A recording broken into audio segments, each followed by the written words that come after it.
So hey guys, welcome back to the channel. This is a story about what if Naruto has more power than his ancestors. Part 1. If you guys enjoy this, what if? And if you want to part 2. Comment down below. And let me know before I start. Please do support for more awesome content. And leave a like and don't forget to subscribe to my channel. And also share this video with your friends. And check out the description. And check out my playlist. So let's start the video. Chapter 1. Renewed. Naruto's eyes fluttered open slowly. He looked up uncomprehendingly at the off-white ceiling over his head. Then he blinked, looked around. He sat up, his jaw slack. He was in his old apartment in Konoha. They had worked.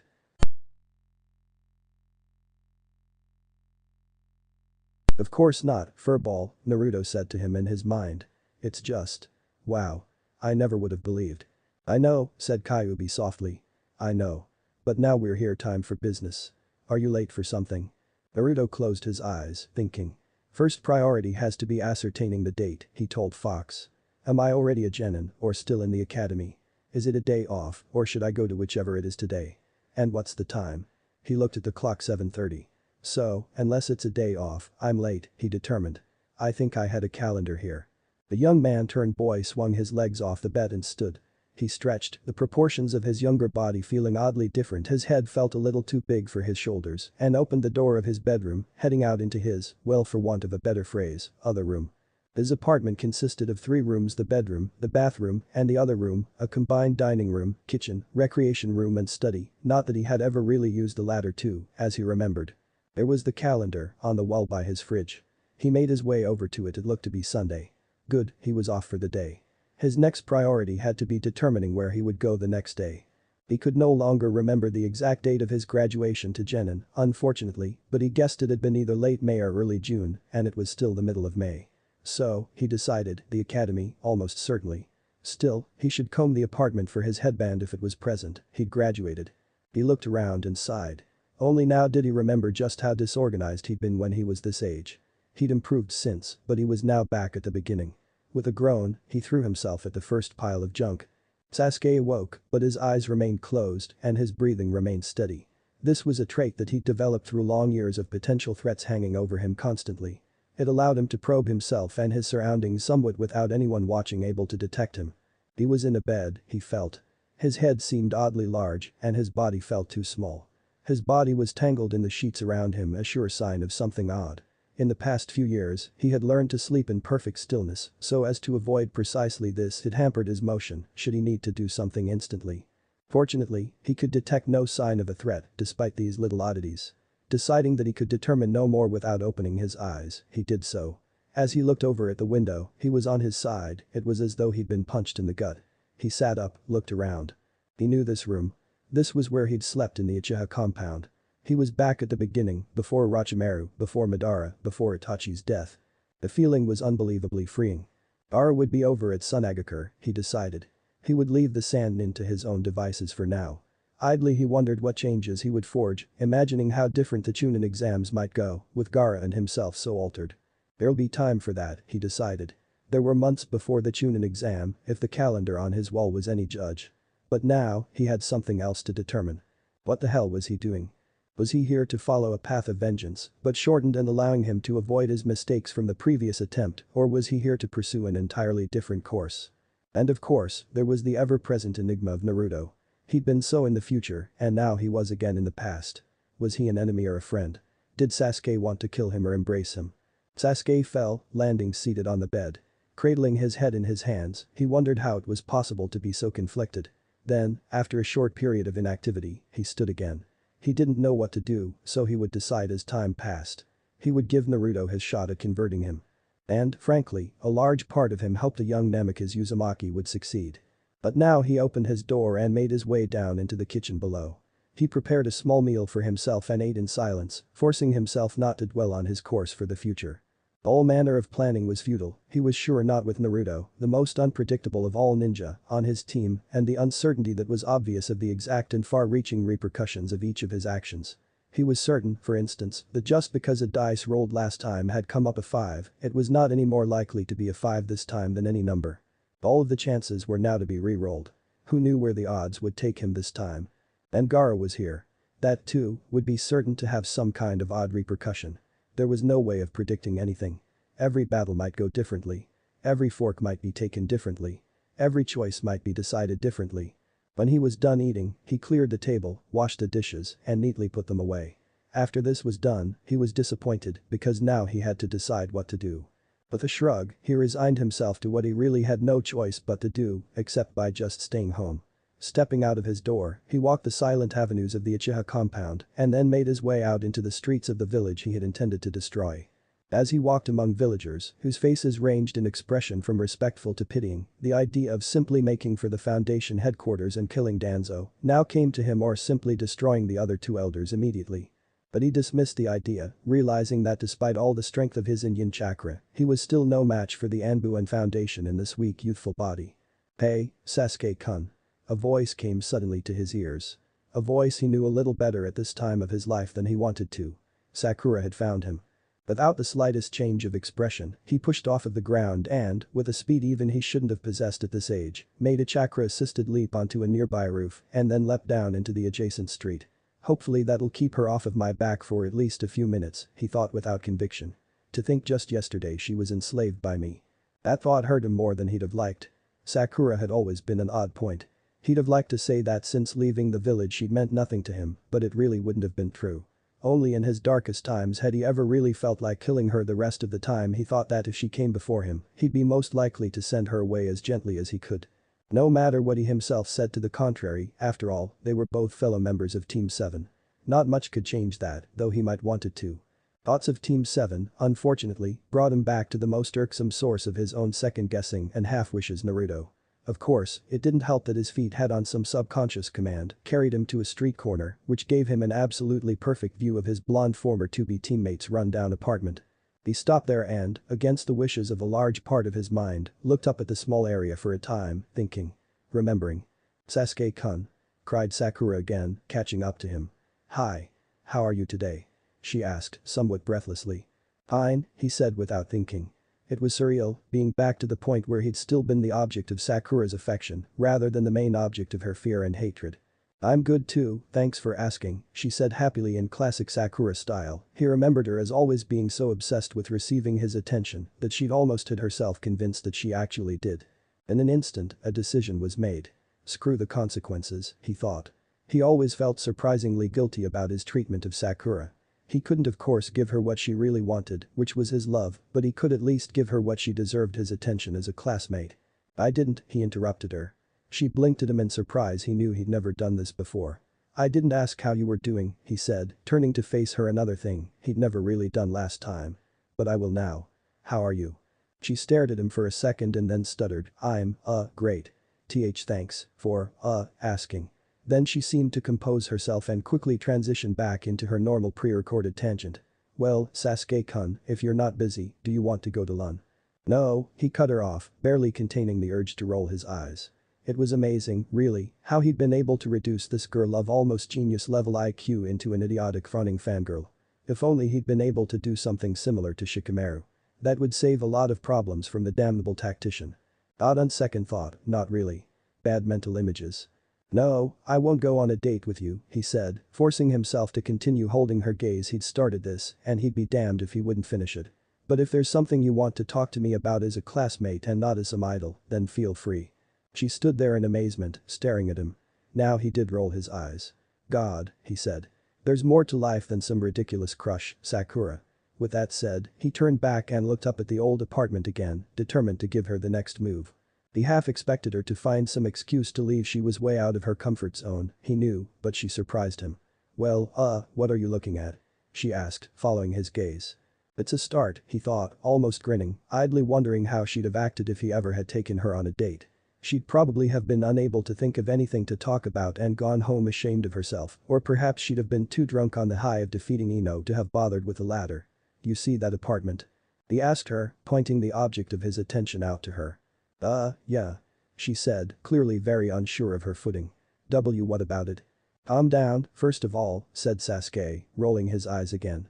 Now that he was in the middle of it, her actions suddenly weren't such an annoyance to him, as they were just an obstacle he felt compelled to help her overcome.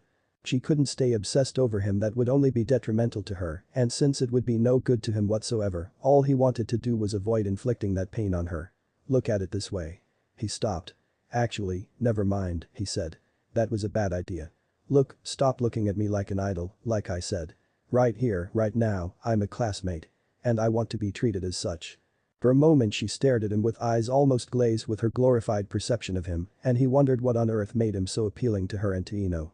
He was nothing more than a boy with a misguided perception of the world and a darkened view of life. What was good about that? Even he was repulsed by himself. His only drive was vengeance, and that, as he himself knew well, led nowhere near happiness. It only led to pain. It was a path he followed only because he didn't know how to turn aside. Then she seemed to shake herself, and he was astonished by her ability to control herself.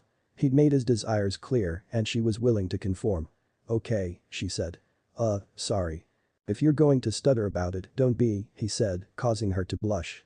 Now, do you know who lives in that apartment? He asked her, wondering how well she knew Naruto at this point, if at all. No, she said, blinking. Should I? No, he said slowly.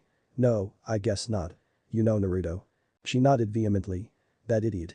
Does he live here, then? He nodded. Is that all you think about him, then? He asked softly. That he's an idiot. Well, yeah, she said, looking at him oddly. Why do you? Her voice faded and her eyes widened as a thought occurred to her. Sasuke-kun, are you? I'm not gay, he said instantly, predicting her questions, and I'm not stalking Naruto. Oh. Okay, then, she said, sounding relieved and, oddly, a little disappointed. Damn fangirls and their perverted tendencies, Sasuke thought, barely suppressing a shudder. Have you ever wondered why he lives in a place like this? He asked, gesturing to the slums around. Well, he doesn't have much money, does he? Sakura said. He's an orphan. So am I, said Sasuke sardonically. She blushed. Well, yeah, but you've got the Uchiha fortune. And why didn't he inherit any of his parents' money? Do you know? Sasuke asked, almost certain she wouldn't. She blinked in surprise. No, she said, slowly. Maybe his parents were poor. Maybe, said Sasuke, but at the same time he thought, I can't believe we were all this stupid. I mean really, how many Nordic blondes has this village turned out over the years? The fourth wasn't poor, so why doesn't Naruto have the money he should? Why doesn't he live in the Namikaze estate? He knew the answer, of course, anything given to Naruto of his father's could be used to trace the boy back to being his father's son by the man's enemies. Sasuke's questions could really be summed into one. Why is life so unfair? Why on earth was he, a boy with nothing but dark ambitions, given so much while the one who deserved it all was left in the slums? Perhaps it was because of the circumstances of his upbringing that Naruto had become the upbeat, strong young man he had. But enough was enough. And in that moment, Sasuke chose his path. Danzo was his enemy. So were the elders.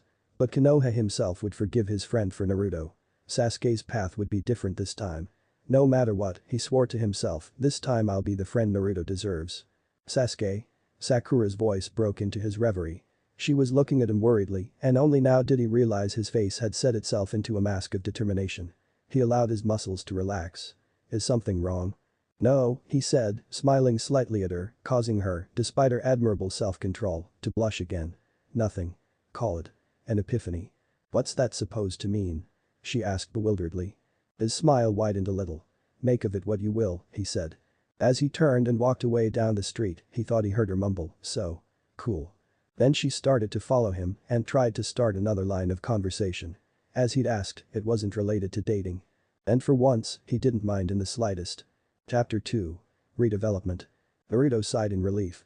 He had not only combed every inch of his apartment for his headband, he'd also sorted all of the random junk in it into much neater systems, taking advantage of the storage facilities at his disposal, i.e. dresser, closet, etc. He was now 99% certain that he was not a genin. He sat down on a chair and relaxed for a time. It had struck him as he searched that, of course, ninja didn't get weekends off. If he had been a genin, he'd have been expected to report even on Sunday. Fortunately, he was still an academy student, so he wasn't late for anything. Still, there were things to do, not least of which was getting out and exploring the town. He had to see it burgeoning in all its glory to renew his purpose, protecting it in his mind. I don't think it struck you, kid, said Kurama in his mind, but these foolish villagers still hate you at this point.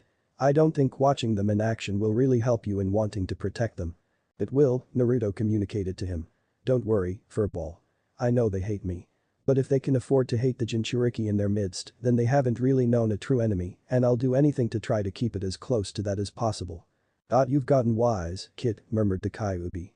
You're not the whelp I was encased in years ago. Had to, furball, said the boy matter-of-factly. You don't take on groups of S-rank missing nin with an immature mindset. After a moment's thought, he amended, well, not more than once. Kurama chuckled. No, I suppose not. Well, this should be fun, anyway. To watch, I mean. What's that supposed to mean? Naruto asked, blinking. You're starting over, kid.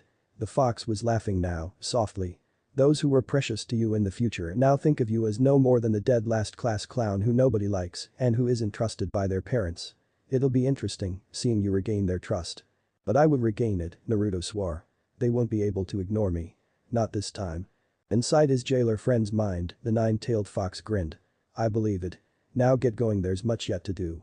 With a nod and a grin, Naruto stood up and stepped out of his apartment and into Konoha. He was just in time to see Sasuke leave with Sakura in tow, heading away from his apartment. He wondered what Sasuke was doing in the slums. The proud Uchiha had, at least at this point in time, never come around this area of the village to his knowledge. Odd. Still, the sight of the two of them brought a wide smile to Naruto's lips. This time, he swore to Sasuke in his mind, I'll not only make you not go to Orochimaru and the Akatsuki, I'll make sure you don't even want to. All order, Kid, Kurama said quietly. That boy is dangerous. You know it. It'd be safer just to kill him now, he couldn't cause all of the problems later. Shut up, furball, snarled Naruto, but without rancor.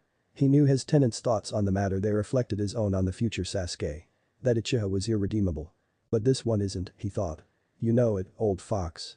Look through my memories and tell me that Sasuke wasn't redeemable if things hadn't happened just like they did. There was a moment of waiting as the Kyuubi considered, and then he said, there's a chance, I suppose. But do me a favor and don't overvalue him. I know you. You'll want to throw your life away for him. Don't. Remember, he killed the Hyuga girl. Tsunade. Roared Naruto, and now there was real rage in his voice. You hang out in my mind, damn it, the least you can do is use the given name of the girl I love. Alright, kid, sorry. Cried Kyuubi, retreating the tendrils of his consciousness somewhat from Naruto's. You're right. Sorry. Old habits die hard. Kurama had, of course, always considered himself above humans, and he and Naruto were having difficulty keeping that superiority complex down. He had by this time realized that humans weren't as low as he thought. Naruto has proven that many times over. Naruto sighed, calming himself. I know. I shouldn't have gotten so angry. Sorry about that. And you're right. If it's him or me, I'll go for me unless things go differently enough this time that I think he deserves it and will continue to deserve it. That's as good as I'm likely to get, I guess, said Kurama dully. Just take care of us, would you? Don't worry, furball, grinned Naruto. All else fails, I'll pull the seal. At least that'll save you. No, said Kyuubi firmly. Quite apart from everything else, all that'll do is turn me into a tool to be picked up and used by Madara at his leisure. I'll go down with you and reform slowly. That'll be a wrench in his plans. Oh, I'm touched that you care about me so much, grinned Naruto. Come here, you little furball. Shut up, growled Kurama, and start walking. And Naruto did. Together they walked the streets of Konoha. The moment he stepped out into the road, the blonde felt it. The terrible, heavy cold of many hate-filled gazes was palpable and, despite his assurances, it weighed him down. Still, he smiled, knowing that he'd already proven himself to these people. He didn't need to do it again. His goal now was protecting them and everyone else. As he walked aimlessly among the masses, wandering through the village, he began to form a plan for the day in his mind. First, he would make for the outskirts of the village, where he would begin the long and slow process of redeveloping his body through physical training. After about an hour of this he would head for Ramen Ichiraku for lunch. When he'd eaten, he'd get back to training, and then he'd head back to his apartment in the evening for dinner and bed. He'd set his alarm for 6 in the morning instead of 7, so he could get a bit of work in before 8 when he had to be at the academy. This train of thought led him to realize how odd it was that he'd awoken at 7:30 this morning. He remembered his early days he'd slept into the afternoon almost invariably on them. His older spirit must have woken up earlier through discipline alone.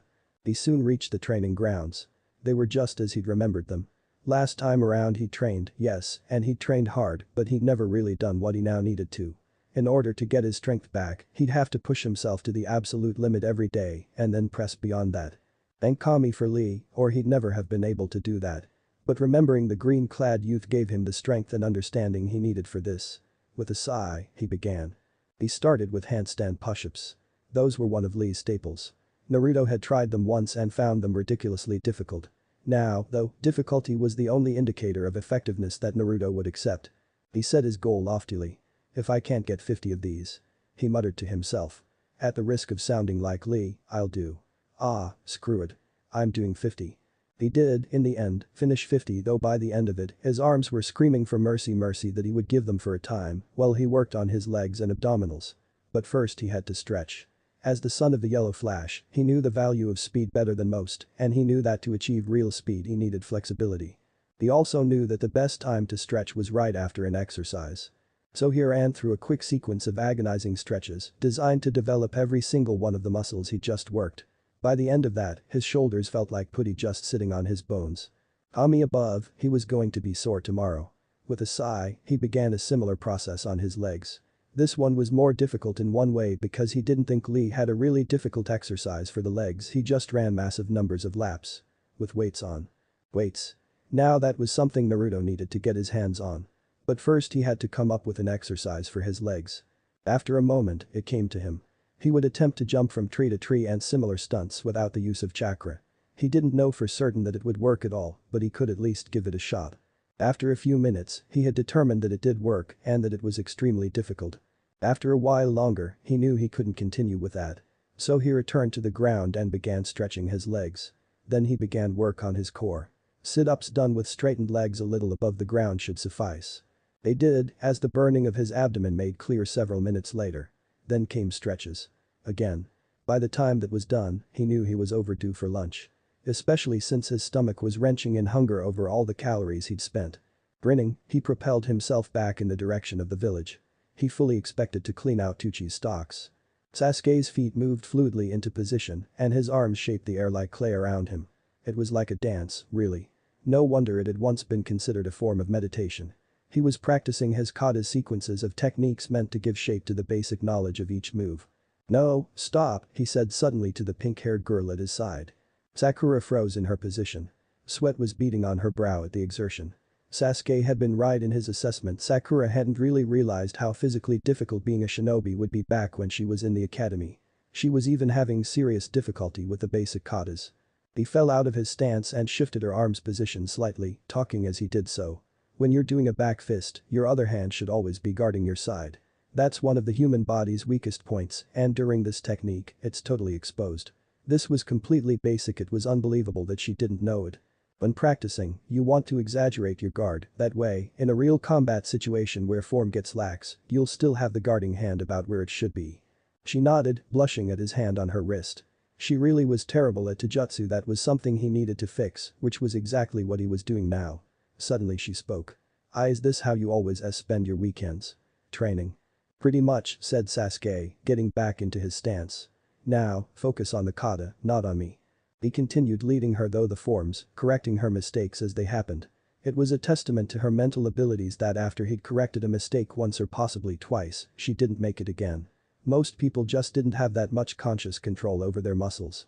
In some ways, she was almost as smart as Shikamaru.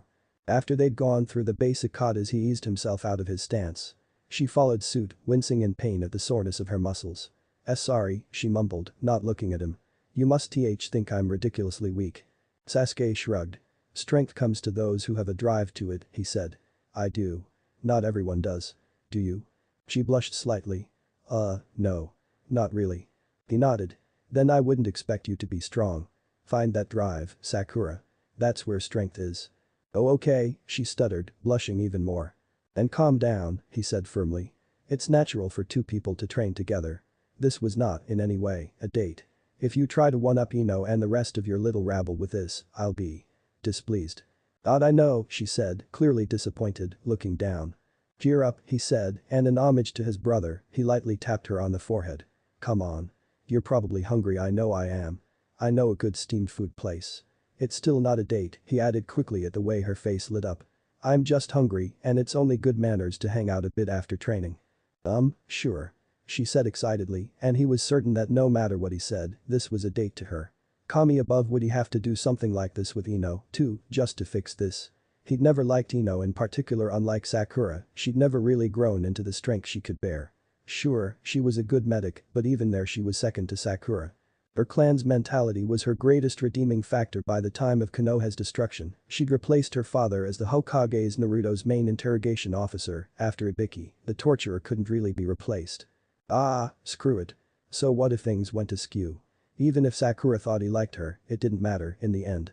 He tried to ensure she knew the truth, and if she refused to listen, her pain was her fault. But these thoughts running through his head, he led her out of the forest to the main city. The two of them talked together as they went. And, as he simply enjoyed his time with his teammate-to-be, Sasuke wouldn't have had it any other way. Chapter 3. Recall. A new day dawned on groaning children and dragging feet. It was Monday, and the young shinobi-to-be of the academy were headed back to school after a weekend of relaxation. Well, most of them had been relaxing.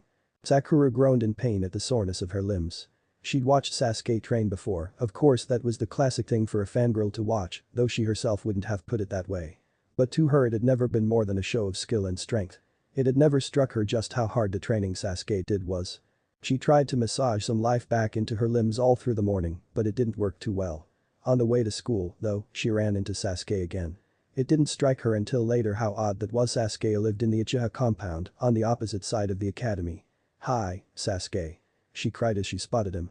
His head cocked slightly as he heard her.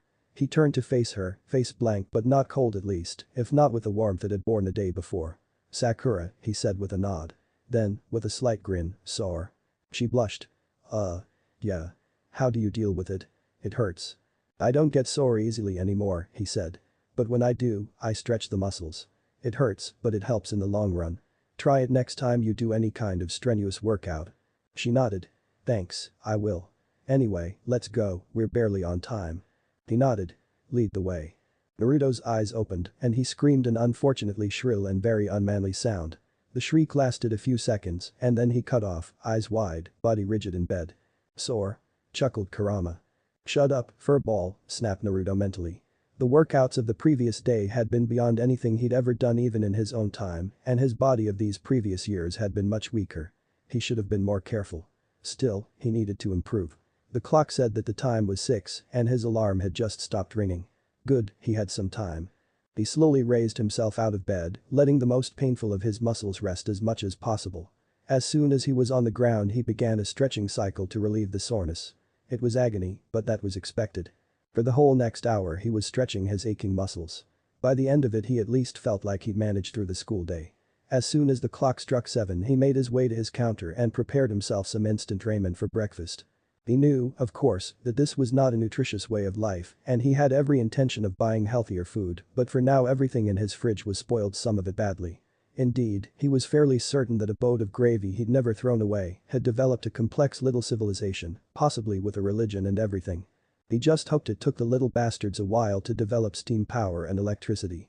Okay, maybe that was a little exaggeration, but it was a fun thing to imagine. And the gravy did smell really bad. In any case, after school today, he'd go shopping for something that wasn't junk food. He had the money for at least something a little better than this. After he'd eaten he cleared out his fridge of all the spoiled foodstuffs, which was to say everything. As the last thing, the gravy, made its way to the trash, he knew he'd have to get the stuff out of the house or he'd suffocate in the night. So he then took the time to take his trash outside and throw it into the large bins from which it would be collected either by paid civilian workers or genin on D ranks. He'd collected trash enough to know that his bin was a staple ninja route, no civilian wanted to collect that demon's trash. He rolled his eyes at the thought. What, did they think he contaminated his garbage with some kind of demon virus? Idiots. In reality, he knew, it wasn't a rational thought that caused the pattern. They simply associated him, and everything associated with him, with the Kyuubi attack.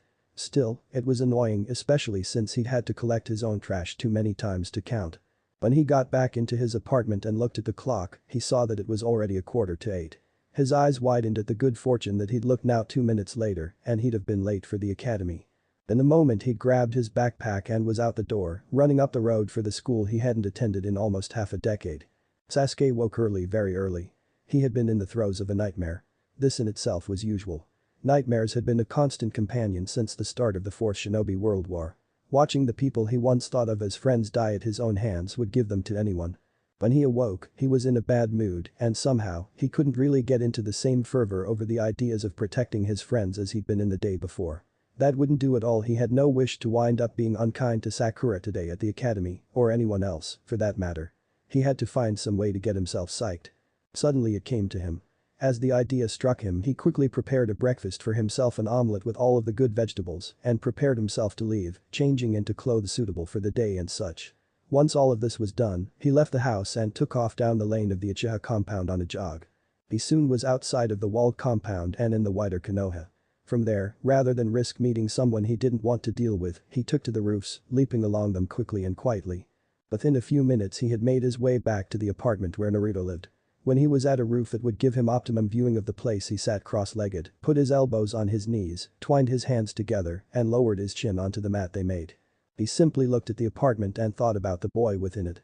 He would, at this time, still be the innocent, stupid, lovable preteen fool that he'd been forced to grow out of when Sasuke deserted. Well, growing out of it was good, Sasuke's desertion wasn't. The kid, at this point in his life, had never known love. Even his parents' last acts had been sacrificing his happiness for the village. Sasuke didn't blame them, there hadn't been any better options, and in the end it had turned out for the best. Had the Kyuubi Jinchuriki been anyone else, he was sure Madara would have gotten his hands on the fox long before Sasuke ever thought to use them. The simple fact, though, was that love was something out of Naruto's reach at this point of his life, whether it was the love of a friend, a parent, a sibling, or a lover. And now Sasuke was psyched. Burning at the injustice that gave him all he needed and left Naruto alone and friendless, he swore anew that he would give Naruto the first of the above forms of love. He would be the friend the boy so desperately needed. One day, perhaps, they'd once again be like siblings, but this time, Sasuke would ensure that it was in a more positive light. He sat there for a time longer, just contemplating the nature of his mission. After a time, his thoughts turned to Gaara. He wondered how the boy was doing. He was in a situation almost as bad as Naruto's at this point of his life. It was actually worse, but that was largely his doing accidentally. He'd brought the fear of his siblings upon himself by allowing the betrayal of his uncle to change him. He'd been a relatively quiet Jinchuriki until his uncle had betrayed him. Sasuke expected that he'd probably be even now trying to win back the love of his siblings, or perhaps his uncle hadn't even died yet. Suddenly Sasuke checked his watch, wondering whether he was still on time. It was almost 6. He'd been sitting for almost half an hour. There were more productive things he could be doing, training, for one. He stood, looked one last time at his teammate Tubi's apartment, and leapt away from the rooftop. Just in time to not hear Naruto's scream of awakening. Naruto stood in the courtyard of the ninja academy. He held his position off to the side and leaned quietly against the wall. He'd arrived a little bit early in the end, and school had yet to be called. So he took the opportunity to acquaint himself with the surreal nature of what was going on around him. There, in another part of the courtyard, was Ino, just hovering around over nothing, looking a bit lost. Sasuke was likely early most of the time, Naruto realized, and Ino usually tried to be here too. The Uchiha didn't seem to be early today, though Naruto couldn't see him anywhere. There over in another corner, Shikamaru and Choji were seated together. Naruto was honestly surprised they'd gotten here so early. Shikamaru's mother had probably forced him up early today over something or another. And there, off to the side, seemingly trying to disappear into the walls, was Hinata. Naruto's heart swelled at the sight of her. From his perspective, she'd been dead for barely a month and the wound was still fresh. All he wanted to do was to rush forward and embrace her. "But you can't," said Kurama flatly. "Not yet. Patience, kid. She needs to grow a little. So do you, for that matter." "I'm not an idiot, furball," Naruto told him. After a moment's hesitation, he added, "Well, not that much, anyway. I know we can't be lovers yet, we're both only 12, for Kami's sake. But you're not stopping me from being the friend I should have been last time. Nor would I want to." Kurama cut himself off. "Look sharp. Uchiha at 4 o'clock. Naruto blinked. Slowly, trying to make the movement as casual as possible, he turned slightly to look at the entryway to the courtyard. It was Sasuke, in the old blue turtleneck he'd worn in the old days. Sakura was beside him, talking to him. And he was talking back. Odd. Perhaps they'd been on better terms before becoming teammates, when Sasuke's have to deal with her all the time. Who could say? And then, suddenly, as though feeling eyes on him, the Uchiha turned and his black eyes met Naruto's blue ones. At once Naruto was struck dumb by a strange horror. The eyes he was looking into weren't the eyes of a preteen any more than his own were. If he didn't know better, he'd have sworn that Itachi was already dead and Madara had made himself known. But then Sasuke looked away, back at Sakura, and Naruto shook the feeling off. Sasuke was a kid. Naruto was attacking his own meanings to something meaningless. "I don't know, kid," said Kurama, almost nervous. Those eyes did radiate with the chakra of an Uchiha at the peak of his strength. "The Sasuke," said Naruto simply. "That's natural, I'd say." "Perhaps," muttered the Kyuubi. Sasuke's mind was not on what Sakura was saying, although he was able to respond correctly in spite of that. Naruto's blue eyes filled his mind. They'd seemed different from how he'd remembered. Actually, they'd seemed far too close to his nearest memories for his liking. What was this? Has he ever really known Naruto at all? This boy didn't seem like an immature prankster. He looked like the Hokage he would one day be. Well, so be it. If he was Hokage, he was Sasuke's Hokage. And then the bell rang, and the class was crowding into the academy's doors. And Sasuke felt more at home than he had in years. Chapter 4. Recapitulation. "Hello, class," said Iruka, smiling at the children once they'd all taken their seats. "Hello, Iruka-sensei," the class chorused. Naruto only remembered this particular expectation just in time and even so lagged a little behind the rest of the group, but it wasn't particularly noticeable. "Hello," said Iruka, his kind face growing into an even wider grin. "Now, before we begin today's lesson, let's recap on what we learned on Friday, in case anyone got into their parents' ache stores over the weekend. Or came back in time from 5 years in the future," Naruto thought with a mental smirk, even as he laughed outwardly at Iruka's joke. The academy teacher had long since learned to review the previous lesson every Monday so as to prevent undue embarrassment and confusion. Naruto listened attentively. That was another thing he'd never really done last time. The academy's lessons had been a closed book to him until long after he'd graduated. This time he was determined to at least try to pick up some stuff. There were sure to be tidbits he'd never even learned last time. The previous lesson had, apparently, been on the strengths of each of the 5 main chakra natures, as well as their comparative strength, or, as Naruto recalled dubbing the diagram once in a conversation with Sakura, the ninja color wheel. He was fairly certain he knew most of what was to be understood there. Fire to wind to lightning to earth to water to fire and so on. Fire burned. Wind cut. Lightning electrocuted. Earth just whacked things really hard most of the time. And water. Well, it also whacked things, didn't it? Just with water.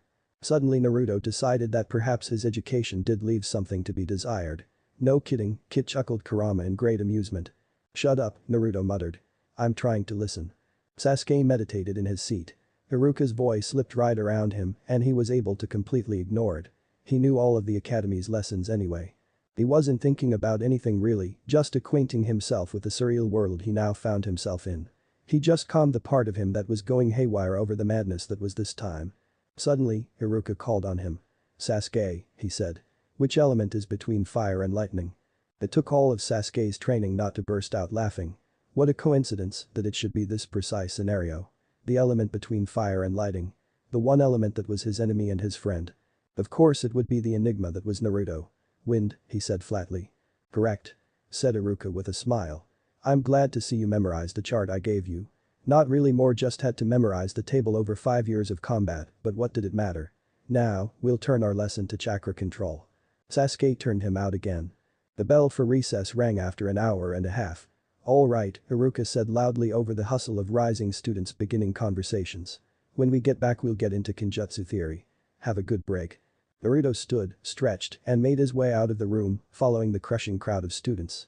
When he finally got outside of the building he made for a niche off to the side where hopefully he wouldn't be disturbed. As soon as he had looked around and was sure no one would take particular note of what he was doing, he began his workout routine anew, starting with handstand push-ups. He'd gotten through his arms and was about to start his leg exercises when he heard Sasuke's voice behind him. "Bell's about to ring. Don't start anything new." Naruto's fist clenched compulsively. Up until just recently, having Sasuke right behind him would have been a very bad thing. It took him a moment to calm himself, remind himself that this wasn't Sasuke who'd killed his friends and enslaved Sakura. Then he turned on the ground from his seated position to look at the boy. Sasuke looked just as he should have, grim and uninterested. But if he was uninterested, why had he spoken to Naruto at all? And his eyes, there was still something off about them. "Interesting workout pattern," said Sasuke after a moment, leaning against a tree, still looking at him with those cold black eyes that had been red, while the fire that burned Kakashi was black. "I hope you also work out the other muscle groups." Naruto nodded, not trusting himself to speak. "This is not good, kid," snarled Kurama. "Silence is out of character." "It is, but why does it matter?" Naruto wondered. "Not like anyone really knew me back at this time." "I'm not sure," muttered Kurama. "Call it an odd feeling. I feel a strange foreboding." Naruto grimaced inwardly. When Kurama had odd feelings, it was wise to listen. "Too late now, anyway," he said. Sasuke was already speaking. "Including the rest of the arms?" Naruto blinked. Then he hit himself over the head while Kurama laughed. "I may. Having forgotten about that part," Naruto muttered, looking away from his former enemy. "Shut up." Sasuke smirked slightly. "I have a few recommendations, if you'd like," he offered. Naruto blinked and looked back up at him quickly, almost warily. If anything so far was out of character, it was this. Something was up. It wasn't just Kurama who had an odd feeling now. Still, for the moment, the blonde decided to run with it. All right, he said. Shall we meet after school at training ground 12? Sure, Sasuke nodded. Do you mind if Sakura comes along? I've been helping her with the Taijutsu katas. Now Naruto was worried. What the hell? Sasuke never helped Sakura with anything last time. Not once. Well, maybe in the academy they'd been a little closer before Sakura started taking advantage of her position on the team to feed her fangirl's passion. But this much? Sure, said Naruto, keeping his thoughts back. Sasuke nodded. See you then, he said. Then, just as he turned away, the bell rang, calling them all back into class. A few hours later Naruto was in the field of training ground 12, waiting for his teammates to arrive. This was not to say that he was just standing around, he was going through his exercise routines as he waited. He was in the middle of the core workout when Sasuke and Sakura arrived. Sasuke nodded at him as he entered, while Sakura only glared at him for disturbing her time with her Sasuke-kun. Naruto stood up. Hey, Sasuke, Sakura-chan, he said. Glad you got here. Sasuke, if you could show me the exercises you were going to recommend, I'll be out of here. He gave Sakura a quick sidelong glance as he said this, causing her to blush. I can see I'm not particularly welcome. As he spoke, Naruto saw something odd in Sasuke's eyes, a curious tension, almost a confused look. Something was throwing Sasuke off. Well, Naruto was acting out of character, but the Uchiha shouldn't have known him well enough to be sure of that. Nonsense, said Sasuke, rolling his eyes. Logically, based on our test scores, we'll be on the same team when we graduate. If we all graduate, muttered Sakura, glaring balefully at Naruto, who gave no reply despite the pain in his heart. We will, said Sasuke flatly. And since we'll be on the same team, we should get acquainted with each other's strengths and weaknesses. Now Naruto was confused. Again. What the hell? This was not how Sasuke was supposed to be. What was going on? Well, when we traveled back in time all of the random values were re-rolled like dice, said Kurama slowly.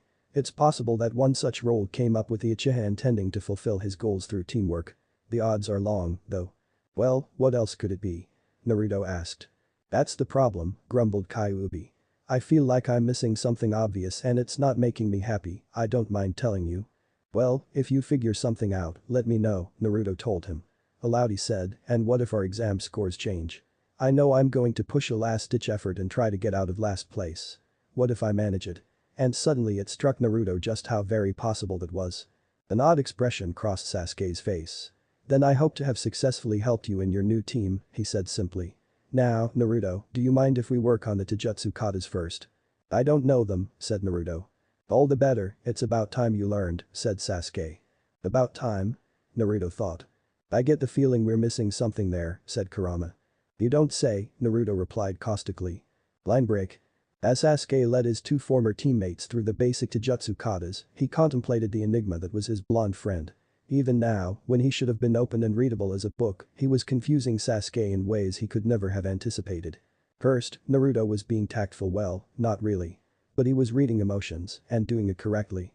If Sasuke had been told that Naruto had been capable of that before he came back from the training trip with Jiraiya, he'd have laughed in their face. Even afterward, Naruto hadn't been good at it. He'd only learned it recently.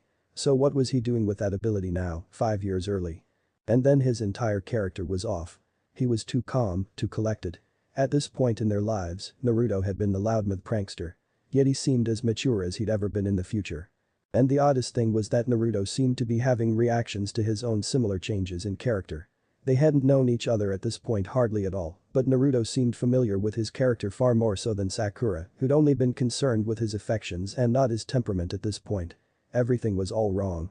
And he couldn't think of a good reason for it, no matter how much he racked his brains. But Naruto made a good point.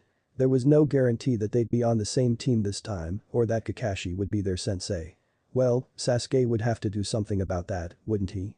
An idea began to form in his mind, and it continued to take shape all through the rest of their training session. The boy watched the trio that had once been Team 7 training together. In particular, he watched Sasuke and Naruto. They'd both already made their secrets plain in his eyes, they'd come from the future. Like he had. Beside him, his companion and friend said, well, at least we're not alone. That's not certain, said the first. Sasuke's a traitor, or he was. I really have no definite idea about what he's got planned. Naruto will be on our side, though, said the second. I don't see why you don't want to reveal us to him. We shouldn't even be keeping secrets from him by law, he is our Hokage, after all. No, he's not, said the first flatly. Not anymore, that's Sandaime-sama. He's not the Hokage, corrected the second. I didn't say he was. but he's our Hokage, and you know it. Maybe, said the first after a moment's thought. But even so, we can have a wider area of effect if we keep separate, reacting to each other instead of working as a single cell. If we reveal ourselves, he'll want to keep us close. We can't allow that, just as we need to keep separate ourselves to change as much as possible. I've got the entire clan on alert, ready to fix anything that starts before it collapses. Lucky you, replied his companion dully. I don't have a clan that keeps track of the 5 sacred stars. They wouldn't believe me if I told them the truth, not yet. Then don't, said the first. Work alone for now. That's fine. Everything we do right is good. There's no need to try for everything. Naruto-sama would disagree, said the second after a time. Naruto's a fool, said the first. No arguments there, said the second. I've got to be going. Things to see. Got it, said the first. See you later, Shino. You know the plan. Shino nodded and leapt silently away among the trees. The other time traveler looked down at the clearing for a time longer, thinking. Naruto and Sasuke were trying to get their former strength back, Naruto in particular, as quickly as possible. An admirable goal. He'd have to get up off his ass a bit more if he wanted to keep up. What a drag, he muttered. Then he shook his head. So what? He asked himself. There's work to be done, and I'll see to it that it gets done right this time. He stood straight and gave Naruto a salute he knew the blonde wouldn't see. Anbu Black Ops Agent Nara Shikamaru, codename Hawk, reporting in, he whispered. Mission accepted, Hokage-sama. And he leapt away in silence. Chapter 5. Replay. Hokage-sama, said Nara Shikaku as he entered the office. The old man nodded at him as he entered. Shikaku-san, he greeted. I understand you have information of a delicate nature to share with me? Shikaku winced. You're half right, he muttered. I have delicate information, but as yet I can't share it, even with you, Hokage-sama. I beg of you to trust me on this. Sarutobi Hiruzen leaned back in his chair. Then you have received some information that is too delicate to spread, but which must be acted on, he determined. Shikaku nodded. Precisely, he said. Then by all means, state your proposal, but I can promise nothing without further information, said the Hokage invitingly.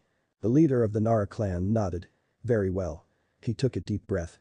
The teams of graduating genin this year must be as follows. Team 7, under Hada Kakashi, consisting of Uchiha Sasuke, Haruno Sakura and Uzumaki Naruto. Team 8, under Yuuhi Kurenai, consisting of Inyazuka Kiba, Hyuga Hinata and Aburame Shino. And Team 10, under Sarutobi Asuma, consisting of Yamanaka Ino, Nara Shikamaru and Akamichi Chouji. The other teams, should any be present, may be assigned as you see fit, Hokage-sama.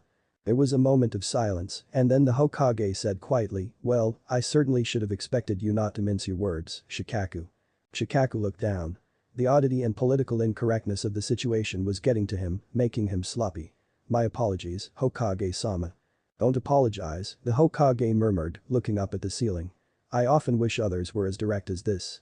Suddenly one bright eye peered directly into Shikaku's own. And you can't tell me why this is important? No, Hokage-sama, said Shikaku quietly. Suffice it to say that my clan as a whole plays a vital part in this, and my son is right at the core. Hiruzen frowned. Your advice has normally given clarity, muttered the old man, but now all you're doing is muddling my understanding. Again, he quickly added, don't apologize. It must be important. The two sat in silence for a time. At length Hiruzen spoke. Very well. I will speak to the jounin in question. I will see to it that these teams are formed. They seem like wise formations in any case. Shikaku sighed in relief. Thank you, Hokage-sama. Hiruzen just looked at him. Will there come a time when I can know what all of this is about? Shikaku looked back into his eyes and, in perfect honesty, shrugged. I don't know, he said simply. They aren't my secrets. The Hokage held his gaze for a moment longer and then nodded slowly. Very well. You may go, he said. Shikaku bowed and left the office. As soon as he was out of the building a voice came. Shikaku almost jumped. He'd never get used to this level of stealth. He turned to face the boy leaning against the wall. He agreed, he said simply. Good, said Shikamaru softly. I was worried I'd have to find some way to put him under a Jinjutsu. Thanks, Dad. You'd have put the Hokage under a Jinjutsu? Shikaku whispered, scandalized. This wasn't the son he knew. This goes above and beyond any one Hokage, said Shikamaru flatly. And he's not my Hokage anyway, as Shino says. I have only one Hokage. And would you care to tell me who that Hokage is? Asked Shikaku as the two of them began to walk homeward. No, said Shikamaru simply. I wouldn't. Why not? Asked Shikaku. You've trusted us with everything else. Shikamaru stopped dead and turned to look at him. There was a fire in the boy's eyes that Shikaku had never seen before, almost a fury. Because he bit out, you and all the rest of the clan are just as much instruments of hate as every other person in this village. Shikaku blinked and stepped away from his son warily. Shikamaru had already demonstrated his power. He was now almost certainly the most dangerous member of the clan. What's that supposed to mean? He asked, bewildered. Shikamaru just turned away. I've said too much already, he stated flatly. There's enough in your hands to figure it out if you put your mind to it. Go ahead and try. With that, the boy continued on his way to the clan's compound. After a moment, Shikaku followed, mind already whirring. All right, everyone, settle down, said Iruka loudly. The class was incredibly rowdy today. Not much of a surprise, really. It was the day of the graduation exam, after all. After today, all of them would be ninja genin, but still fully fledged ninja. Well. Hopefully all of them, he thought, looking over at Naruto for a moment before looking away again. He'd be lying if he said he was certain the boy could pass the exam. But after a moment he shrugged it off. Over the past month Naruto's improvement has been incredible. He was still at the bottom of the class, but if one counted only the area of sudden improvement, if one only considered the past month for all students, he was actually in the top 5 students. Iruka smiled to himself. No, he wasn't certain that this would work out for Naruto, but he was fairly confident. Everyone, please. The academy teacher cried. Settle down. It's time for the written exam. I'll pass them out. Don't flip them over until I give permission. Once I do, you'll have 20 minutes to finish. There are 10 questions. Iruka began to pass the test papers out. The questions weren't the hardest, but they were all practical application questions, the kind that were difficult if all you knew was theory. This was a hurdle designed to trip up those who studied only their classwork and never actually practiced physically. Once every student had a test, Iruka took his position at his desk. He picked up a small brass mallet and held it up to a similarly small brass bell. All right, he said softly, playing on the children's emotions like a musical instrument. This part was always fun. Of course, there were some who just looked uninterested, Sasuke, Shino, and Shikamaru, for instance. Oddly enough, Naruto didn't look too excited either or panicked. He seemed to just be waiting. Begin. He cried. Ding. Went to the bell. Naruto handed in his test in silence. It was astoundingly easy, really. He was sure he'd gotten at least 9 out of 10 correct. Sakura, he'd seen, had looked a little panicked, and no wonder, she'd always tried to work through books, but this test had been almost only about things one needed to really do the techniques to understand. Now, though, it was time for the practical exam. He wondered which it would be. In theory, since it was a random chance, it might well not be the clone this time. But, honestly, he had a feeling. Now that the written exam is over, it's time for the practical exam. Iruka said over the students' babble. This year's is. He uncovered a paper on his desk. The clone jutsu. Thought that Mizuki had rigged the exam. Of course. Naruto sighed. Even now he couldn't do the clone very well. He could manage 2 successfully. 3 or 4 were expected. He might have passed with low marks, but still. Then don't pass, said Kurama softly. Naruto blinked in shock. What? Mizuki used that trick to manipulate you, didn't he? Let him do it again. Kurama said. It'll give you an explanation for knowing the multi-shadow clone jutsu. Naruto shook his head. It's too risky, he said. The possibility that he won't give us that chance this time is too great. Leave that to me, Kurama grunted. If he won't do it, I'll his face. That works, said Naruto in surprise. Good idea. Fine, I'll go for the half-clone. Good, said Kurama. And then Naruto's name was called and he stepped into the side room where Iruka and Mizuki sat at a desk. Iruka looked worried and rightly. All right, Naruto, he said. Please perform the clone jutsu. Naruto nodded and formed a ram seal with his hands, assuming all appearance of concentration. It wasn't all fake, either. He had to deliberately be just sloppy enough to get the terrible kind of clone he'd gotten the first time. Kurama was helping, but it was still difficult. When he felt ready, he released his chakra with the words, clone jutsu. And there beside him was the same failed clone as last time. Iruka looked over it for a moment and then sighed. Naruto, I'm sorry, he whispered, but you failed. Naruto looked down, compassing his features as best he could into a look of devastation. Come on now, Iruka, said Mizuki with the amiability Naruto now knew was false. This is his 3rd try. Can't we give him a bye this time? No, Mizuki, said Iruka firmly, sounding very unhappy. All of his classmates made at least 3 or 4 clones successfully. He's only made 1, and look at it. He pointed at the thing on the ground. It's pathetic. I can't pass him. I'm sorry, Naruto. Naruto just nodded wordlessly. This is really hard, he told Kurama. I suck at acting. Deal with it, muttered the fox. I'm working here. Ah, Naruto said. Mizuki. Yes. Said Kyuubi. I'm almost in his mind. From there I'll be able to decide whether or not a genjutsu is necessary. So shut up. Naruto wisely didn't reply. Sasuke stared at Naruto, who sat alone on the swings, looking down at his own feet, the only one who had failed. How could this have happened? Sasuke's whole spirit was burning with guilt. Had he somehow done this? Had his coming back in time caused Naruto to fail the exam? I told you he'd fail, said Sakura beside him, not even bothering about tact enough to keep quiet. Sasuke was sure Naruto heard, although the blonde gave no sign of it. He's such an idiot. It's better that he's not going to be a ninja. Sasuke turned his head and met her eyes, which widened in sudden terror. He was only leaking a tiny amount of killer intent, considering the massive amount he was capable of, especially considering how very much his impulsive side wanted to whip out the eternal Mangekyo Sharingan and give the girl beside him a taste of Tsukuyomi, but still she was terrified. He forced down the power. You don't understand, he murmured, turning away from her. Sasuke? She whispered in something like horror. Sorry, he muttered. I should have controlled myself better. It's okay. But, why does Naruto matter to you? She asked, bewildered. He's just a. Don't, Sasuke bit out. Don't try to tell me what Uzumaki Naruto is and isn't. I know all too well. But. Sakura began again. Stop, said Sasuke. Someday I'll explain everything. Someday you'll understand just what Naruto is. But not now. Right now I've got a big problem to fix, he added in his mind. Suddenly he saw Mizuki approaching Naruto and his breath suddenly came easier. Of course, he thought in relief. The Mizuki incident. I'd forgotten.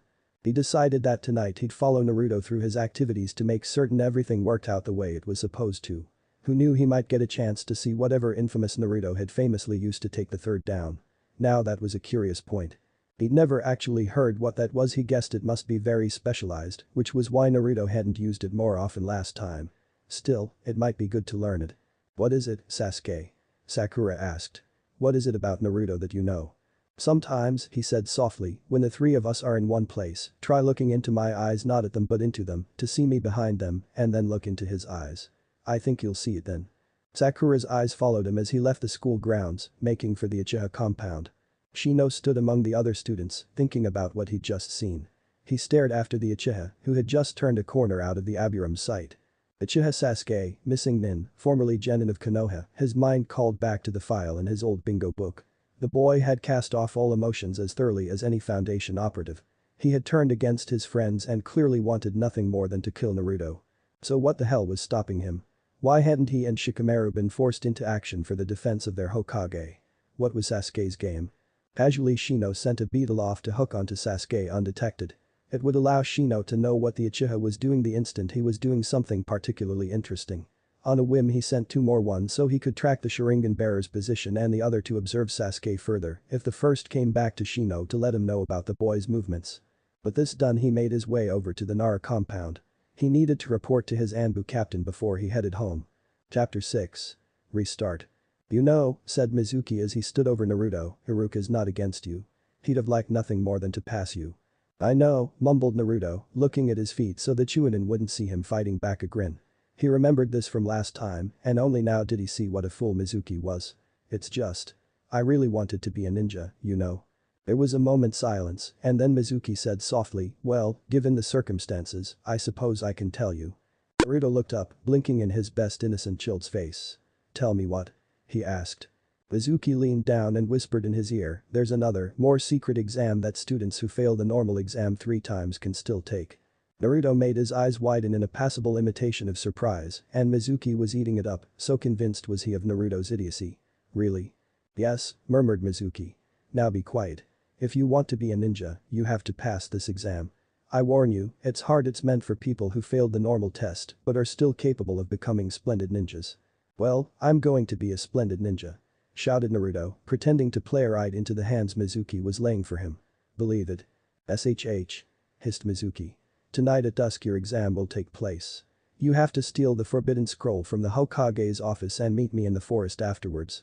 By the time I arrive, you must have the scroll and have learned one from it. Do you understand? Yes.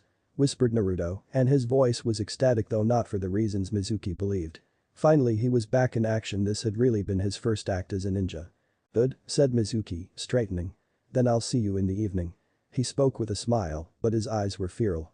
Naruto smiled back and his eyes were closed so Mizuki couldn't see the laughter in them. As the Chunin soon-to-be missing nin walked away Naruto sent a thought to the Kyuubi. Well. Did you need a Jinjutsu in the end? No, said Kurama. Why? Naruto shrugged mentally. Just curious. Well, get going. Kurama told him. You've got things to do and quickly. The sun sets at 7. You have 4 hours. I know, replied Naruto. Calm down. There's not a lot of prep to do, really. Just gotta head home and eat something. At about 6:30 we'll head for the Hokage's office. Fine, said Kurama. I hope this works this time as well as it did last time. Naruto grinned. It will. Once a pervert, always a pervert. Sasuke grasped the exterior walls of the Hokage's office like a spider, except with chakra. He was waiting for Naruto to make his appearance. The sun was setting now. It was exactly when Sasuke expected him to make his move. The Uchiha was using the chameleon jutsu to mask his presence, bending light around him. His Sharingan was out so that he could instantly observe and memorize whatever technique Naruto used. He still didn't fully understand why Naruto had never used a powerful enough to defeat the Sandaime Hokage on him, Sasuke, his most dangerous enemy, second to Madara. Still, he trusted he'd understand when he knew them. And then Naruto came into the office. Ah, Naruto, said Sandaime, looking up from his paperwork at the boy. I heard about the exam. That was the last conscious thing he said. Naruto formed a ram seal as Sasuke observed and cried out, sexy jutsu. The Hokage fell backwards in his chair, blood flowing from his nose. Sasuke blinked, stared at Naruto for one instant longer, as chance would have it, his Sharingan took the opportunity to memorize every detail, and then he was sliding down the walls as his chakra control went haywire.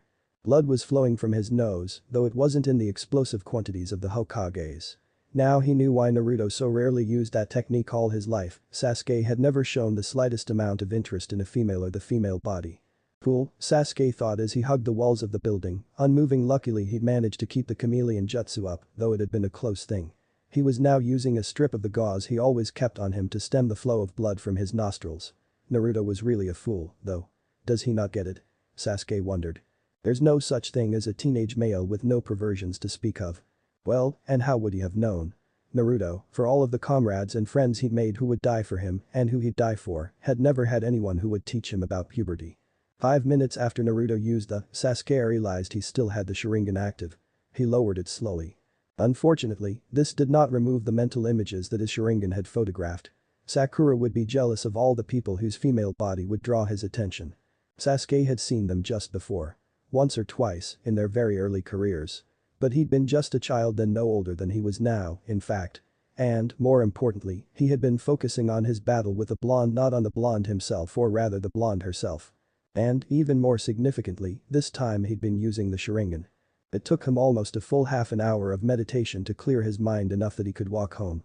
Naruto laughed to himself as he hopped from rooftop to rooftop, making his way to the forest. The forbidden scroll was on his back, just as it had been the time before. This time, though, he intended to get everything on the dang thing learned. Once he'd reached a secluded part of the forest he immediately began to read. First, of course, was the multi-shadow clone. It was forbidden because it took too much chakra for any, but a chakra reserve specialist to help to perform.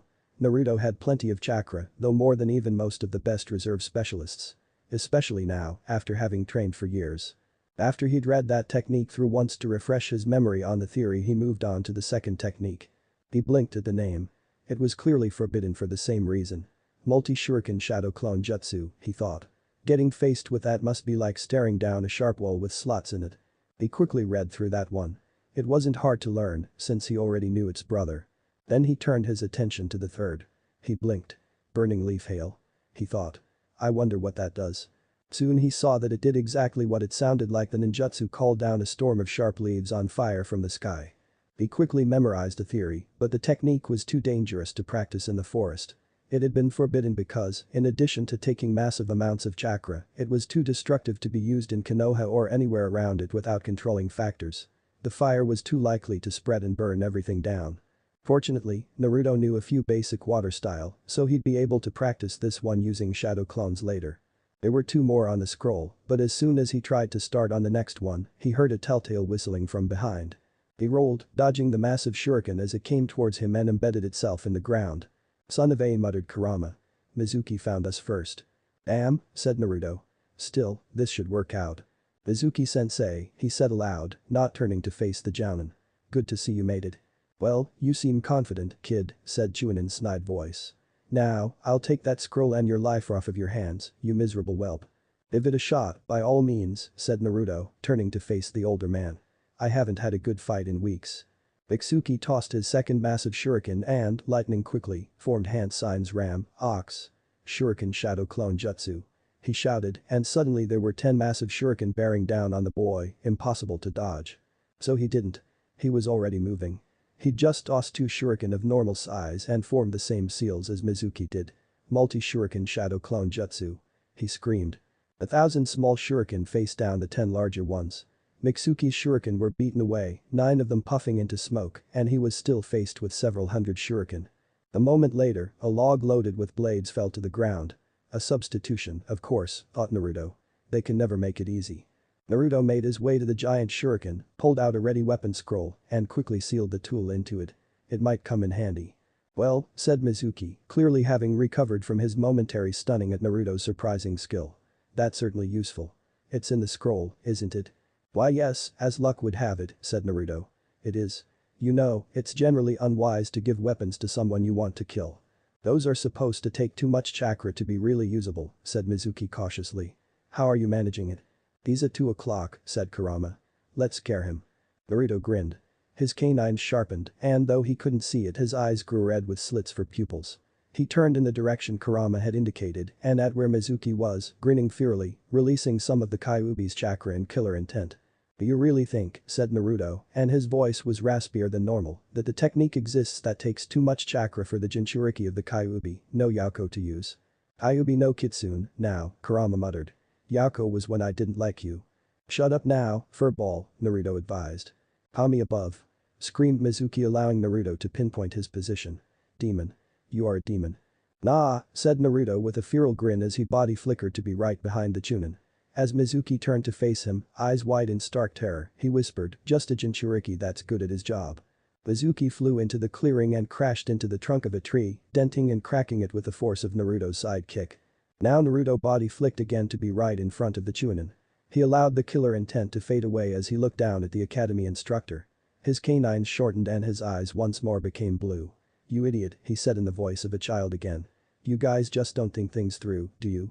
On the one hand, you think I'm a demon plotting to destroy a lot of you.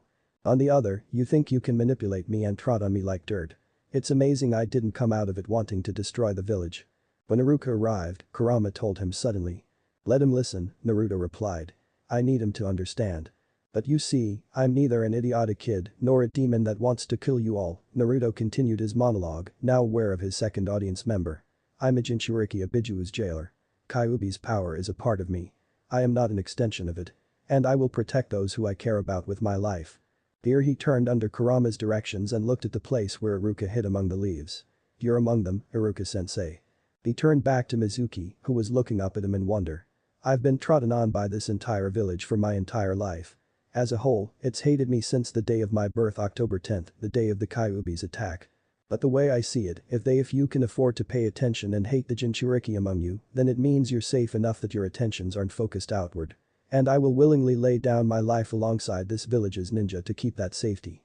But you, Mizuki, he sighed and sat down. Now he was working under Kurama's instruction, trying to manipulate Iruka. Your hatred's taken that chance from me. You knew I couldn't do the clone jutsu. So you rigged the exam so that I'd have to do it and so fail. Now I can't fight for the village. Maybe this village will die because of it. Well, look at this, a technique from that scroll you had me steal. Naruto quickly formed the ram and ox seals in quick succession. Multi-shadow clone jutsu, he said quietly, and suddenly there were 500 Narutos in the clearing. A little late for that now, though, I suppose, he muttered as, one by one, the clones dispersed. Stupid kid, muttered Mizuki, clearly trying to rise. He couldn't though Naruto had broken a couple ribs and Mizuki was a peacetime chunin. He didn't have the resilience and determination that ninja got in war. You think I care about this village? I never paid attention to them either. Iruka always got it. People pitied him because he lost everything in the Kyuubi attack. Well, I was alone too, but no one cared about me. And that's the difference between us, Naruto countered softly. You reacted to just a lack of affection with hatred, while I reacted to pure hatred with love. So tell me, Mizuki, his eyes met the Chunin and held his gaze. Which of us is the better human being? Without waiting for an answer, he turned away. He took up the forbidden scroll from the ground and tossed it to Iruka, who had just leapt down from the trees and was staring at him with wonder and something like worship in his eyes. Added fade, hopefully. Take that to Sandaime-sama, said Naruto. And send someone for the missing nin. He gestured at Mizuki. I'll guard him. Wait. Said Iruka, walking up to him. There's something I need to do first. He put down the forbidden scroll and reached up to the knot of his headband, untying it. Naruto Uzumaki, he said. As your academy instructor, it is my honor to present you with the rank of Genin of Konohagakure no Seido. Take this headband as your badge of office. Naruto stared at the headband in Iruka's outstretched hand. I can't take your headband. He cried aghast. Iruka grinned at him. I'll get a new one. Just take it, you've earned it many times over. That happened last time, idiot, said Kurama dully. Oh, said Naruto sheepishly. My bad. But that he took the headband and tied it behind his head. Watch out, enemies of Konoha, he whispered, feeling the comforting cloth about his forehead how he'd missed it.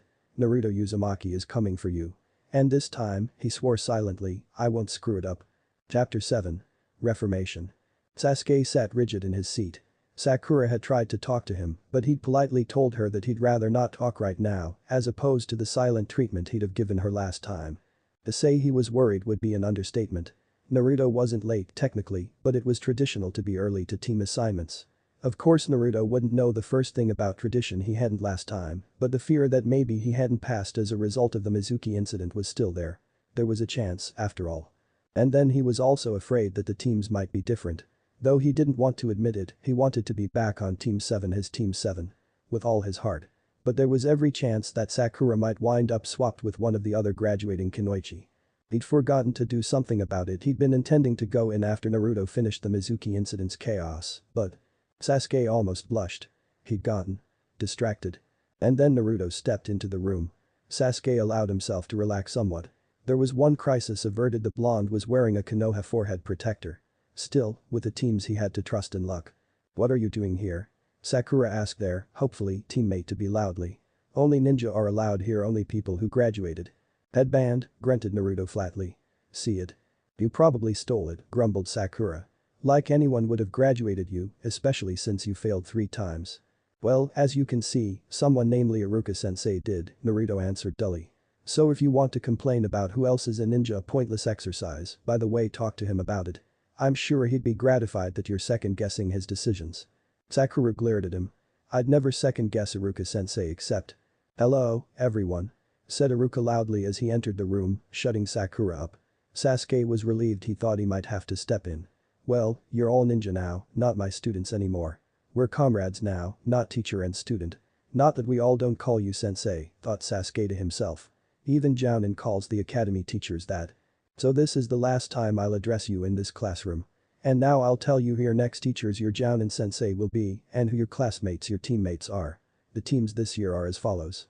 Sasuke braced himself for the worst. Under Sarutobi Asuma. Iruka read off of a list, Nara Shikamaru, Akimichi Chouji, and Yamanaka Ino. Well, that doesn't make anything certain, Sasuke said to himself. They wouldn't break the Ino Shikacho trio. This will form Team 10. Team 9 is still in action. Team 8 will consist of Hyuga Hinata, Aburame Shino, and Inyazuka Kiba, under the Jounin sensei Uhi Kurenai. Well, they wouldn't break up their tracker team, but it could still go wrong. Sasuke told himself. Then he blinked. Wait. No, it couldn't.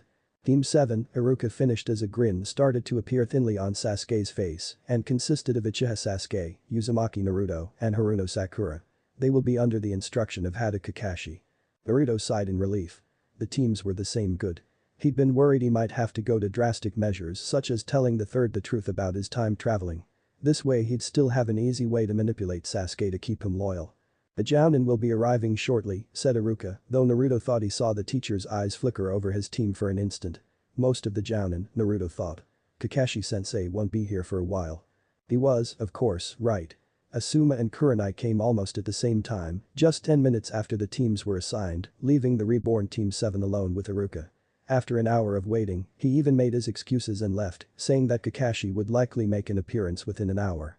Which, of course, he would. Kakashi had a standard clock of about 2 hours lateness. This is so stupid. Exploded Sakura after Iruka had gone. Who does that Jounin think he is, making us wait this long? Hada Kakashi, said Sasuke instantly as though reading a bio. Former Anbu operative then dog. Son of Haddock Tsukumo, the White Fang of Konoha. Famed for being the apprentice of the Yondaime Hokage on his genin team and for having a transplanted Sharingan Eye Dijutsu, courtesy of his Kia teammate Uchiha Obito, this Sharingan has earned him nicknames and epithets such as Copy Ninja Kakashi or Sharingan Kakashi. He is also famed for a chronic lateness complex. 2 hours, usually. Naruto looked over at the Uchiha in surprise. Sasuke looked as expressionless as ever as he continued. Haddock graduated from the academy at the age of 5 and was a Chunin at 6. At the time of his original graduation, he became the private apprentice of Namikaze Minato, the Yondaime Hokage. Oddly, Sasuke's eyes flickered to Naruto for an instant as he mentioned the Yondaime, almost as if he knew Naruto's heritage.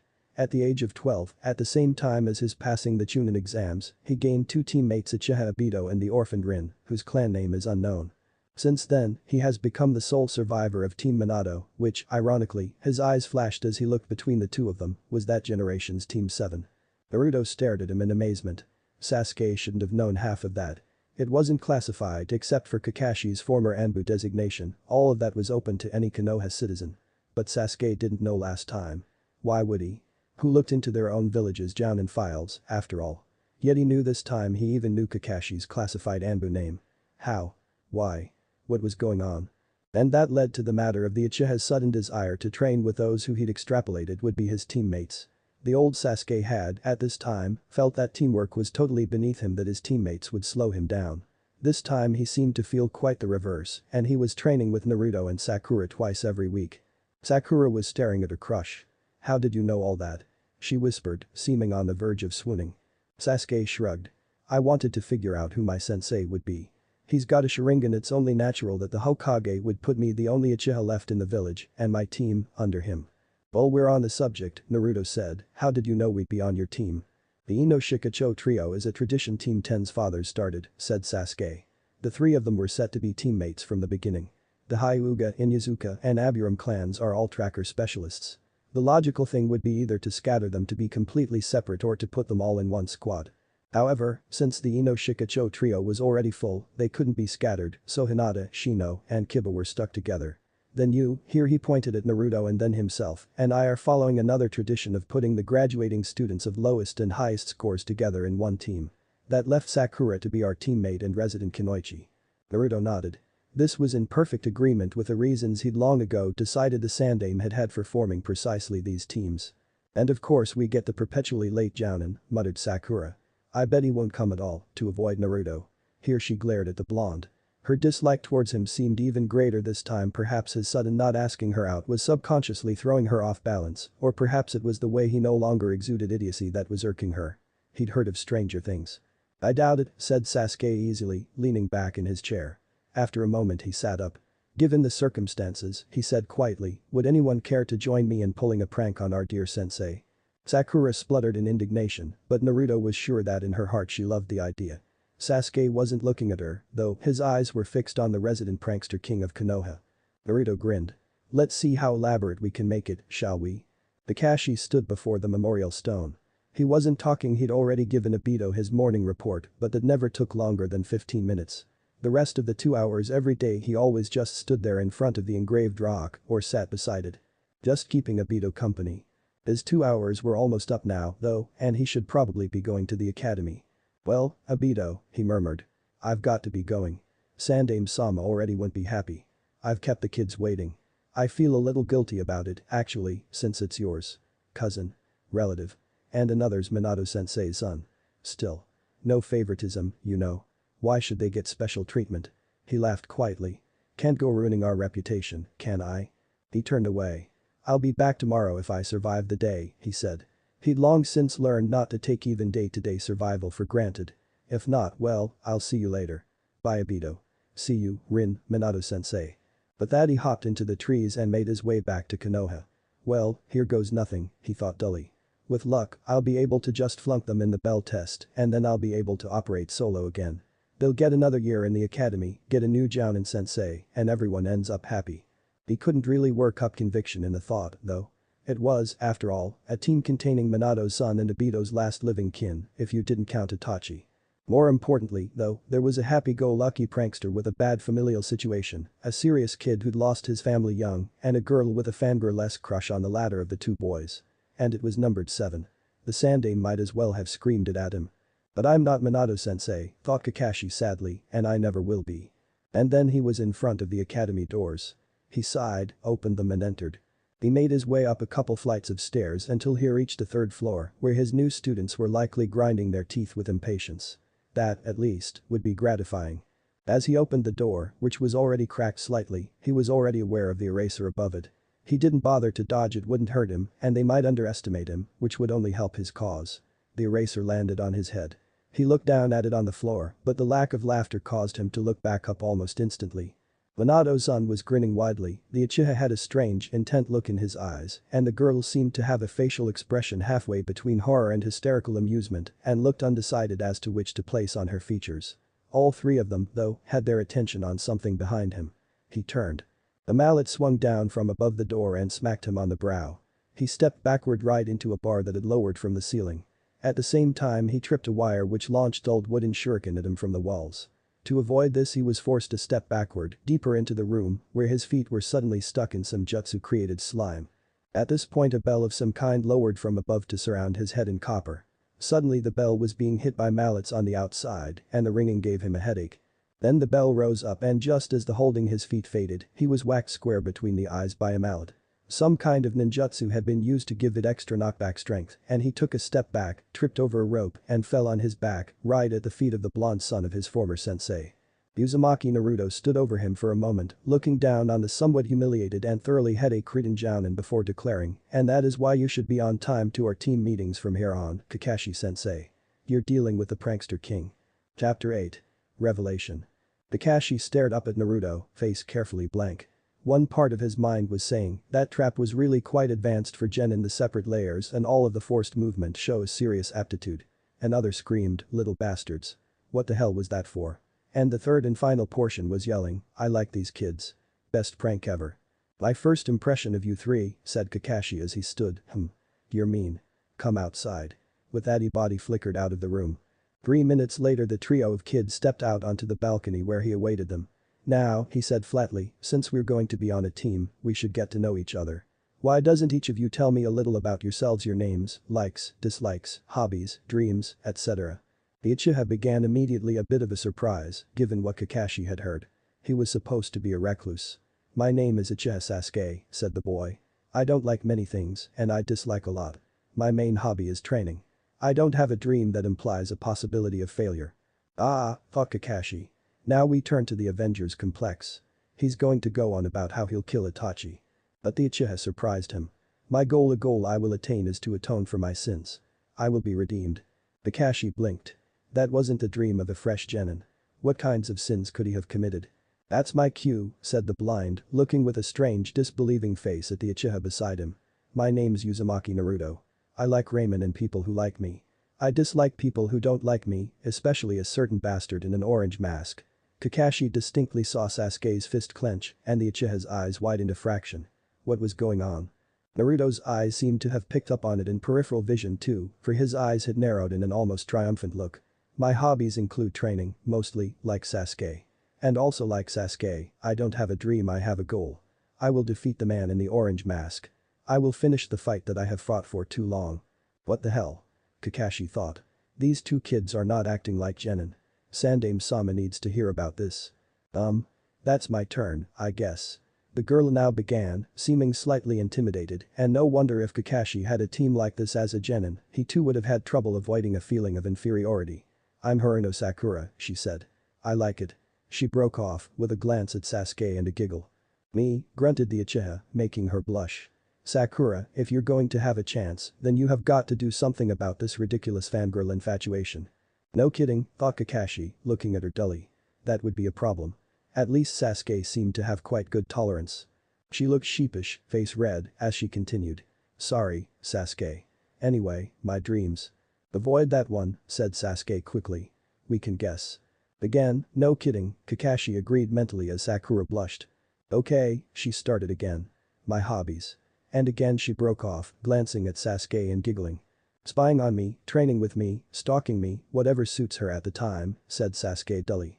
Naruto was grinning oddly, looking at the two of them, and Sasuke sent him an equally strange glare. Clearly Naruto was internally laughing at some inside joke at Sasuke's expense. Next thing. Well, my dislikes are idiots like Naruto. Sakura shouted, sending the blonde a death glare. Naruto just waved it off, rolling his eyes. Well, that's like molasses on open clockwork, Kakashi dryly.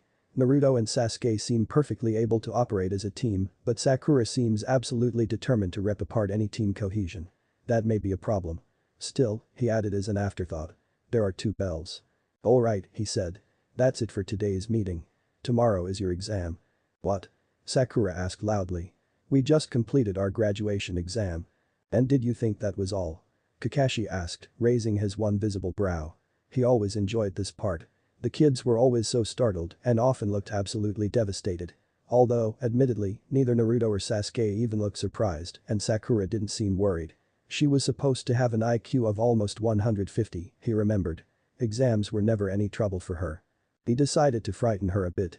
The ninja world doesn't rely on the theories you read in books, Sakura, he said. You've had your theoretical exams. You've proven you can perform the techniques to apply them. But now, he treated her to a nice smile. It's time to be tested on your ability to perform in a real situation, your combat exam, if you will. Naruto and Sasuke still didn't look fazed, but now the girl was worried. I'll see you tomorrow at training ground 3, he told them. And then, pretending that it was an afterthought rather than a carefully planned part of the test, he added, oh, and I advise you not to eat breakfast. His eyes roved over the 3 of them, or you'll puke. But that steady body flickered away. As soon as Kakashi was gone, Sasuke turned to Sakura. Eat breakfast, he told her flatly. Maybe a light one, but enough to tide you over in the event of missing lunch. What? She blinked at him in shock. But he said. He advised, Naruto said, grinning.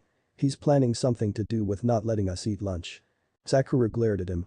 How would you like it? I agree, Sasuke interrupted. He and Naruto seemed to be having some kind of silent conversation over her head. Really, Sakura? Eat something before showing up tomorrow. All right, she said, blinking. Then she brightened. Speaking of eating, would you? No, I won't go eat with you, Sakura, said Sasuke flatly, just glancing at her for a moment before turning his attention back to Naruto. Especially not now. Naruto and I need to talk. Oh. She said, looking down. Why does Sasuke pay so much more attention to Naruto than to me? She lamented. I know he said he wasn't gay, but… And I'm still not gay, Sakura, said Sasuke as if reading her thoughts. She looked up at him, startled. He was still staring at their blonde teammate who had a strange, amused grin on his face as Sasuke glared at him. Believe me, he said, looking at her properly. You have a much better chance of getting my affection than he does. But there are deeper bonds. Things that mean more to me than infatuation or sexual orientation. And because of that, here he turned back to the blonde Naruto and I needed to talk. She blinked. This was unusually wordy for Sasuke. Oh okay. Well, goodbye then, Sasuke-kun. He said, then hesitated for a moment before adding, Sakura-chan. She practically skipped home. Naruto grinned at Sasuke as they walked side by side through the village towards the Uchiha compound. Sasuke had invited him over for dinner to catch up. Sakura-chan? He asked, amused. You have changed, Sasuke team. I should hope so, said Sasuke flatly. He looked sidelong at Naruto. So have you, he said softly. I should hope so. The blonde quipped with a grin. Sasuke actually smiled. I didn't realize. He murmured and then he shook his head. Come on. Let's save it for dinner. Naruto nodded. Do you have ramen? He asked without much conviction, it was mostly just a standard place-holding thing to say to fill up the space. No, said Sasuke dully. Damn, Naruto shrugged. Worth a shot.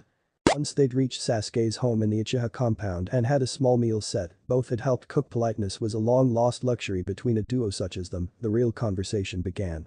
So, began Naruto, putting down his chopsticks for a moment. Sasuke followed suit. I think we're in the same boat. 5 years in the future. Yeah, said Sasuke. I learned this through Shukaku in the demonic statue of the outer path. Speaking of which, he added, as though having just remembered something. I brought Gaara through too. Gaara? Naruto asked, laughing. Well, what do you know? Now that will make for some interesting Chunin exams. Sasuke nodded. So, I assume you learned through the Kyuubi. That's right, Uchiha, said Kurama, projecting his thoughts outward so Sasuke could hear him. And while we're on the subject, he added, I feel you should know, traitor, that you haven't acquitted yourself in my eyes. You've got a long way to go, Kinslayer. Sasuke winced. Shut it, furball, Naruto snarled. No need to be a bastard. He's here, isn't he? No, he's right, said Sasuke quietly.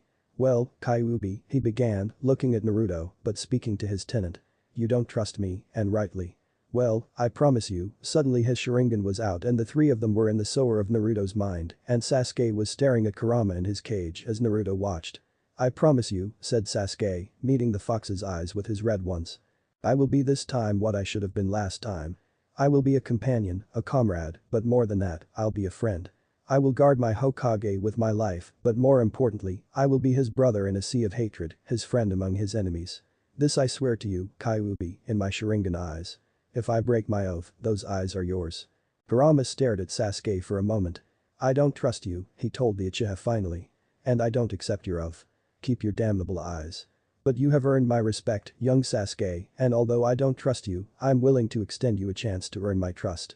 Then the fox's eyes flared. "Don't screw it up." "Don't worry," Sasuke grunted, and then they were back in the dining room of Sasuke's house.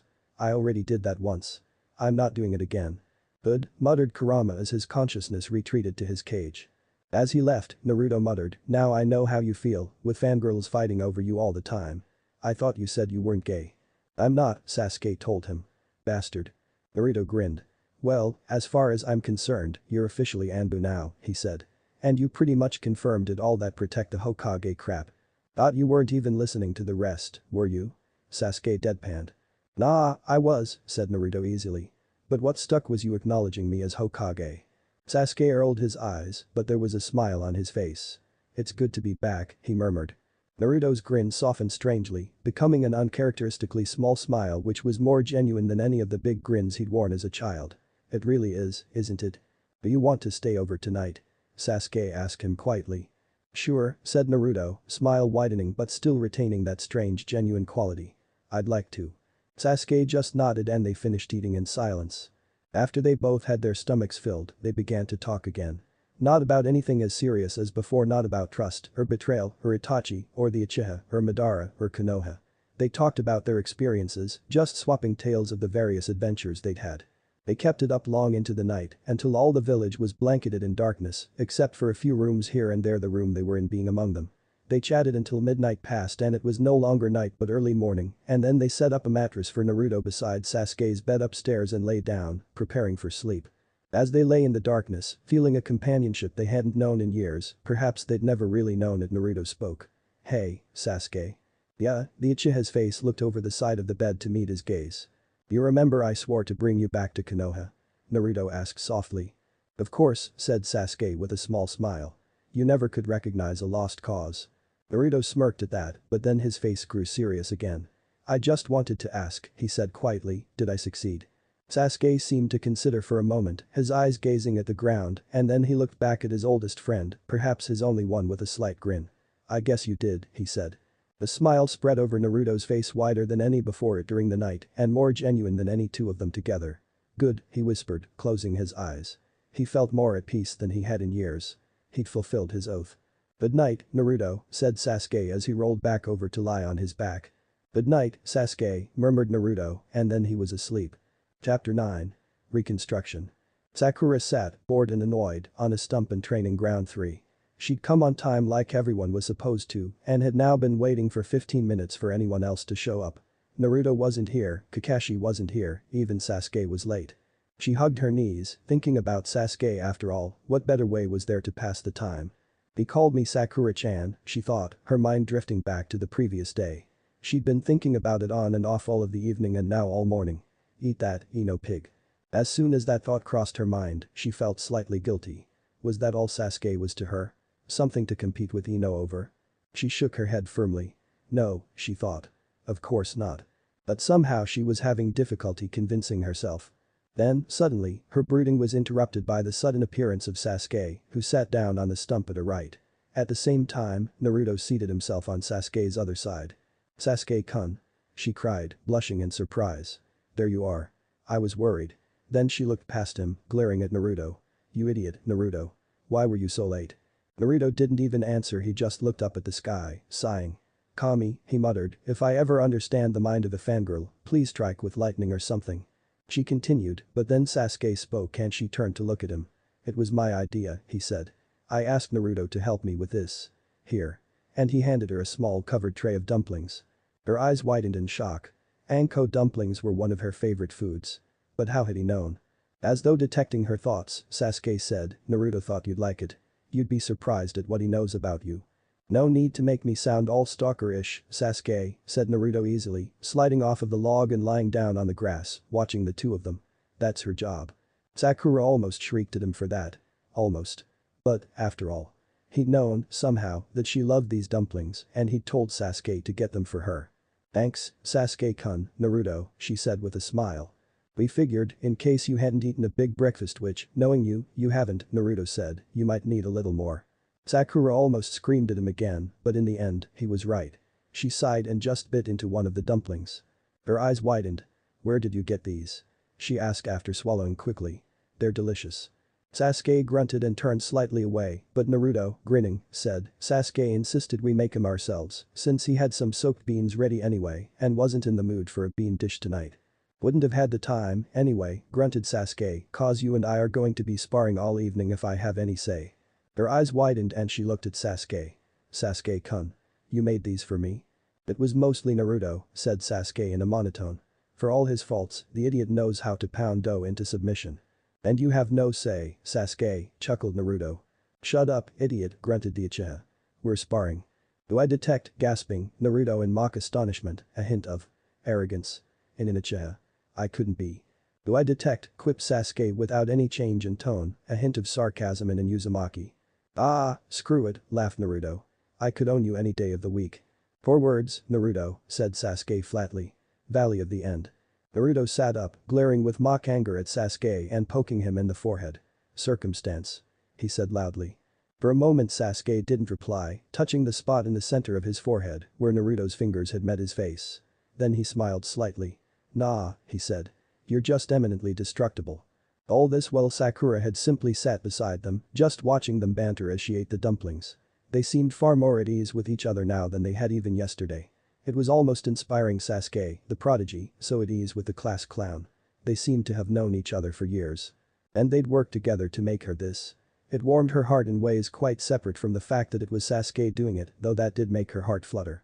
When did you two become such good friends? She wondered and then realized she'd spoken aloud. She blushed slightly at the realization. Sasuke turned to her. I'd tell you if I knew, he said. Naruto laughed. But really, neither of us does. I for one have no idea when we stopped hating each other and became friends. That's what we were talking about yesterday, Sasuke said, glancing at the blonde. We needed to get something straight. Speaking of which, Sakura, his cold black eyes looked into her green ones. We need to establish something all three of us before Kakashi gets here. Sakura looked at him. So did Naruto.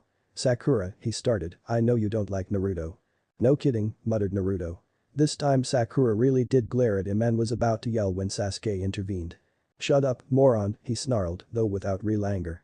This is more important than your bruised ego. Anyway, Sakura, he turned back to her, I know you don't like him, and I can definitely understand. Hey. But we're a team of genin now, Sasuke finished ignoring Naruto's outburst.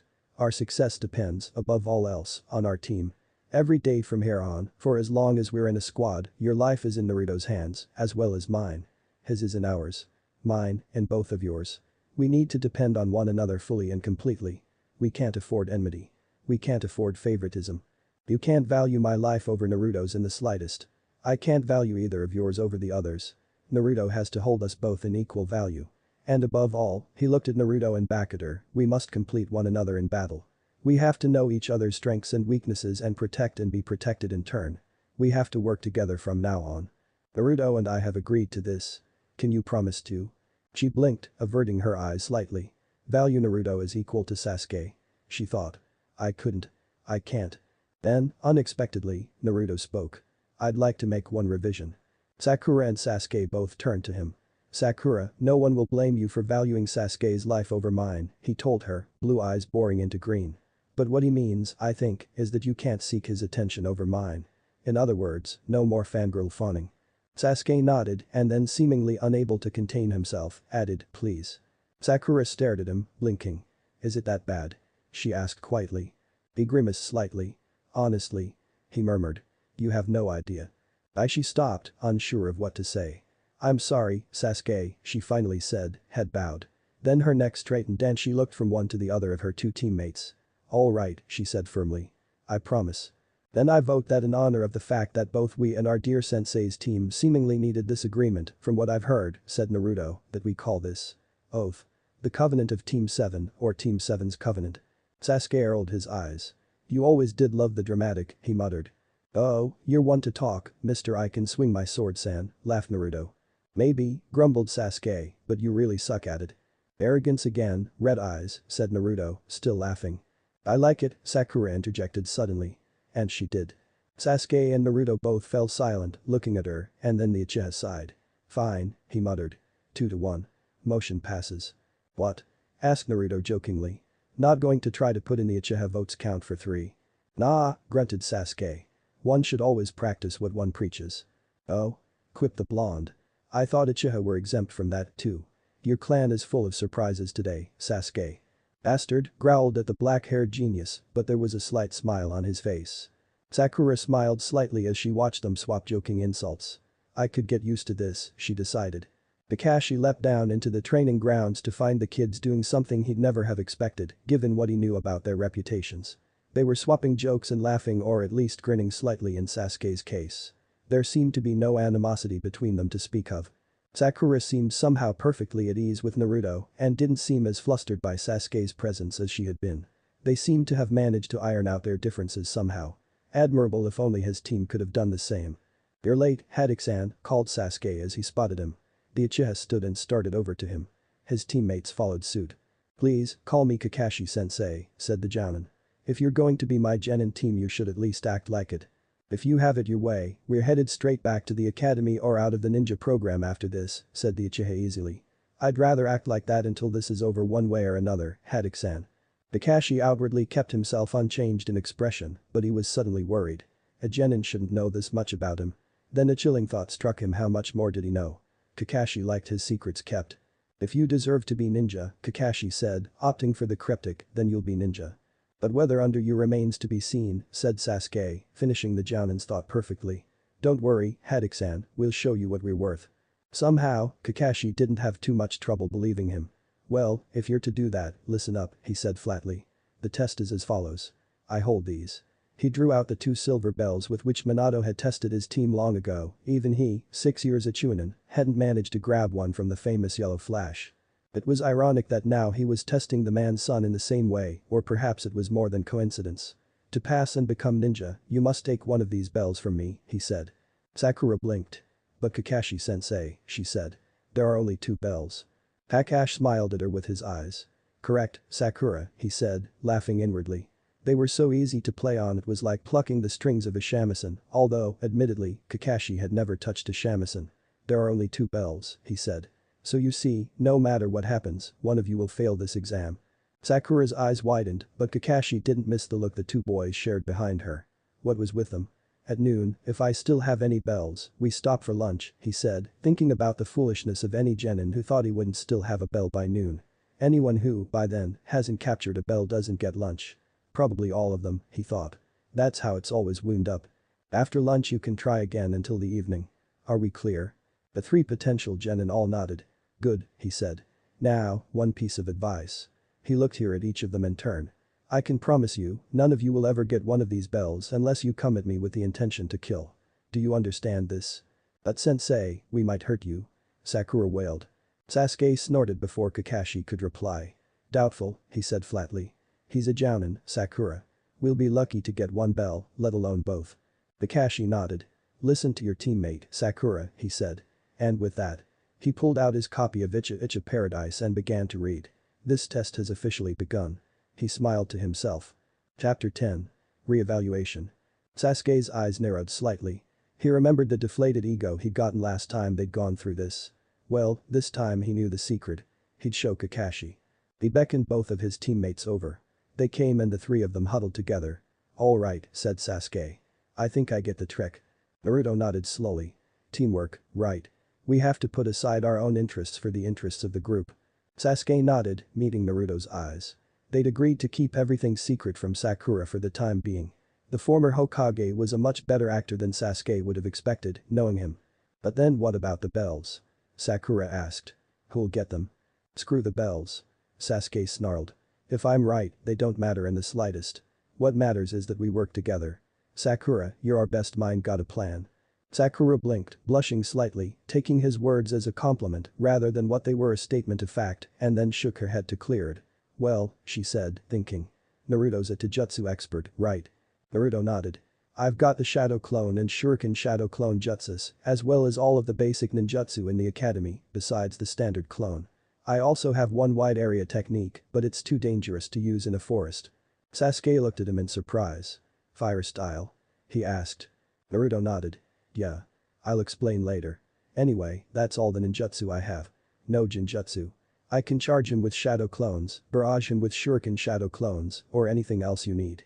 I can make hundreds of each. Sakura's head whipped around to face him. Hundreds? She asked.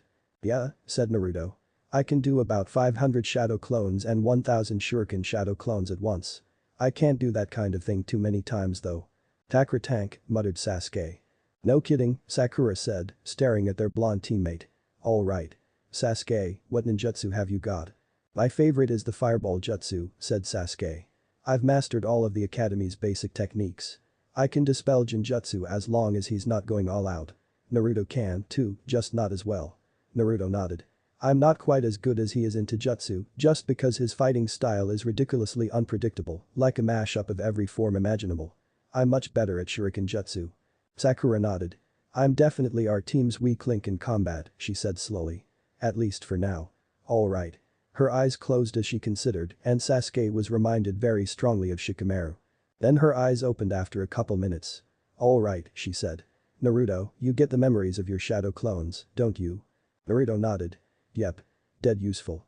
Alright, said Kunoichi with a nod. Naruto, I want you to get us about 200 shadow clones. Get 12 of them and use transformation to get them to look like teams of us 4 of them. The 5 teams will scatter through the forest, with the clones looking like they're going separately. Once the first of these team clones is dispersed, they'll form back into squads. While the teams get away, your army of clones will fight Kakashi as long as they can. And keep one clone separate from everything to tail him constantly. We need to know whenever he lays a trap.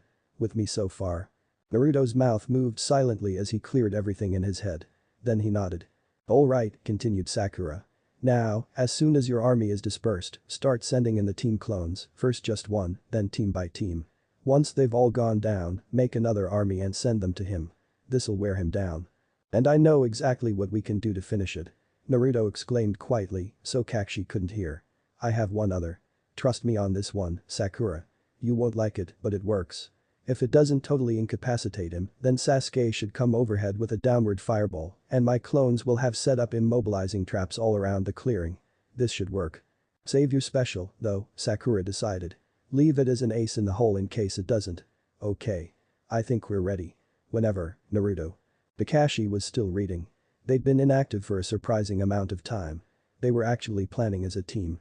Amazing. Then, multi-shadow clone jutsu. Yelled the small Minato lookalike. Oomph. Kakashi looked up to see himself surrounded by a couple hundred shadow clones, all looking like Naruto. Well, he said quietly, putting his book away and standing up straight. This should be a lot of fun. And then they attacked. Lesson 1, Kakashi said, taking a combat stance. Taijutsu. His palm came out and was swept aside by a clone's forearm. At that instant, a roundhouse got him in the ribs. There was a lot of force behind it. Kakashi's eyes widened slightly. Alright. He had to get serious. The kid was surprisingly good at taijutsu, so Kakashi had to give him that. He was also much stronger than he'd have expected. Still, Kakashi was a jounin. He was better. Kakashi began to spin, deflecting strike after strike with lightning speed and taking out one clone at a time. He was tempted to use his Sharingan to learn a bit about whatever style Naruto was using, but this was, after all, only a genin exam. It wasn't worth it. He caught Naruto's fist and swung the clone around, taking out all the clones in a 4-foot ring around him. Then he leapt up, swinging his legs in a double hook kick, taking out several more. As more came towards him, he blocked one punch while kneeing another in the gut. His other hand speared another in the throat. Then he whirled, blocking 2 strikes and taking out 4 clones with a crescent kick. One by one the clones went down, but he was sustaining hits too. He was already starting to bruise on his ribsage, where that first strike had landed, and he'd taken 2 ridge strikes to the right side of his neck, as well as a bruise on the outside of his left thigh, a close block he managed when the boy had gone in for a low blow. Eventually, though, it was over. Kakashi was slightly bruised, but it wasn't too bad. He'd still give any jounin a run for his money, and the genin were no more of a problem now than they'd started. Then, suddenly, he heard a whisper of shuriken coming at him through the leaves. He jumped into a roll out of the way.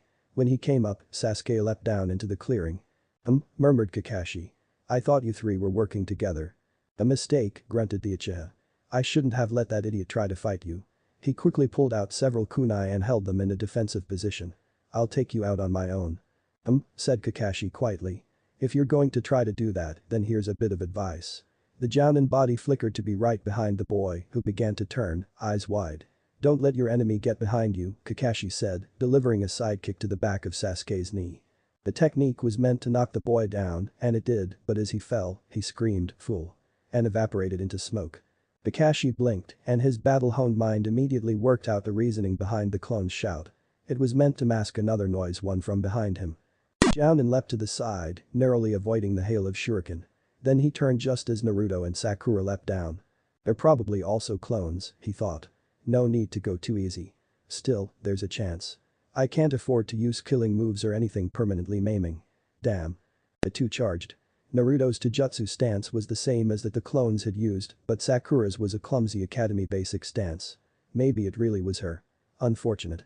He blocked a couple strikes and took out the Naruto clone. Then after deflecting a clumsy attack from Sakura, he struck her with a palm to the stomach.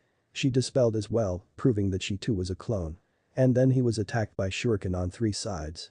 He rolled out of the way and was surrounded by the team of three.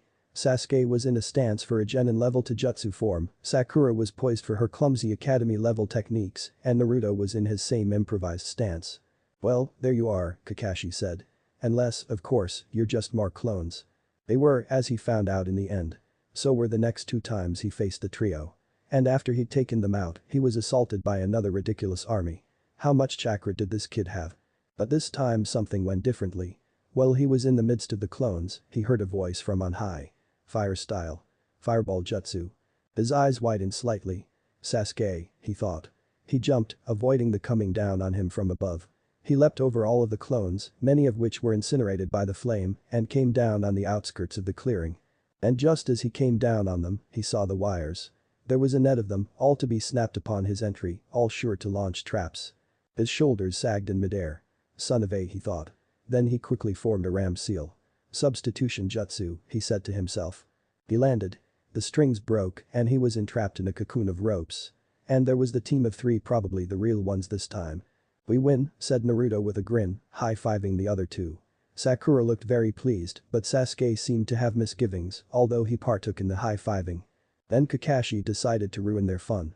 He said quietly, Lesson 2. Ninjutsu. And then he activated the substitution he'd set, and there was a stump where he'd been while he was in a tree over their heads. Naruto and Sakura seemed to blink in surprise, but Sasuke was instantly moving. He launched a flurry of kunai directly at Kakashi. The Jonin realized he'd probably noticed the log on the branch before. The white-haired ninja dodged by leaping down to the ground. He stared at them softly as he said, You three are pretty good, you know that. Shame it ends now. His eyes widened dramatically. Lesson 3. Jinjutsu. He formed hand signs as quickly as he could and said, Demonic illusion. Tree binding death.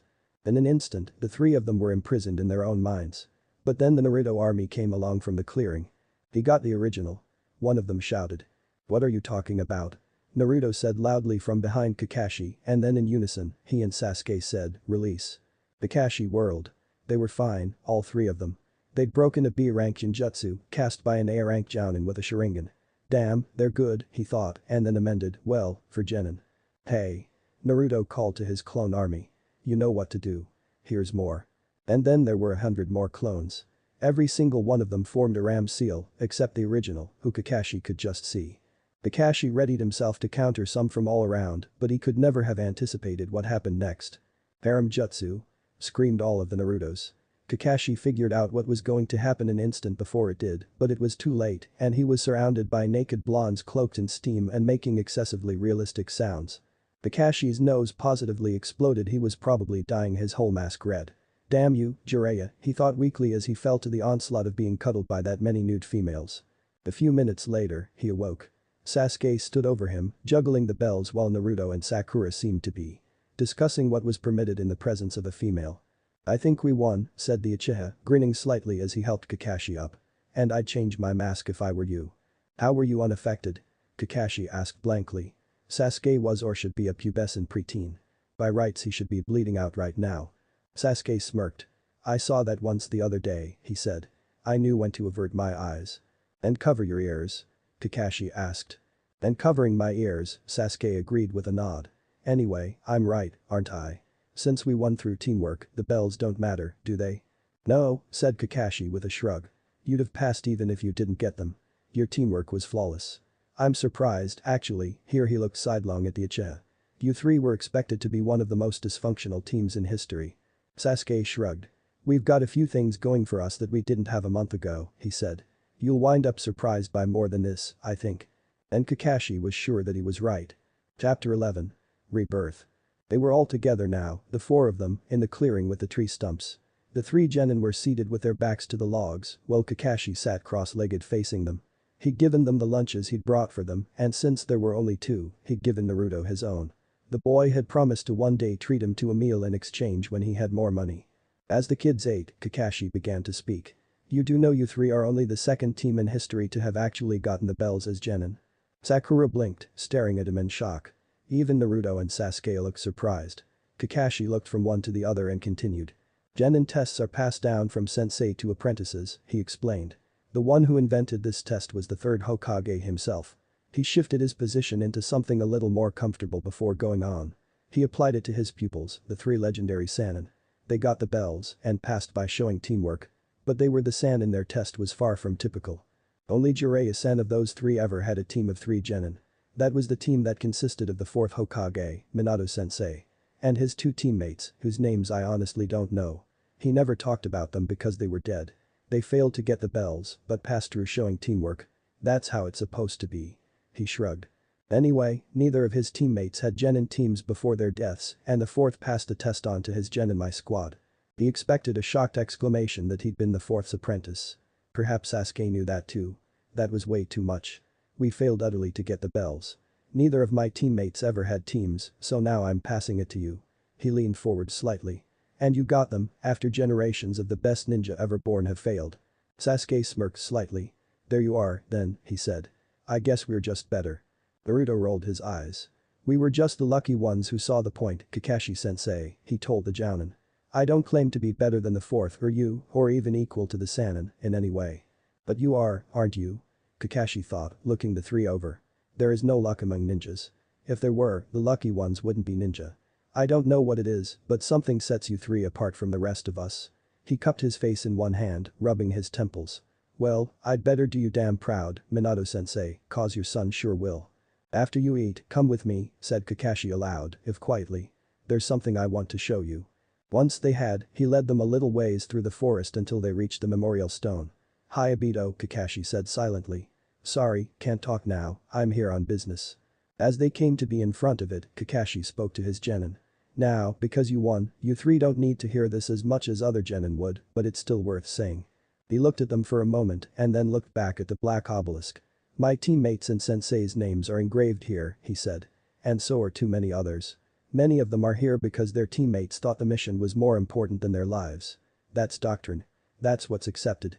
He looked at them and met each of their eyes in turn. This memorial stone holds sacred the names of those who fell in battle as heroes of Konoha. And many of these names are only here because of that law, that the mission takes priority. I know better. His fists clenched involuntarily and he slowly relaxed them. Ninja law states that those who fail to complete their mission when it is within their grasp are trash, he murmured, almost talking to himself. That's true. But those who turn their backs on their comrades are worse than trash. I think I understand, said Naruto softly. Kakashi looked at him. If you don't finish your mission, everyone hates you, he said. But if you turn away from your friends and allies to complete your mission, then even if the whole world loves you, you'll hate yourself. Sasuke nodded slowly. And that's worse. Kakashi looked from one to the other. Not only are they geniuses, but they're philosophers too. He chuckled inwardly. This'll be an interesting team. He had no idea just how right he was. Kakashi had sent the three of them off for today, after letting them know where they were meeting the next day. Sasuke walked beside his two teammates as they made their way towards the village proper. Naruto had started rubbing a place on his head which was starting to swell up as soon as they'd left Kakashi's line of sight. You didn't have to hit me that hard, Sakura-chan, he whined. You shouldn't have used it like that, grumbled Kunoichi. But we won because of it. Naruto exclaimed. I don't care, she said firmly. It's just wrong. But we won, said Sasuke suddenly, not looking at them. Out of the corner of his eye, he saw Sakura look over at him, blinking. Sasuke-kun. It worked, said Sasuke flatly. Sakura, in the world of ninja, there are much worse ways to play on male perversion. One day you may be called on to perform a seduction mission for Konoha. That's no different from this, it's just a higher stage of the same thing. This is nothing. You've got to get used to it.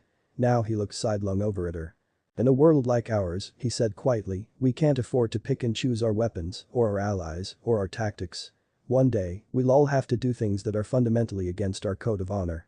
This is just a taste of that for you, worse will come. You've got to get used to the idea now. She just stared at him, clearly lost for words. He wondered whether he was alienating her from her worshipful fangirl complex, or if by his insights he was just pulling her deeper. Who cares? He thought then. She needs to know. It was one of her greatest weaknesses last time, her refusal to go all out when she had to. Suddenly his honed ears picked up a noise which he knew meant a human was watching them from the trees.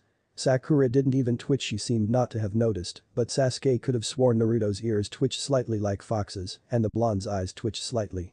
Naruto looked to the place where the sound had come from, gave Sasuke a slight nod, almost imperceptible, and then twitched his head in a similarly minute fashion onward. The message was clear.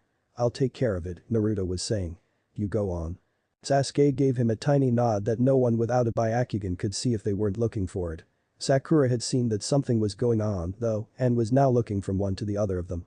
Before she could say anything and blow their cover, Naruto spoke, pasting a grin on his face. I'm out of here, he said. See you. And with that he headed back the way they'd come. Before Sakura could ask the question Sasuke could see forming on her lips, he said quickly, come on. In honor of our getting promoted, I'll treat you to dinner again, it's not a date. He added that last quickly as the look of elation started to spread over her face. They continued on towards the village for a time, and then, when Sasuke was sure they were out of hearing range of the unseen observer, he said, Sakura, you noticed something right where Naruto left us, right? Sakura blinked. You two were acting odd, she said slowly. It was like you were having some kind of silent conversation. Sasuke nodded. We were, he told her. Sakura, there was someone in the trees there, watching us. The girl's eyes widened. Are you certain? She asked. Yes, said Sasuke. I don't know who it was. Naruto's gone to find out. He'll catch up with us and we'll have dinner as a team. He grinned. It wouldn't be a proper graduation celebration otherwise, would it? No, said the girl, looking downcast. No, I guess it wouldn't. I told you it wasn't going to be a date, said Sasuke, looking at her with one raised eyebrow. I know, she said. I know. It's just. Ugh. Sorry. He rolled his eyes. Fine. To make up for it, we'll have dinner tomorrow night. You can even call it a date if you want to. She frowned slightly, surprising him. But it won't be one. Does it matter? He asked, perplexed. You still get to say you one up Tino. She looked away from him. Is that all you think I think of you? She asked quietly. A contest with Ino? He looked at the back of her head dully. Isn't it? He shot back softly. No, but maybe it should be. She said loudly, whirling to face him, and he was shocked to see her green eyes blazing in hurt fury. If you're going to be such an insensitive prick, maybe I shouldn't see anything more in you. He blinked. Then he smiled slightly. All right, he murmured. Now it's a date. She blinked, the rage leaking out of her eyes. Wait, what? She muttered, confused. Sorry, he said, still grinning. This is out of my comfort zone. First, I apologize for insulting you. Second, would you go to dinner with me tomorrow on a date? Sakura just stared at him, yes. She said eventually, sounding cautious in case this was some kind of cruel joke. It wasn't. How about 6? He asked. Tomorrow evening, if we're finished with team stuff by then. Her eyes slowly widened. Okay. She murmured, seeming to be in shock. At that point Naruto caught up with them. Well? Sasuke asked him. Who was it? Naruto shrugged. Just a genin on a mission. But as he spoke, he shook his head at Sasuke imperceptibly and mouthed Hinata. Sasuke blinked. There was an odd feeling in the pit of his stomach as he looked at Naruto, and it took him a moment to realize that it was guilt. Horrible, crushing guilt. He remembered the Battle of Konoha. He remembered the ninja throwing themselves forward to protect the civilians who were evacuating. He remembered being faced with a squad of 4 Sakura, Kakashi, Hinata, and Naruto himself. He remembered Kakashi being burned alive by his Amaterasu early on. He remembered using madaras to enslave Sakura. With each memory, a fresh wave of pain and guilt and horror at what he'd done came over him. And then he remembered impaling Hinata with a Chidori spear right before Naruto's eyes. He remembered the Hokage's scream of pain and fury, remembered the red glow of Kurama, remembered meeting the Rasen Shuriken with a hypercharged Chidori, remembered being blown back from the blast and knocked unconscious to have the rest of the battle fought by the rest of the force. It was as though walls were coming down in his heart and the guilt was flooding in after having been held off for years. He looked away from his teammates to hide the tears that were forming. "I've got to go take care of something," he muttered, barely managing to keep his voice steady. "I'll meet you at Ramen Ichiraku in a few minutes." "All right," Naruto said, patting him on the shoulder. He understood. "See you there." And Sasuke left as quickly as he reasonably could to get his weeping out of the way. Naruto walked on for a few moments after parting with his team. He sensed a watching person following him as he did so. Then, after he was a fair distance from his team, he stopped. "Come out," he called. "Whoever you are, I know you're there." There was a gasp, and then, as he turned, Hyuga Hinata hopped out of the tree. He barely kept his face compassed of all hell, he barely kept himself from launching into her arms. Even so, his mouth did drop slightly open and his eyes widened a little. Kami, it hadn't struck him fully until now. But she was alive. She was alive. "Hinata-chan," he said in surprise, she blushed, so apparently he hadn't been calling her Chan yet at this point, a shame that he would now undo, and then, to humor her, so she wouldn't be embarrassed, on a mission. Why yes, Naruto-kun," she whispered, face bright red. "Kami," he thought, "how I missed you, Hinata-chan." "Good luck," he said, grinning, and then asked, "Who's on your team again?" It wasn't that he didn't know, he just yearned to talk with her, and that was all he could think of to say. Inyazuka Kiba and Aburam Shino," she said. "My sensei is Ryuhi Kurenai," he said, nodding. "Yeah, now I remember." He racked his brains to think of some good topic to start on, but his brain came up blank, seeing Hinata was taking up most of his mind and Kurama wasn't helping. He was laughing in his cage at his host's sorry state, acceptable, considering how rarely one saw a lovesick Jinchuriki. So he said, with regret foremost in his mind, "Well, I guess you've got a mission to finish." She blinked in surprise, had she already forgotten the ruse he'd given her? Before nodding. Why yes. Sorry. I'll go now." He nodded. "Don't apologize," he said. "I enjoy talking with you." She blushed, of course, and the aching of his heart was unbearable. "I'll see you around, Hinata-chan." "I and Naruto-kun," she said, and then she was gone, clearly embarrassed at having been caught.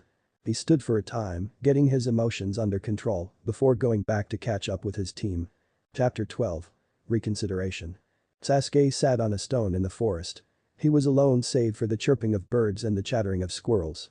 He was taking the opportunity to meditate on all that was happening around him. Well, perhaps meditate is not quite the correct word. Meditation involves the calming of the mind and the soothing of emotions. It does not, by all accounts, involve rivers of salty tears flowing down one's face. So what would be the correct word? Considering? Contemplating? Musing? Wondering? No, wishing. Sasuke was wishing that he hadn't done all of the things he had last time, that he hadn't come back in time because it hadn't been necessary.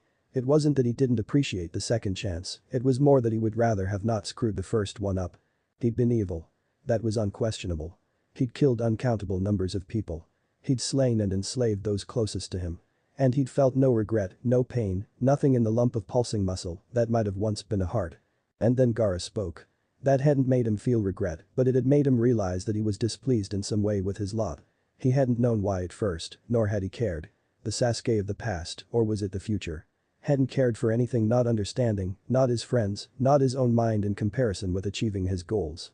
Well, all of his goals had been achieved and he'd suddenly found himself unhappy, so for a time his new goal was attaining happiness. He hadn't regretted yet what he had done, but he'd felt instinctively that the source of his unhappiness lay in his past, so on the appearance of an opportunity to find and prevent it, he seized his chance. And then there was Naruto.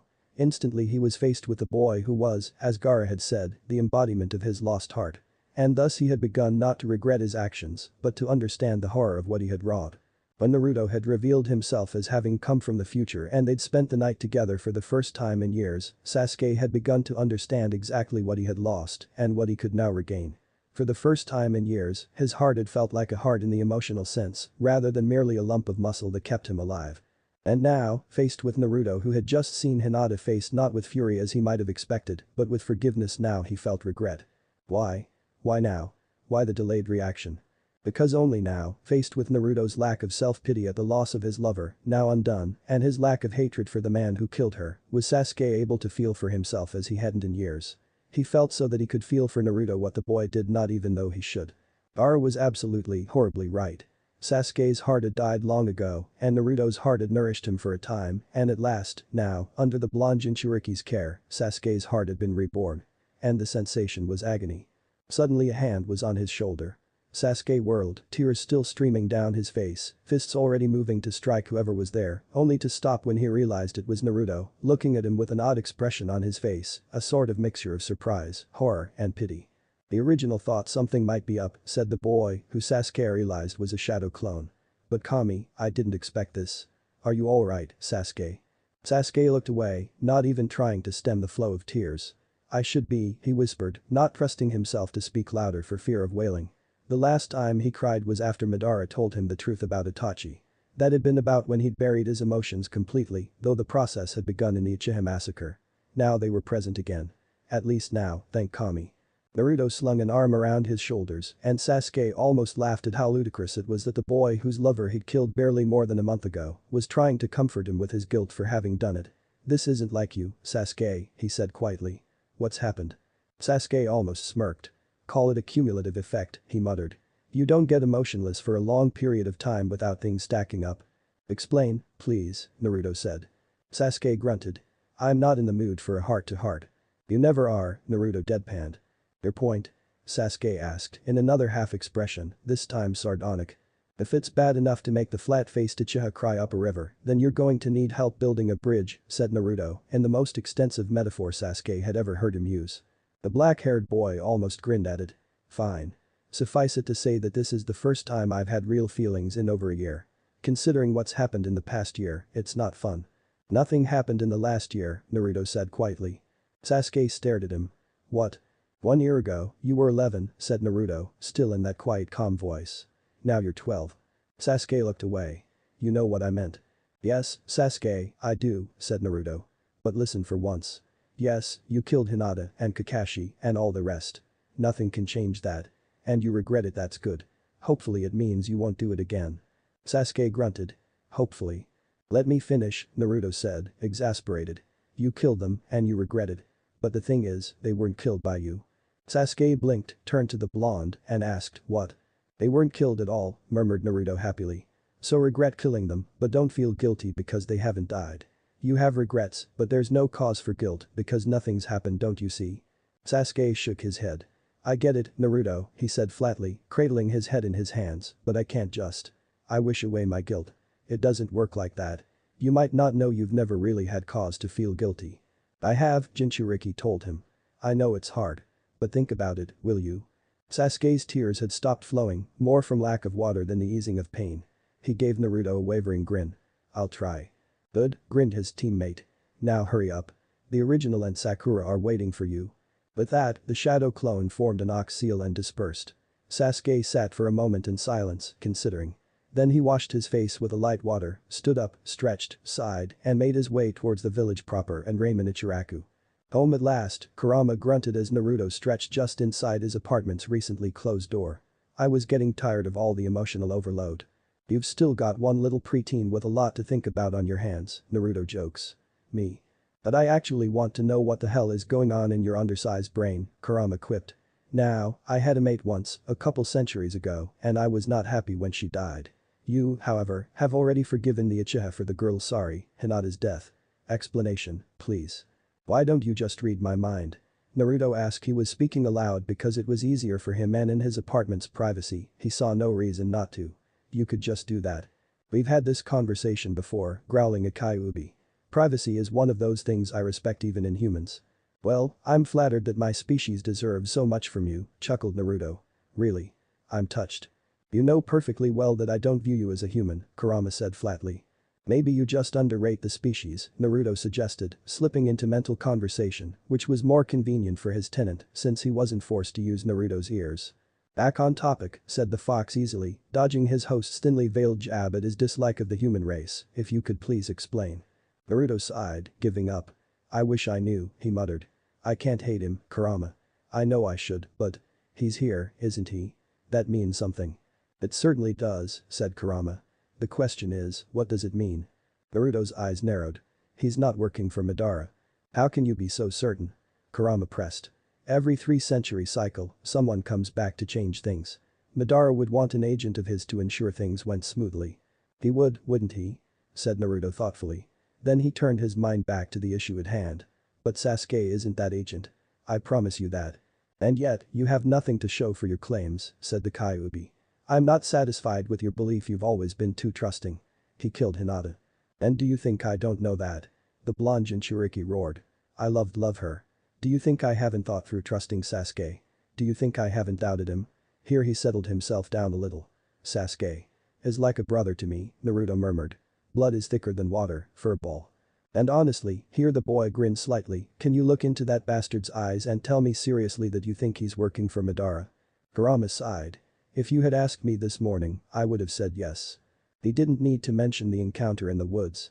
They'd both seen it. Sasuke's eyes had always been filled with hatred, but this was the first time Naruto could remember seeing the Uchiha directed at himself. It had been a startling experience. It was a sign, Naruto thought, a sign of the transformation that he'd spent years trying to facilitate. He smiled slightly as he remembered his oath as a child, how he'd sworn to retrieve Sasuke. In the end, he'd given up before succeeding, a point which hurt him terribly. Why? Kurama asked, and Naruto realized he'd accidentally been projecting his thoughts outward. Naruto sat down on his bed throughout the conversation, he'd been subconsciously preparing for sleep. Because I can't give up, he said quietly. It's not me. I won't give up. Call it determination, or stubbornness, or blindness, or perseverance. Or even just idiocy. You'd be right. But Kurama, who was as skilled as any ninja mentally, saw as Kakashi would say underneath the underneath and asked the question which had a hidden answer. And what do you call it? Naruto gave a dry chuckle. I call it faith. Hinata couldn't sleep to save her life, not even with a glass of honeyed, warm milk seeping through her body. She'd gone through all of her relaxation stretches, meditated for 15 minutes, she'd even voluntarily sparred with Hanabi to take her mind off things. It hadn't worked at all. Her mind kept going back unbidden to the events of the afternoon. To Naruto's words. I enjoy talking with you, he'd said. Her eyes closed as she tried to force down the unbidden rush of blood to her face. Not even her family enjoyed talking with her. The elders despised her, father thought her a lost cause, even Hanabi looked down at her. The Branch family, despite all pretenses of respect, absolutely hated her, thinking it an insult to them that someone so weak was in the main house. Neji was living proof of that. So what on earth made Naruto find her important enough to even notice? Him, of all people, the one with the most power and potential of their entire class, he should have looked down on her like the strong ninja always did, except Kurenai-sensei, of course. But more interesting by far to her was the odd expression that, however hidden it was from his face, it was kept, still shone plain in his eyes.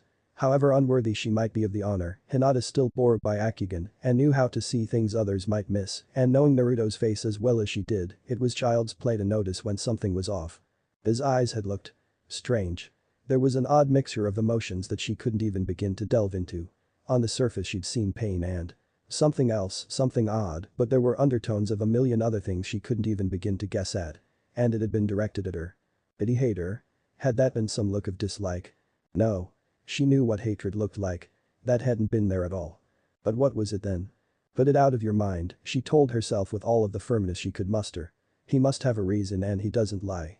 If he said he likes my company, a delightful shiver went through her at the thought, then he does. There was, of course, still doubt, but she turned her thoughts from that, opting instead to just think about Naruto himself until, eventually, she fell asleep. Chapter 13. Reactivation. Naruto lay on his back in the grass, humming idly to himself.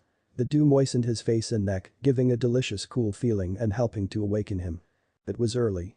Still in the gray hours of the morning just before dawn, in fact, he had awoken early after the dinner with his team the previous evening, with the intention of getting a little training in before the others arrived at 7. Kakashi, of course, wouldn't come till 9, but no one had ever been late last time. He'd been too stupid, Sasuke hadn't seen the point, and Sakura had been dutiful, as well as wanting the chance to bond with her Uchiha crush, i.e. get ignored and embarrass herself. Naruto rolled his eyes as he considered the past.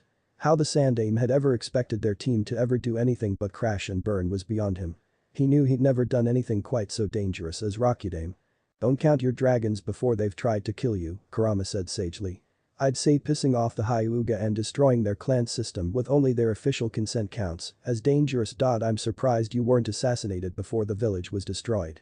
Naruto rolled his eyes. That was different. How? Kurama pressed. It wasn't stupid as hell, the blonde Jinchuriki said matter-of-factly. That's hardly a compelling argument. Kyuubi muttered, but Naruto had already risen and begun his exercise routines. The boy could already feel the changes in his body as it had been upon his return. His exercise had strengthened it from head to toe. His muscles weren't battle-honed as they had been once, but they had strength, which was as much as could be asked of simple exercise, at least for now. He understood now why Lee, despite having gained incredible movement speed through exercise, had a comparatively slow attack speed during the Chunin exams. Only certain advanced exercises improved the fast twitch muscles used for rapid attacks. They were mostly improved through action in combat, which was why that particular aspect of the second Green Beast's Taijutsu had been repaired by the time of the Fourth Shinobi World War. "It's not valid either," said Kurama suddenly, giving Naruto pause. What?" Naruto mumbled, confused. "Your argument," Kurama told him. "It's not valid. You just said it wasn't stupid. That's a matter of opinion." Naruto shook his head slowly. After about 20 minutes of silence, a conversation becomes obsolete, furball. Kurama grunted. "If you say so. I do. And now you made me lose count." The boy complained. He'd been in the middle of his sit-up sequence and now he couldn't remember what number he'd been on. 34, the fox murmured helpfully. "Thank you," said Naruto, continuing on. For quite some time the boy and his tenant bantered on, making small talk just for want of something better to do, and then, "Who are you talking to?" a voice asked suddenly from behind him. Naruto looked up and immediately his head was filled with Kurama's cursing, for there, staring at him, was Sakura. He shrugged. "Might as well go with the basics. Myself," he told her flatly. "First sign of madness." She blinked. "That expression's from Iwa, fool," muttered to Kyuubi. "She wouldn't know it." "So?" Naruto asked. "So she won't get the joke." What?" the girl asked, perplexed. "Don't worry about it," he said, shrugging. "What's the time?" 10 till 7, she replied, sitting on a stump. "Why? How long have you been here?" He shrugged. "About an hour and a half," he estimated. "I spend most of the day with you guys, so I've got to get some private training either during the early morning or in the evening when I'm exhausted. I go with the former." "But why do you need any extra training?" Sakura asked. "We've got Kakashi-sensei for that, right?" He smirked. "In case you hadn't noticed, our sensei arrives 2 hours late for everything. That's 2 hours out of training time. Anyway," he added, "the man's a total ninjutsu specialist. I'm naturally inclined to taijutsu. I'm not his ideal student. In any case, it's better to work out away from one sensei so that the time you have with him can be fully dedicated to practical techniques." She stared at him, mouth slightly open. "That makes a lot of sense," she murmured. He grinned. "I will try. Sometimes in the wrong things, of course," chuckled Kurama. "Like when you tried to vandalize the entire Hokage monument." "Come on," admitted, Naruto laughed. "You thought that was amazing." "Of course I did," said Fox. "I don't like humans, remember? I especially enjoyed seeing you have to clean it all up." Naruto sent the fox a mental frown. "Bastard," he muttered to Kyuubi's howls of mirth. "I'm not late, am I?" came Sasuke's voice suddenly from the direction of Konoha proper. "Of course not, Sasuke-kun," came the inevitable cry as Sakura leapt up and turned to face the approaching Uchiha. "Did you sleep well?" "Fine," said Sasuke calmly. "Settle down, Sakura. How about you? And you, Naruto?" "I slept well," said Sakura eagerly, with a force barely lowered by Sasuke's words. "I can't wait for this evening." "Yes, we're still going out," grunted the black-haired boy. "Please don't make me regret it." "I'm fine," said Naruto evenly, sending Sasuke a message with his eyes that said, "Why did I not hear about this? What the hell? When did this happen?" Sasuke's reply was much more even. "Tell you later." "Good," the Uchiha said. "Now we just have to wait 2 hours. What fun." "We could set another trap," Naruto suggested. "Nah," grunted Sasuke. "One eyes earned a 1-day reprieve, I say." Naruto shrugged. "Another time, then." "Yeah," nodded Sasuke. "We probably shouldn't be pranking our sensei at all," said Sakura timidly. Naruto rolled his eyes. "He shouldn't be 2 hours late to everything. Cause and effect. Anyway, you know you enjoy it." Sakura just colored slightly and looked away. "The question remains," Sasuke brought them back to the topic. "What are we going to do for 2 hours?" "Train?" Naruto suggested. Sasuke shrugged. "If you like. I'd rather do something a bit less as ninja and a bit more as genin, if you take my meaning." "I do," Naruto said silently. "We were never really kids last time, were we?" Suddenly he thought of something. "We could cut." Sasuke smirked. "Play hooky. Sounds like perfect vengeance for Haddock's lateness on his prank day off." Sakura looked from one to the other nervously. I'm not sure that's a good idea." Naruto grinned at her. "This isn't the academy, Sakura," he said. We'll only get in trouble with sensei, and if I know anything, he's too lazy to bother punishing us. He's right, Sasuke said. But the question remains even then, what do we do? We could try to find him, Naruto suggested as the thought hit him. Why hadn't they ever tried that last time? Sasuke blinked. Good idea, he said. You coming, Sakura? Sure, she said, eager to agree with anything Sasuke suggested. Uchiha nodded. If I know anything, he'll be at the memorial stone. We should try it there. Then let's get going. Naruto cried, and off they went. They started off with a conversation between the two boys, just small talk, but eventually Sasuke was able to drag Sakura into it and soon they were all three talking and laughing like old friends. Which they were, of course, though Sakura didn't know it. Soon enough they approached the memorial stone.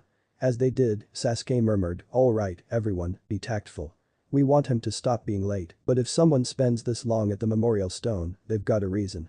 Naruto nodded. Sasuke's good at this, he said silently to Kurama. See how he's conveying everything he and I already know to Sakura without giving anything away. He's a genius at this. I'll have to remember that he's a good espionage agent when I'm Hokage. No guarantee that the title will be yours this time around, the fox muttered back. And he's still not necessarily trustworthy in my book.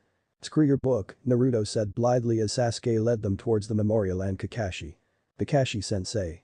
Sasuke called as the white-haired Jounin came into view. The man looked up from the stone in surprise. What are you three doing here? He asked quietly. Looking for you, said the Uchiha, stopping a few feet away from the man. Any ideas on what we can do while we wait for you? Kakashi almost seemed to smirk at Sasuke's roundabout chastising. Yes. There was a moment's silence, and then Sasuke said, so, does that mean we should play charades? Kakashi chuckled dryly. No. Guess. Naruto cocked his head beside Sasuke. Do you expect us to just wait for you? No, said Kakashi. Think. You're ninja.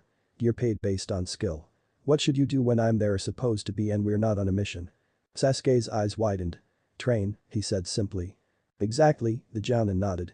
So, maybe, when I'm not there, instead of just trying to entertain yourselves, you should be trying to get better, so our missions will go more smoothly when I arrive. Naruto and Sasuke looked at each other in amazement. They'd been Kakashi's genin together for almost a year last time, and Naruto had been for even longer, and yet they'd never understood this aspect of his regime. His lateness, while a part of it was laziness and another part was grief and the need to be near to the memorial, had always had this aspect of logic and this connection to the sensei's duty. And they'd never known about it. Sasuke felt that they'd failed some test. Naruto nodded slowly. All right, he murmured. That makes sense. It should, Kakashi told him. Your sensei thought of it. Now get going. I'll be there late. Sasuke felt his lips twitch slightly as he turned away from the Jounin. Fine, he said. See you later. The three genin made their way back to the clearing where they'd begun and there held something of a conference. I'm fine with training, said Naruto. I'm not too tired. What Kakashi says goes, I guess. You were ready to cut class a few minutes ago, Sakura said, bewildered. What changed? Naruto just shrugged. Now it's not stupid as hell, he said with an odd inward-facing grin. Perhaps an inside joke with the Kyuubi? Sasuke wondered. Well, he said aloud, I'm with Naruto on this. Me too, Sakura began, but… And then she looked down and blushed slightly. You don't know where to begin training for yourself, Sasuke finished for her. Fine. I'll guide you through something. Naruto, what are you going to work on? The Jinchuriki shrugged. I was thinking about ninjutsu. I've got a couple of wind and fire style ninjutsu that I've been looking to combine into a combination type. Sakura stared at him with a classic expression on her face, one Sasuke had seen on her face as she looked at their teammate many times before. She looked like he was an idiot. He was inclined to agree at the moment. Naruto, the ability to combine elemental chakra natures is restricted to the various ninja clans, she told him in a voice that suggested he was a rather slow toddler who hadn't realized that blocks didn't float in the air. You can't do that. Sasuke rolled his eyes. You should know that idiot, he grunted to his friend, and he knew the other had received the hidden message in the words you were Hokage without knowing that. Naruto just looked from one to the other and smirked slightly. Has anyone ever tried? He murmured. When they didn't answer immediately, he added, and how do you explain my making headway? In an instant, he turned away from them, forming seals. He ended up on an odd variation of the tiger seal. He probably worked that out himself, a tiny part of Sasuke's mind which wasn't intended for the boy before him. A master of seals if there ever was one. Fireblade style. Naruto said loudly. Flaming kunai. He separated his hands, Sasuke tracking the rapid movements through training as he resisted the urge to whip out his Sharingan. Naruto formed both hands into a knife hand from various taijutsu styles, and then, suddenly, they were enveloped in an odd mess of flame that held a stable position in the shape of a large kunai extending from his wrist. That change in chakra form is nearly impossible for fire style, I'm sure, Sasuke thought. He must be using the wind style to shape it. Wind chakra grinds against itself to sharpen, right? I guess that he's grinding the fire chakra into a blade. Ingenious. Naruto ran forward in a way reminiscent of Sasuke's own Chidori and rapidly stabbed one of his flaming arm blades into the trunk of a tree while the other slashed at the side of the wood. As the chakra faded, Sasuke saw that the incisions were really quite shallow in comparison with Naruto's fare in the normal wind style, which might well have cut down the tree and halved the rock behind it, leaving a deep gash in the ground besides. But not only was the tree cut, it was burning. Not on full fire, like it would be with Naruto's pure fire style, but all around the cuts the wood was smoldering in glowing embers. Naruto stepped away, forming more seals. In a moment, he'd used a water style to put out the almost fire. Then he turned back to them, a wild light in his eyes that said plainly, "Ha. Well?" he asked slyly. "Explain that away if you can." Sasuke just stared at him, keeping his face carefully impassive. Beside him Sakura cried, "You must be part of a clan with that Kekkei Genkai." Naruto shook his head firmly. "Neither of my parents' families is ever recorded as having abilities like that," he said, and Sasuke knew they were both praying that she didn't know that he wasn't supposed to be aware of his ancestry. "Sure, it's a Kekkei Genkai now, but unless it's been hidden in my family for generations and never discovered, I just created it." After all, he grinned slightly at Sasuke. "How do you think Kekkei Genkai was first created?" "A challenge if I ever heard one," Sasuke thought as he met Chichiriki's eyes. Lightning and fire.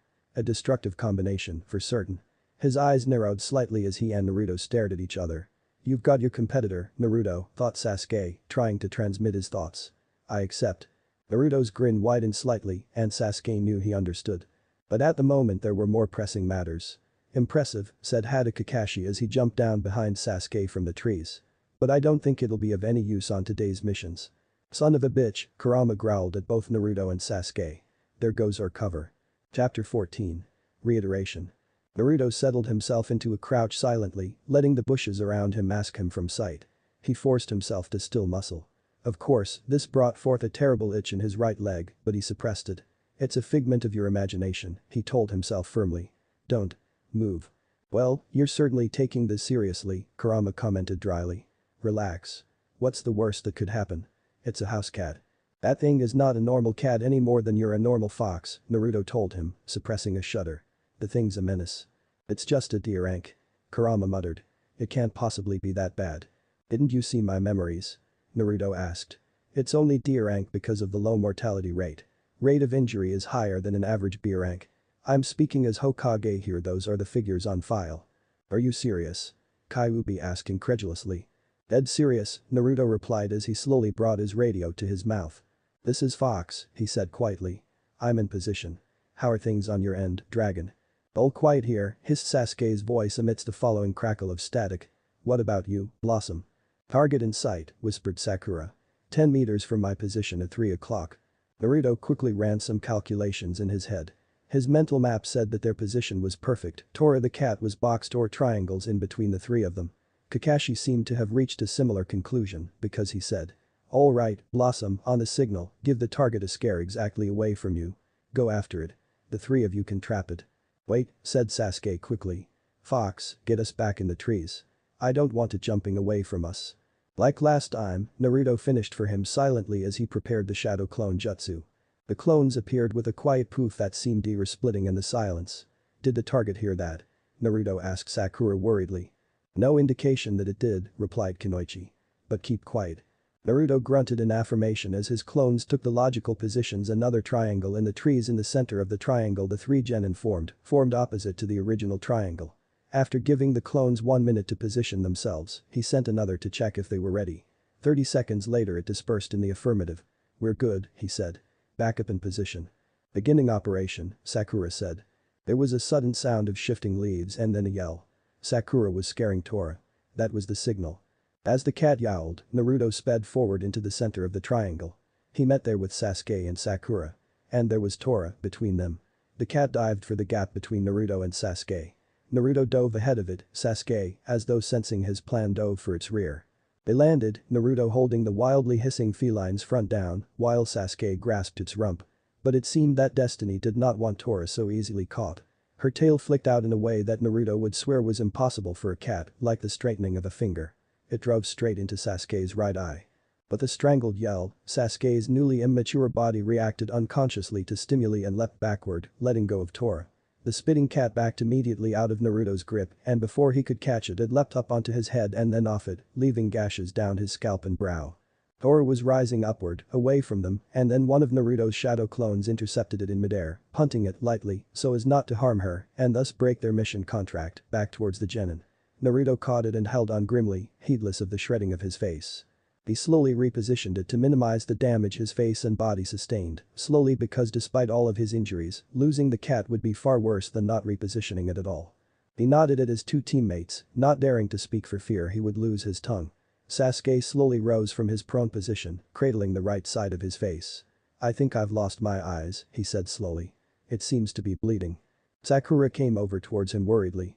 "Are you serious, Sasuke-kun?" She sacked. "Let me see." "No," he said. "I was just kidding, I don't think it's that bad." But he obligingly removed his hand and allowed her to examine his very red and very teary eye. She looked at it worriedly.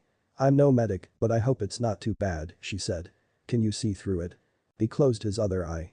"Bit blurry, but I think that's tears. It should be okay." "Good," said Naruto, speaking through gritted teeth to protect the inside of his mouth. His chin was probably unrecognizable by now. "We need to get going. I'm not going to last long like this." "Yeah," said Sasuke. "Kakashi-sensei can catch up, let's head for the Hokage's office." "Oh, thank you so much for bringing back my poor baby," squealed Madame Shijimi as Tora was brought before her. It was happily handed over, and Sasuke was sure Naruto, like him, felt no regret as the woman squeezed the life out of the demon in cat's form. "I am so glad she's home safe," gushed the woman happily. "Tora-chan's been very naughty lately, running away far too often. Perhaps she needs more attention." "Perhaps you need to put that demon down," Sasuke thought. Watching the woman's excited torture of her cat, he silently added, "and maybe you should take a tranquilizer while you're at it." "Well done on completing your first mission, Team 7, said the Sandaime, "not the Hokage, there was only one Hokage, and it wasn't Sarutobi Hiruzen. Your pay will be sent in your monthly paycheck, as it will in all following missions." "Speaking of pay," said Naruto quickly, "might I request more advanced missions? My funds are running low." Sasuke raised a brow. Naruto had been eating much more healthily this time around than at this point last time, ramen only once a day or twice on occasion. That kind of less junk food change would cut into the limited reserves Naruto had. Sandaime-sama nodded. "I understand, Naruto, but the standard procedure is for genin to spend one full month on D ranks after graduation," said Naruto, and Sasuke almost winced at the blonde Jinchuriki's accidental slip. "A genin would never know a Hokage's logistics procedure." "I know. But I'm asking for an exception. Please, Aji-san." Sandaime's eyes were ever so slightly narrower now, and Sasuke was sure that he was just as aware as Sasuke about the oddity of Naruto's knowledge.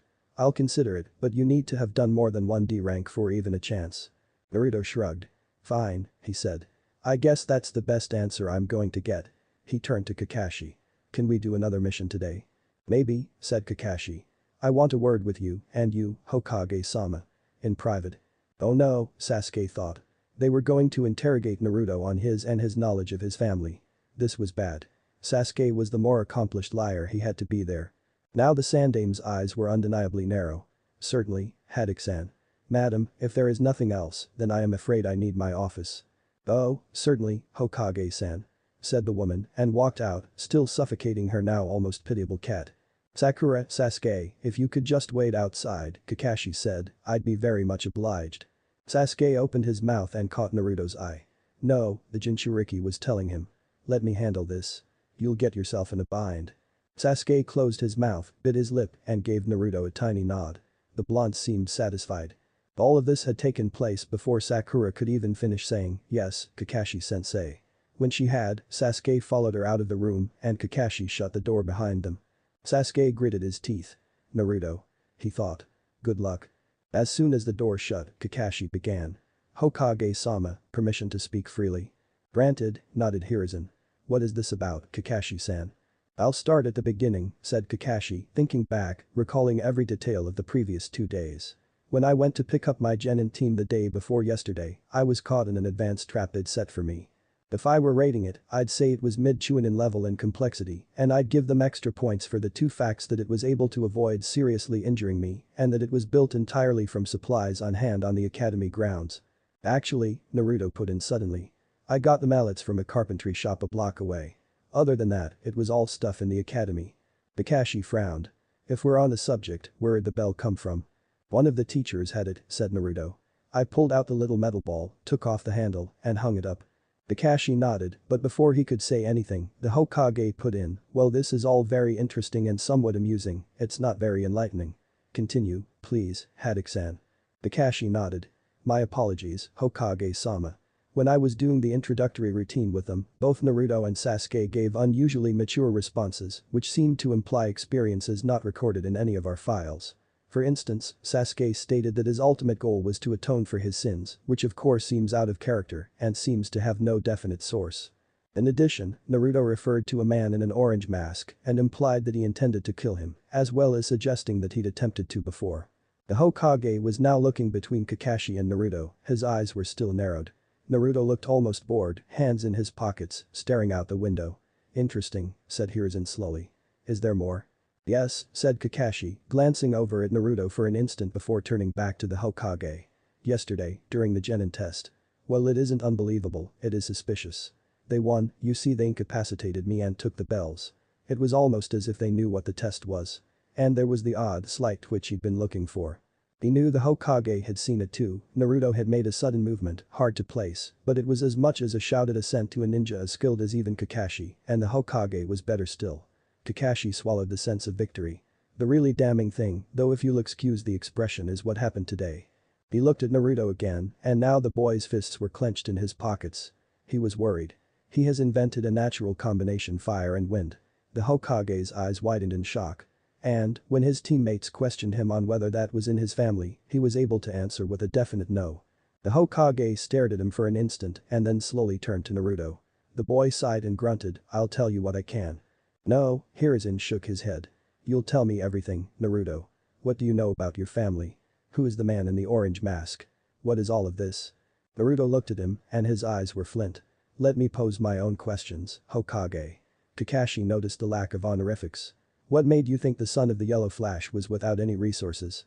Why would you assume that the Yondaime would leave me entirely without information? Hiruzen's eyes were wide. So were Kakashi's, now he thought of it. He allowed them to close to normal levels. Explain, please, Naruto, he said. No, said Naruto flatly. Now he turned to the Hokage, the next line must have more meaning for him than for Kakashi. Star rank secret. Sarutobi leaned back in his chair, pursing his lips. Kakashi looked at him. Star rank. Hiruzen nodded. Its very existence is an S-rank secret, he said. The star rank is reserved for secrets so important that they are reserved by one Hokage and are not to be told even to following Hokage. I assume all of this is star rank, Naruto. Everything I haven't already told you, said the boy flatly. We could interrogate him, Kakashi suggested to Sandaime. Sarutobi shook his head. The fact that he knows about the star rank is enough proof for me that he's telling the truth, he said. Naruto, I entrust all of this, whatever it may be, to you. Please be careful. Naruto smiled slightly and nodded. Thanks, Aji-san. I will. The Hokage nodded. You two may go, he said. Go and train your team, Kakashi. Damn well done, Kid Kurama said to Naruto as they followed Kakashi out of the office. Not a single lie. Naruto grinned inwardly. Yep. It is a star rank secret. All of it. What they don't realize is that I was the one who authorized it. Chapter 15. Re-acceleration. Sasuke sought Naruto's eyes as his teammate followed their sensei out of the office Sarutobi occupied, though to Sasuke it wasn't for 1 minute his office. Naruto met his gaze and said silently, tell you later. Sasuke nodded slightly and looked up at Kakashi. The man was looking at him, but he looked away as soon as Sasuke turned to him. Damn, Sasuke thought. I wonder how much Naruto told them. What happened? Sakura asked the Jounin worriedly. What's wrong? Nothing, he said, treating the girl to an eye smile. Just clearing something up. Now, I think we have training to do. Sasuke watched the back of his head as they followed him out of the tower. Naruto soon fell into step beside him and whispered an explanation of what had happened. I passed it all off as star rank. I'll explain later. Anyone asks you, tell them that Yondaime assigned it all as star rank. Sasuke nodded. Got it, he whispered. What star rank? Later, Naruto told him. No time now. After they reached the training ground, Kakashi gave them a surprise. Given Naruto's unusual aptitude with elemental chakra natures, he told them brightly, "I'm accelerating your training program. We'll start into nature-related chakra study now." Sasuke blinked. This should be quite interesting. He'd never really been tested for nature, but he knew he was quite good in both fire and lightning. He wondered if both would appear, or just one or the other. And, come to think of it, though he knew Naruto was naturally wind affinitive, he wondered if the new firestorm style might have given him an additional natural fire affinity upon creation. He would have to see. "How will we begin that, sensei?" Sakura was asking. "Well, first we have to test each of you to see which chakra element you're naturally most capable of channeling," he told her. "Naruto, I assume yours must be fire, wind, or both." Naruto nodded, but didn't elaborate. Perhaps he was as uncertain as Sasuke. "Sasuke, Sakura," Kakashi continued, "do either of you happen to know yours?" Sasuke considered telling him either fire or lightning, but then he might never get his questions answered. "No," he said firmly. "Me neither," said Sakura, and Sasuke knew she'd waited for him to avoid seeming inferior. Old habits die hard, he thought. "Fine," said Kakashi, nodding. "I want the three of you to practice your taijutsu forms for a while. I will go and fetch something. I'll be back in 5 minutes." Naruto, seemingly unable to resist the opportunity for a final jab, grinned and said, "We'll expect you back in about 2 hours, then, sensei." The Jounin didn't even crack a visible smile as he said simply, something like that, "Yes." Then, with a wave, he was off into the trees. As soon as he left, Sasuke started helping Sakura through the katas while Naruto drilled a bit on his own. Sasuke fully expected that he'd be able to run Sakura through a form a couple times and then have a word with Naruto. Ironically, however, in this one instance, Kakashi outdid himself. He was there, of all things, early. 2 minutes after he'd left he was back with a small parcel. "Sorry I'm late," he said in perfect imitation of his usual innocent expression. "There were a bunch of ladders and cracks on the sidewalk and I couldn't walk under the former or on the ladder so." "But sensei," Sakura said, bewildered, "what are you talking about? You're on time." "Early, actually," said Sasuke, keeping the grimness out of his voice as he met the Jounin's eyes steadily. "He knows," he thought. "He knows I'm involved with whatever Naruto's up to. And secret or not, I don't think we're keeping Hada Kakashi off our trail." "I am, aren't I?" said the white-haired ninja with an eye smile. "I suppose my duty is to inconvenience presumptuous genin at every turn." "Presumptuous genin my foot," Sasuke said silently. "And you know it perfectly well, don't you, Haddock? I should never have thought I could fool you this easily. I've underestimated you. We both have." "What do you mean?" Sakura asked. "You have no idea how blind you look right now, Sakura," Sasuke thought and felt a wave of pity for her. She seemed doomed to be overshadowed for an extended time from here on, considering she would be in constant contact with 2 time-traveling ninja geniuses and a prodigious Jounin. "Don't worry about it, Sakura," Kakashi was saying. "Come here, all 3 of you." They did. He was unwrapping the small parcel he'd brought. When he finished, he held up several sheets of a tan papery substance. "This," he said, showing it to them, "is chakra-sensitive litmus paper. It's the most commonly accepted way to determine a person's chakra nature affinity." Sakura cocked her head. "How does it work?" she asked. Pakshi shrugged. "I'm a ninja, not a physicist," he said wryly. "How should I know? The point is, if you have a lightning affinity, it crinkles, thus." He took one sheet between 2 fingers. In an instant, it crumpled around his hand. Fire affinity makes it burn. Earth makes it crumble. Wind cuts it and water dampens it. He handed each of them a sheet. "Careful, now," he said. "I've got a limited supply of this stuff and it isn't cheap.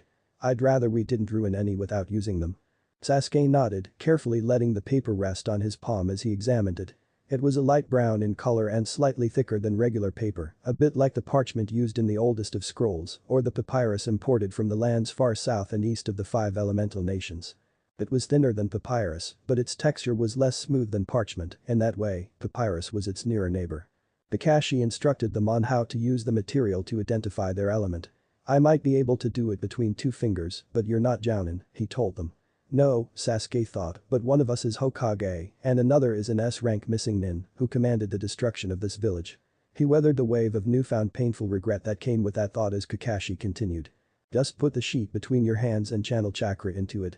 Once you feel the chakra moving, open your hands and be ready to drop it very quickly if it's on fire." Sasuke nodded and put his other palm over the material in his hand. Closing his eyes, he tried not to force the chakra out as his instinct told him to, but to gently push it out through his hands. It was against all of his training, what he was doing now unaltered pure chakra, flowing out without any hand seals to shape it, was something he'd never channeled last time. The Rasengan was supposedly similar, but even it, despite the lack of hand seals, was embroiled in the idea of changing the chakra, if only its form and not its nature. Still, his training had also emphasized flexibility of strategy and the ability to adapt, and he had soon worked through the blockages and gotten the chakra to flow forth. He felt something in the paper between his hands, and he drew his upper palm away to see the material crinkling on his palm, just as it was with Kakashi. "Interesting," said the Jounin, suddenly standing over him. Sasuke looked up. Kakashi was staring down at the paper. He glanced at Sasuke's face. "Uchiha normally have fire affinity, though I personally think they're more suited to lightning, like you." "You're right," Sasuke agreed inwardly. The lightning style involves sudden, rapid, extremely powerful attacks which are meant to incapacitate the enemy instantly. The Sharingan Eye's targeting capabilities amplify that all the more. Like Chidori, it can't be used easily without a Sharingan or inhuman reflexes because one can't afford to use it without the ability to instantly react to anything the enemy might do while you charge. But all he said was, "Matter of opinion, sensei." "Whoa!" shouted Naruto before the Jounin could reply. Sasuke turned with a rapidity that, he realized belatedly, was quite out of character for a genin. A lifetime of war and combat had honed him to a point that, he knew, was far beyond the scope of this younger Kakashi's even imagination. Hearing Naruto yelling in surprise was like a jolt of electricity to a wild beast, and he was instantly ready for action of the kind that he was used to. But Naruto was just standing there, looking down at two twin halves of his piece of litmus paper. It had been cut cleanly in two by the Jinchuriki's wind affinity. But Sasuke did not fail to notice that both halves were also on fire. Naruto seemed to have developed, in the creation of the firestorm-style Kekkei Genkai, a dual affinity for fire as well as wind. "Interesting," said Kakashi, walking lightly past Sasuke over to Naruto, and the Uchiha realized now that Naruto's expression had been more surprised than the situation warranted, as though he'd fully expected something else. "Damn it," he thought. Worse and worse. "I guess that creating that new combination gave you a new elemental affinity," Kakashi said to Naruto, and Sasuke almost didn't catch the veiled interrogation. His eyes widened. Naruto shouldn't realize that he used to have only one element. He thought, panicked. He knew even before Naruto spoke that it was hopeless, that Naruto, despite all of his improvements, was still too open to have even a prayer of defeating Kakashi in this fragile game of espionage, but he still bit his lip in displeasure when Naruto said, still dazed, "I guess so." "Cool." And Sasuke didn't miss the triumph in Kakashi's eyes. "It's an interesting combination," Kakashi said, his voice compassed, though Sasuke knew his mind must be whirring with the implications of what he'd found. "I hope it works out well." And then Sakura had proven herself to be of the earth element and Kakashi had to turn his attention to her. Sasuke took the opportunity to sidle over to Naruto. "Do you know how much information you just gave Kakashi?" he said, but he wasn't angry. What could they lose, after all? Even if Kakashi drew all the wrong conclusions, all that they'd need was to give away their secrets and lose the advantages of secrecy, but with Madara, every advantage was important. "It's a good thing we came through when we did," Sasuke thought grimly. If Madara had gotten contingency plan Kitsune off the ground, the world wouldn't stand a chance. "No," Naruto quietly exclaimed in surprise, but Kurama cut in. "Yes, damn it." Naruto blinked. What? What did I do?" And then his face took on an introspective look. Kurama was probably explaining his error. Sasuke took the opportunity to explore the thought that had just come to him. It had never occurred to him just how lucky they were that the opportunity of the ritual of the 5 stars, as Shukaku had called it, had come around when it had.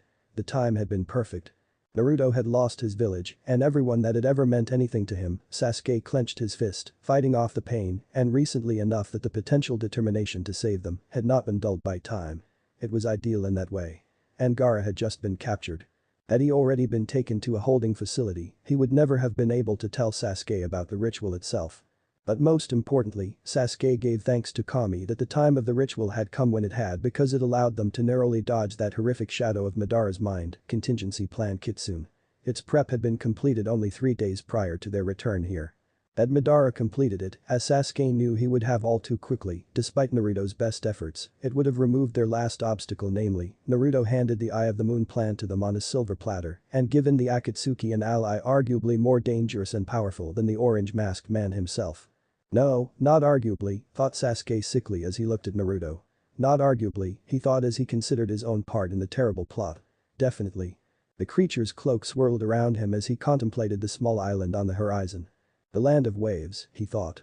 That was the site of the boy's first mission. With luck, it'll also be the sight of his last.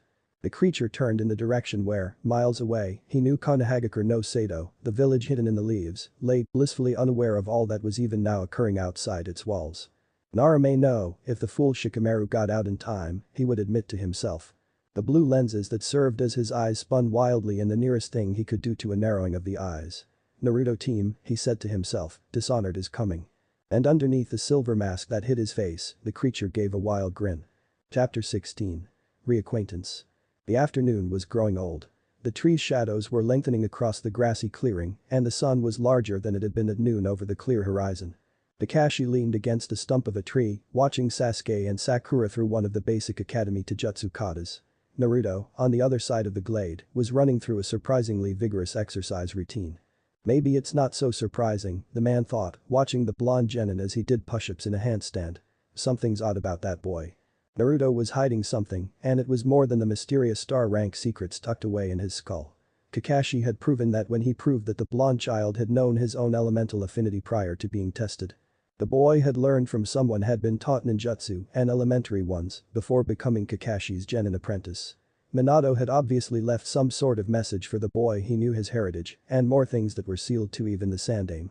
But that didn't explain the boys being taught advanced ninjutsu. For that, one needed a living sensei, and even with the Yondaime's advanced sealing capabilities, he couldn't give his son the extended training that was needed to master ninjutsu theory, enough to warrant elemental testing by any normal regimen.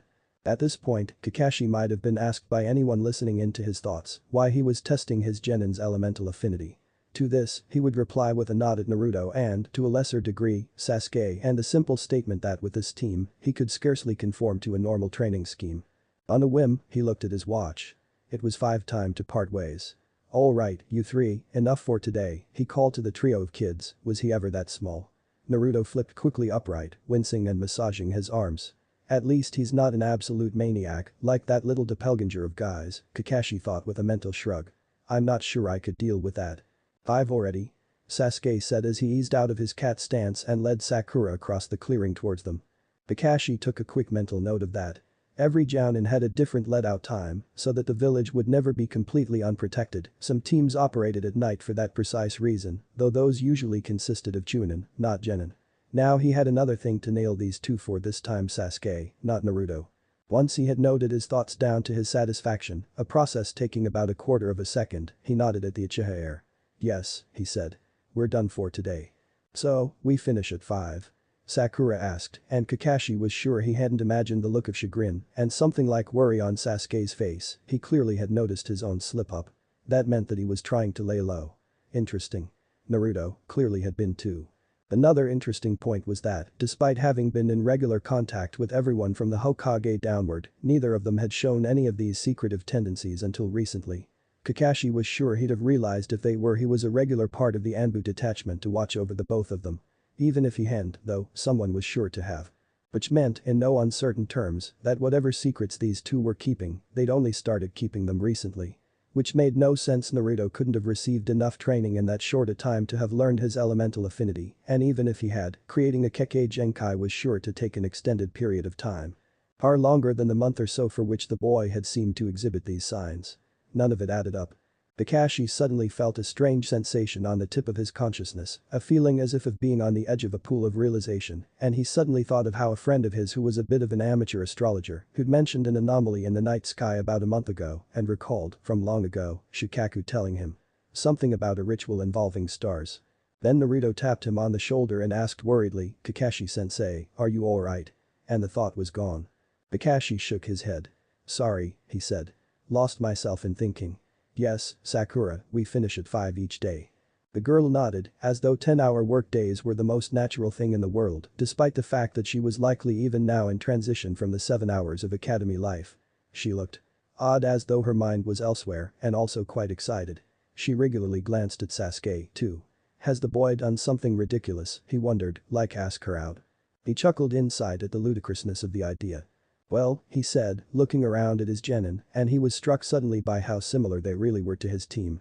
Naruto and Sasuke were off from what he'd have expected, true, but when he looked at them, he saw himself and Obito with more clarity than he'd have believed, and Sakura might as well have been Rin reincarnated. And yet, the thought was less painful than he'd have expected. I'm getting old, he thought ruefully. Scars may not heal, but they fade. And looking at these three, it's like we're reborn. But this time he didn't allow his thoughts to get in the way of his speech. With barely a pause in his words, he continued, I'll see you three tomorrow. Good evening. With that he left them, and as soon as he was out of their sight, he made for a house where his acquaintance, Akima, who was an amateur astrologer, lived. Sasuke wanted to talk to Naruto as soon as Kakashi left, they needed to talk, and it needed to be tonight. They needed a plan. If they were somehow found out, or if the Jounin nabbed them for some other suspicion, what would they do? They'd done too much today to go unnoticed. Their sensei would be on guard from here on, and if there was any man capable of working out the truth in Konoha excluding the Nara, who had an unfair advantage, it was Hada Kakashi. Unfortunately, he had an appointment to keep. And, despite the nuisance, he had no intention of cancelling his date with Sakura. He was here to fix things, after all, and remembering the end of Sakura's relations with him made him sick with his newfound guilt. Well, Sasuke-kun? Sakura asked, taking his hand. Sasuke resisted the impulsive urge to pull away. The girl had loved him last time. The way she'd refused to come at him with the intent to kill, even as he pushed her to the edge of death, was proof enough for him that the childhood crush had evolved, somehow, into something greater. The least he could do for her now was to at least give her a chance to do it in peace. Even if he couldn't love her, he could at least give her these memories of happiness that, perhaps, would endure longer in her heart than the inevitable rejection. And even if it didn't, he could at least do her the favor of using this to train her away from her old fangirl ways. If she didn't change, he couldn't foresee any kind of happy ending for her. All of these thoughts and more were running through his mind even as he nodded at her. Where shall we eat? Oh, I'd forgotten you two had a date. Naruto said happily, clapping Sasuke on the shoulder. Good for you both. Sasuke, if you finish before 11, I'll be waiting at home. If it's before then, when you're done, come over. I want a word. And so does the Kyuubi, I'm sure, Sasuke thought grimly. Lots of words. I'll find you later, was all he said aloud. If I can't make it tonight, I'll look you up early tomorrow. I come to the training ground about as early as Kakashi is late, Naruto told him. That's where you can find me. He winked at each of them in turn. Don't do anything that'll make me feel too left out, alright? Sasuke rolled his eyes as Sakura's hand tightened around his own. Naruto. She ground out. With a laugh, the Jinchuriki back flipped out of her reach and into a tree. See you. And he was off. Sasuke shook his head at the Hokage in child's form's antics. Still, something he said was bothering him. He turned to Sakura. We will be done before 11, won't we? I think by that time we'd just be falling asleep on each other. Then, seeing the dreamy look he'd come over the years to associate with all fangirls everywhere, he quickly added, no, that's not a good thing. She shook her head, almost as though to clear it. Good, he thought, you're learning. No, of course not, she said, then glared after Naruto. The idiot's obviously never been on a date before. I'd probably get tired of your company after 8 hours non-stop on a first date. He has been on a date before, thought a tiny part of Sasuke's mind, while the rest stared at the girl in front of him in shock. She really was learning. With Hyuga Hinata. And they would have gotten married except. Sasuke forced his thoughts not to finish their trail, fighting the rising sea of agonizing guilt that threatened to overwhelm him. Well, that's good, I suppose, he said, looking for a way to say what he wanted without offending her Kami. This was more difficult than he'd expected. He couldn't even imagine how hard it must be for people who got flustered in their date's presence. I really do need a word with him after we're done. She looked at him, and there was a resignation in her eyes that Sasuke would never have expected to see there, and he was hit by a wave of some other emotion he'd seldom felt before: pride. You can go now, if you'd like, she sighed, letting go of his hand. He deftly took hers back. No, he said. He can wait. Even as he spoke, his mind whirred, considering. She really was learning. She was already taking his desires into account tenfold more than she had before his intervention began. This was where his carrot stick training came into play. When she was a fangirl, he would reject her, and when she was a civilized human being, he would reward her, for instance, by taking her out to dinner. But he also had to be somewhat careful. He couldn't pretend to have any kind of experience with the various chemistries of pubescent ninja, but he had a feeling that if he over-rewarded Sakura, she would naturally revert to her old, ridiculously annoying self. This was made quite clear by her wide, dazzled eyes that looked to be as problematic as ever. Sasuke mentally sighed. It seemed there was still quite some way to go. Calm down, though, he admonished. Again she shook her head, as though consciously clearing it, and he admired her for an instant. He saw for a moment that she, like him, had many flaws, but he could never so quickly shake their effects. Even with Naruto's help, it had taken weeks of going through various evolutionary stages before he had reached the point where he could once again feel the crushing guilt for what he had done. Sorry, she said. It may take me a while. He looked at her for a moment, considering, and then he said, "You do understand, don't you, what I'm asking of you?" She nodded hesitantly. "You don't want me to." Then she frowned, trying to put words to her thoughts. "You don't want me being clingy and obsessive," she decided, then looked at him worriedly. "I'm right, aren't I?" He nodded. "Exactly. You'll never have a chance with anyone if you treat them like that, especially not someone like me. And you shouldn't want one, either. Come on. I know a good dango place, unless you'd rather somewhere else." "What do you mean, someone like you?" Sakura asked as he led her towards the village. He didn't look at her as he replied, "Someone who doesn't know how to feel what you want them to. Like I don't." Naruto looked up from the seal he was painting when he heard a knock on the door of his apartment. Sasuke, he thought, relieved. He'd been worried the Uchiha wouldn't be able to come. Still, it might actually be an Anbu squad come to interrogate him. With this in mind, he quickly opened the drawer of his desk as he called, "Coming." He placed the painted paper carefully into the compartment and closed it. Then he stood and left his room, entering the other room. He crossed to the doorway and said quietly, "Who is it?" Sasuke grunted the Uchiha's voice from outside. "Let me in." Naruto gave himself a moment to sigh in relief and then opened the door quietly to the darkness outside. Sasuke slipped in silently and shut the door behind him. "We need to talk, Naruto," he said. "No kidding," Naruto nodded in agreement. "And I hope you don't mind, but I want input as well," Kurama added to both of them. "This does, after all, affect me as well." Sasuke nodded in agreement. "Fine," he said. "We'll talk in my room," Naruto said. "I've got a seal I need to finish." "What is it?" Sasuke asked as he followed Naruto into the bedroom. Naruto shrugged as he sat down at his desk. "Mostly just practice to keep my skills sharp," he replied. "It's an elemental seal. I'm intending to charge it with my firestorm chakra when I've mastered the style and attach it to a weapon." Sasuke nodded. "Should we wait on talking until you're done?" "Yeah," said Naruto, trying to block out Sasuke's voice as he worked. "Just let me set the seal so it doesn't blow me sky high in my sleep tonight. Give me a minute." Sasuke, obligingly, didn't answer and Naruto was free to paint in the next curving lines. The seal currently consisted of 3 layers, the first 2 consisted each of 3 nodes, the third currently consisted of 2, and, as Naruto knew from his long ago stint with the 5-element seal, atop the Yondame's 8-pronged Reaper Death seal. Odd numbers and even numbers did not mix in Fuinjutsu. It took a few minutes, but eventually Naruto finished the swirls that signified the completion of the third node. "There," he sighed, relieved, replacing the paper seal in the drawer. "It didn't blow up on you this time," Kurama observed. He had clearly transmitted the words to Sasuke as well, for the black-haired boy asked, "Does that happen often?" "No," Naruto told him flatly, mentally sending Kurama a glare. The furball's just being annoying. He leaned to the side, trying to spin his chair around, before remembering that at this point in time, he'd been lucky to have a desk, let alone a spinning chair. "I forgot how annoying poverty is," he grumbled, standing, manually rotating his chair and sitting back down. "No luxuries." Sasuke's mouth twitched. "Hit Chunin in the exams this time, then." "I will too." Naruto nodded, cracked his neck and folded his hands, taking the pose he'd worn as Hokage. "Okay," he said. "First, we need to list everything Kakashi's figured out." "And Hiruzen," Sasuke added, and Naruto noted the way he didn't refer to the man by his title. Perhaps he wasn't as loyal to the village as Naruto had hoped, but then, why would he be? What had happened to make him loyal? Nothing, yet Naruto would have to see to that when he could. But that was the Hokage speaking to him, not Sasuke's friend. Kurama was replying to Sasuke as he thought. "Sarutobi won't investigate unless Kakashi can give him evidence that we're a threat," he said. The suggestion of the star rank was enough to satisfy him, but Kakashi was Yondame's apprentice. He's curious what his dead mentor's up to. Sasuke shook his head in bewilderment. "You still haven't explained the star rank. What the hell does your dad have to do with it?" Naruto nodded. "The star rank is a special rank for missions and secrets above the S rank," he explained. "Star rank secrets are set up by one Hokage, divulged at his discretion, and may even be kept from future Hokage, unless they are permitted to be told by the assigning Hokage." Sasuke nodded slowly, understanding dawning like light on his face.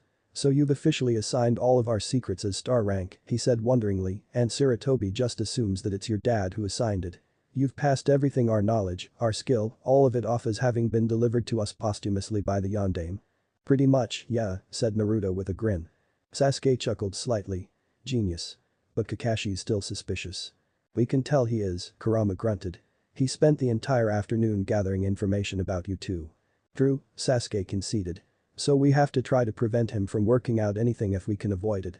"Exactly," Naruto nodded. "And to do that, we need to work out what he's already worked out." Sasuke frowned. Why? He asked.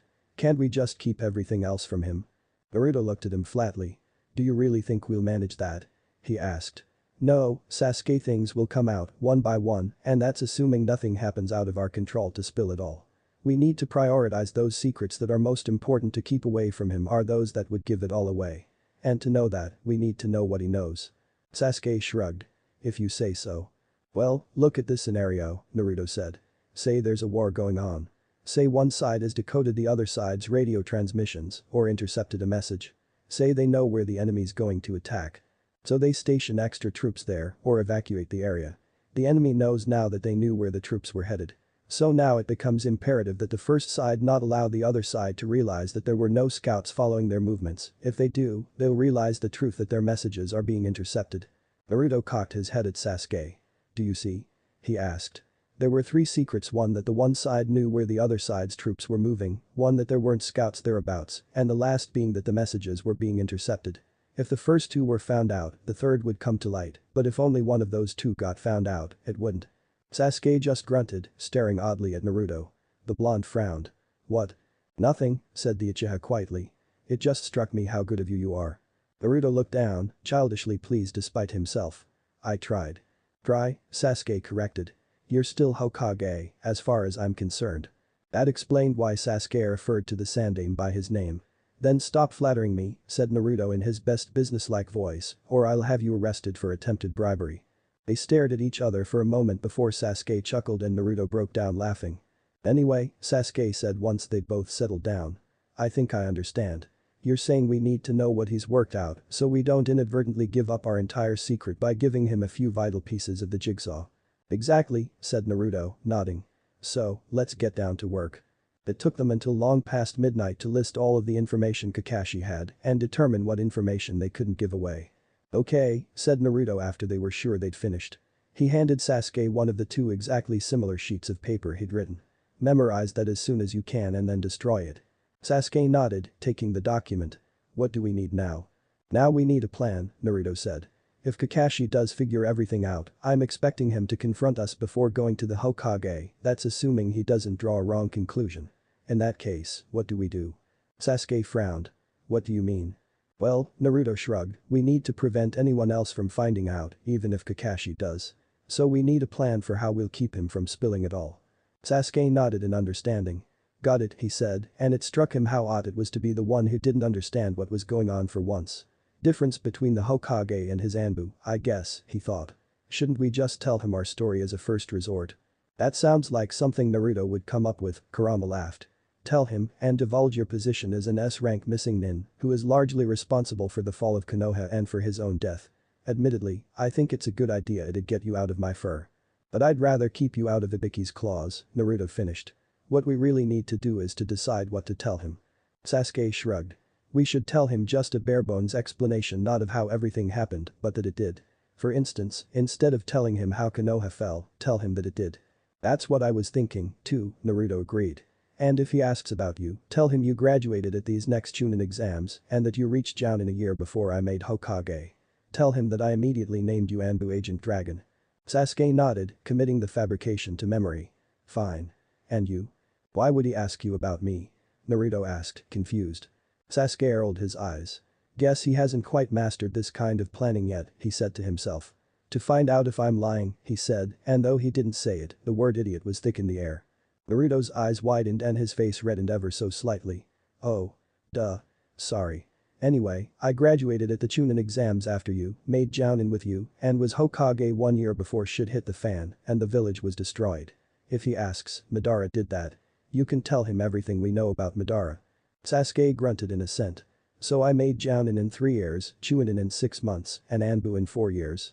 Yep, said Naruto. Works. Wait, Sasuke said quickly. What if he asks how we found out what we know about Madara? Naruto rolled his eyes. He won't, he chuckled. Haven't you noticed that all of the really powerful, really evil ninja we faced absolutely love monologues? Sasuke laughed quietly. You make a good point. That's what I'll tell him. Great, said Naruto. Works. Works, Sasuke said. Naruto grinned tiredly at him. Good. I'm tired. He looked over at his clock. Wow, it's almost 2 in the morning. I feel bad sending you out this late. Want to bunk here? The accommodations aren't the best. Hell, what accommodations?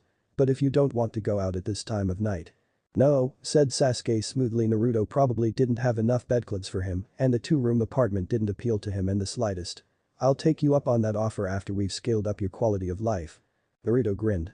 You do that. He walked Sasuke to the door and opened it for him. See you around. Sasuke nodded at him. See you. And then he was out in the night and the door was closing quietly behind him. Chapter 17. Reforging. Kakashi leaned against the wooden doorframe, watching the woman Shikaku's wife making her way into the next room to look for the man himself. Kakashi hadn't made it to Nara's little corner of the village after what had happened with the Uchiha. Calling it a compound was an insult the previous evening, but he had spoken with the astrologer. The anomaly was apparently that 5 stars had suddenly skipped about 5 years of their orbital cycle. Akima had said that it wasn't quite as dramatically weird as it seemed. Those 5 stars, Chizu, Suizu, Kazu, Fuuzu and Kuuzu, were known for their erratic behavior, but it was still an interesting phenomenon. This did not allay Kakashi's curiosity in the slightest.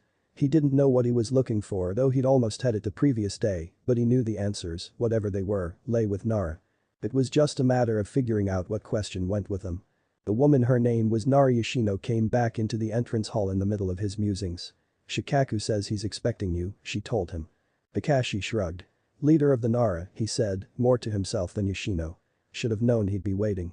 She laughed lightly. Good point. They're in here, she added, stopping at a closed cloth door. Kakashi frowned, though she wouldn't be able to see it behind his mask. They? Why the plural? Oh, Shikamaru's been doing everything with Shikaku since Yoshino began, and then she stopped, as though remembering that what she'd almost said was a secret. Shikamaru's in there too, she finished lamely. The Jounin frowned at her for a moment. It seemed everyone was keeping secrets, perhaps the conversation with Shikaku wouldn't be as simple as he'd hoped.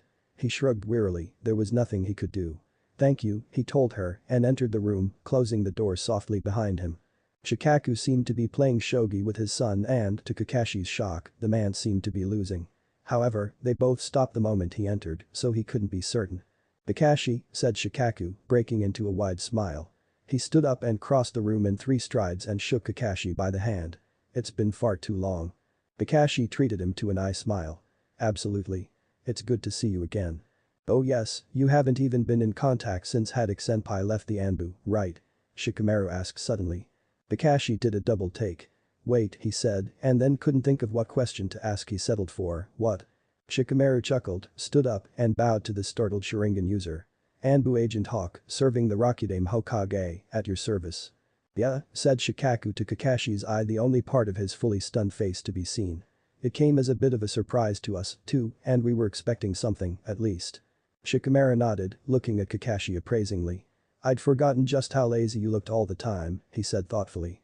You changed after a while. He turned to his father. Dad, please leave us alone. Kakashi and I need to talk about some of the more delicate topics. I.e. the ones you refuse to explain, grumbled Shikaku. Fine. Kakashi, we'll catch up over tea when you're done here, alright? Wait. Kakashi said bewilderedly. I came to see you, not your son. And. Calm down, Kakashi, Shikamaru said, waving him to silence a formidable feat for a 12-year-old. I have the answers, more of them than Dad does. Sit down. They both sat down. Now, Shikamaru has begun. Don't ask questions until I'm done, alright? Kakashi nodded and settled down to listen. Shikamaru appraised him for a moment before speaking again. I assume you've spoken to someone about the anomaly with the 5 stars about a month ago. Kakashi nodded mutely. Good, Shikamaru said. That makes things easier. The fact is, those 5 stars are involved in several ancient rituals. My clan collects records of these. The most notable is the ritual of the 5 sacred stars of the Gates of Time. Long name, I know nobody actually calls it that. Then again, hardly anyone knows it exists. It's in the care of the Nara. Its secret is that every 300 years, when the 5 sacred stars Suizu, Kazu, Kudzu, Chizu and Fuuzu are aligned in a perfect pentagon in the sky, it can be performed to send the user back in time by exactly 5 years. Shikamaru cocked his head at Kakashi. The stars come back as well, falling into an altered motion cycle, otherwise the ritual would get, to use the common term, spammed, and the world would be stuck in a permanent time loop of 5 years. The alignment happened last on May 17, year 271 of the Shinobi era, 5 years from about a month ago. And when you came back through it, Kakashi breathed. The answer to the question he'd been unable to grasp was finally in his reach. Yes, said Shikamaru with a nod. So did Aburame Shino. Kakashi looked at him for a moment before prompting, and Shikamaru grinned. And so did the Rakudame Hokage Uzumaki Namikaze Naruto and his right-hand man, Uchiha Sasuke. Kakashi didn't move for a moment before saying, the kid will be Hokage. Shikamaru shook his head. No, Kakashi-senpai. He is Hokage. Whether acknowledged for it or not, he's my commander, as well as Shino's and Sasuke's. To put it into the simplest terms, if he ordered me right now to murder the Sandaime. You would? Kakashi said, while keeping his voice neutral. If the boy said yes, Kakashi had to take him in for a criminal disloyalty offense. Shikamaru frowned. No. That was what I was going to say, but then I realized that if Naruto ordered Sandaime killed, I'd immediately have him ousted from office for being in some way compromised. He'd never do that. But my point is that my loyalty is first to my Hokage and only then to the village's Hokage. Kakashi nodded slowly. He supposed he could understand if Minato-sensei had stepped down instead of being killed, Kakashi's loyalty would be with him far more than with the Sandaime. As long as he wasn't a threat to the current Hokage, and from what he just said, the boy wasn't, Shikamaru could keep his primary loyalties where he liked. For now. Anyway, said Shikamaru. That's what it is. Naruto, Sasuke, Shino and I are from 5 years in the future. That's enough to answer your questions, I think. Kakashi nodded.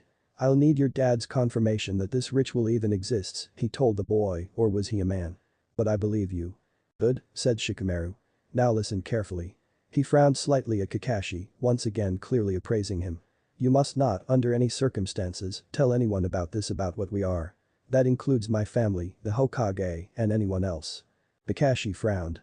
First off, doesn't your dad know all this? And second, you know I have to report this to Sandaime-sama. Shikamaru sighed. My dad knows about me and Shino, he said. Naruto and Sasuke I've kept hidden from him from the whole clan. I have my reasons. And they Naruto and Sasuke don't know about me and Shino, either. We'll operate better as separate cells, and if they know about us, our secret becomes exponentially more compromised. Kakashi nodded. The more people hold a secret, the more likely it is to be revealed, he thought, remembering his lessons in anti-espionage. That was, of course, why Naruto and Sasuke hadn't told him the truth. They wanted their increased power as a secret weapon against their enemies.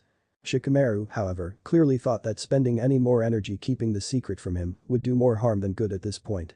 As to not telling the Hokage, Shikamaru said, this is a star-rank secret authorized by the Rakudame. That means that at his discretion other Hokage may or may not be told about it. And he has refused the Sandaime the right to this information. And how would you know that? Kakashi said, despite it being an almost exact explanation of the discussion of the previous day in the Hokage's office. I have ways of finding things out, Kakashi, said Shikamaru, standing. And I have ways of keeping people silent if I need to. Kakashi stood too, his brow creasing as he evaluated the boy before him. He couldn't guess what nin and jinjutsu he had, but his body was small, and Nara never really used jutsu to any effect. That would be his weakness if he had to be fought. And at this point, unfortunately, I must use one. Shikamaru didn't seem happy about it. What a drag. It shouldn't hurt. Kakashi tried to charge at the Nara air, but found himself frozen in place. With an effort, he forced his head to look downward. His feet were caught in a shadow possession jutsu. He'd seen its effects many times, but it had never been used on him before. Wait, he said, since he didn't want to go through a fight right now, especially not with someone who honestly meant him no harm. Look, can't you just tell the Sandaime yourself and negotiate terms? If anyone's unlikely to cause problems by knowing, it's him. Shikamaru considered him for a moment. Then he sighed. Don't tell him until I do. You have my word he'll know by the day after tomorrow. All right. Kakashi nodded slowly. Fine. You won't tell him? Shikamaru seemed intent upon this point. No. But I'll make sure he tells me when, and if you do so I can know whether you're lying to me or not. Good, said Shikamaru. Dad, you can come back in. This last was called out in the direction of the doorway. Chikaku came back in quite quickly. Kakashi was sure he'd been at the door the whole time, possibly trying to listen in. His first few words confirmed the Jounin's suspicions. You're getting better at silencing Shikamaru, the man said candidly. I only caught a couple words. Shikamaru rolled his eyes. I'm glad to be making you proud, Dad. Chikaku, Kakashi said quickly, is the time travel he talked about. Real? The Nara clan head chuckled. Very much so, Kakashi, and Shikamaru, as I'm sure you saw, is living proof of it. Kakashi nodded. Thank you. Now I must be going. Ah yes, said Shikaku with a grin. You must be getting to your genin, am I right? I hear there's something odd about your squad. He's working out Shikamaru's secrets, Kakashi thought. But what does it matter? They're not mine to keep or divulge. So he just said, there it better be, otherwise, why would I take them on? And with that he went towards the memorial stone to summarize the mysteries to Obito. Uzumaki and Uchiha Sasuke, right? Shikamaru was asked by his father the moment Kakashi was out the door. Shikamaru would have rolled his eyes if his father's offense had been any less grave or been upon anyone other than his Hokage. Given the circumstances, he just said flatly, the different ways you say their names prove my point, you're just as much a facilitator of hate as the rest of this village. Uzumaki means something to you, Shikaku translated. I do hope you didn't spontaneously decide at some point that children were overrated and that you thought all women were a drag, boy. I'd rather the bloodline continued. Shikamaru didn't cringe, but it was a near thing. If you must know, I had a very much female fiancé before all of our enemies decided it was a good idea to pound us flat all at once. Mind giving me a name? His father asked cheerfully. Yes, said Shikamaru. I do. After all, I doubt you'd be pleased to know I was going to get married to Tsunade's ambassador, you were dead last time when I proposed and I still imagined you turning in your grave. Fine, shrugged Shikaku. I guess I'll find out one of these days. Anyway, I'm assuming in that case that Uzumaki became the Rakudame Hokage. Yes, grunted Shikamaru. I was his Anbu commander, but don't let Kakashi hear that. Why? Shikaku asked immediately. Because in about 2 hours he'll think Sasuke had that rank, said Shikamaru. And I don't want him to know I lied to him there or he'll start to wonder what else I've hidden. And what else have you hidden? Shikaku pressed. What I've hidden from Kakashi, I'm hiding from you too, said the Nara heir flatly. Figure it out yourself. I could threaten to tell Kakashi. Shikaku muttered half-heartedly. But you won't, Shikamaru finished for him. The ritual's been preserved by the Nara for the Nara's use. I've used it and I know what I'm doing. If I say not to tell Kakashi something, you don't. And if your mother tells you not to touch the cookies in the kitchen, you don't. Taoji has definitely been over too much recently. Chapter 18. Rediscovery. Sweat dripped off Naruto's brow as he studied the opponent before him. He and Sasuke were sparring again to jutsu only. Sakura hadn't arrived at the training ground yet, but they didn't dare go all out, even so Kakashi would be watching, knowing him. The two genins stood on opposite sides of the field. Sasuke was attempting to replicate the Sharingan's analytical capabilities without the use of the red eye itself, he acknowledged that it would always augment his skills beyond anything he could reach otherwise, but it would not go amiss to at least attempt to heighten his own skills. Naruto, on the other hand, was focusing on the reacquisition of all the strength and speed he had lost in the ritual. He was certain that at this point he had nearly a quarter of Rock Lee's speed and almost half his strength. That was an achievement for only training thus for about a month. And after all, his ninjutsu could frankly wipe the floor with the so-called green beast anyway. They had an odd relationship in the area of taijutsu combat, Naruto and Sasuke, that is. Naruto was faster, more powerful, and better in almost every respect. His style was a blended mess of all of the forms he had learned or even partly learned over the years, almost impossible to predict or analyze. He was dangerous to any taijutsu user. But despite all of this, Sasuke was his equal, for no matter how hard the style was to analyze, Sasuke could at least do it partly.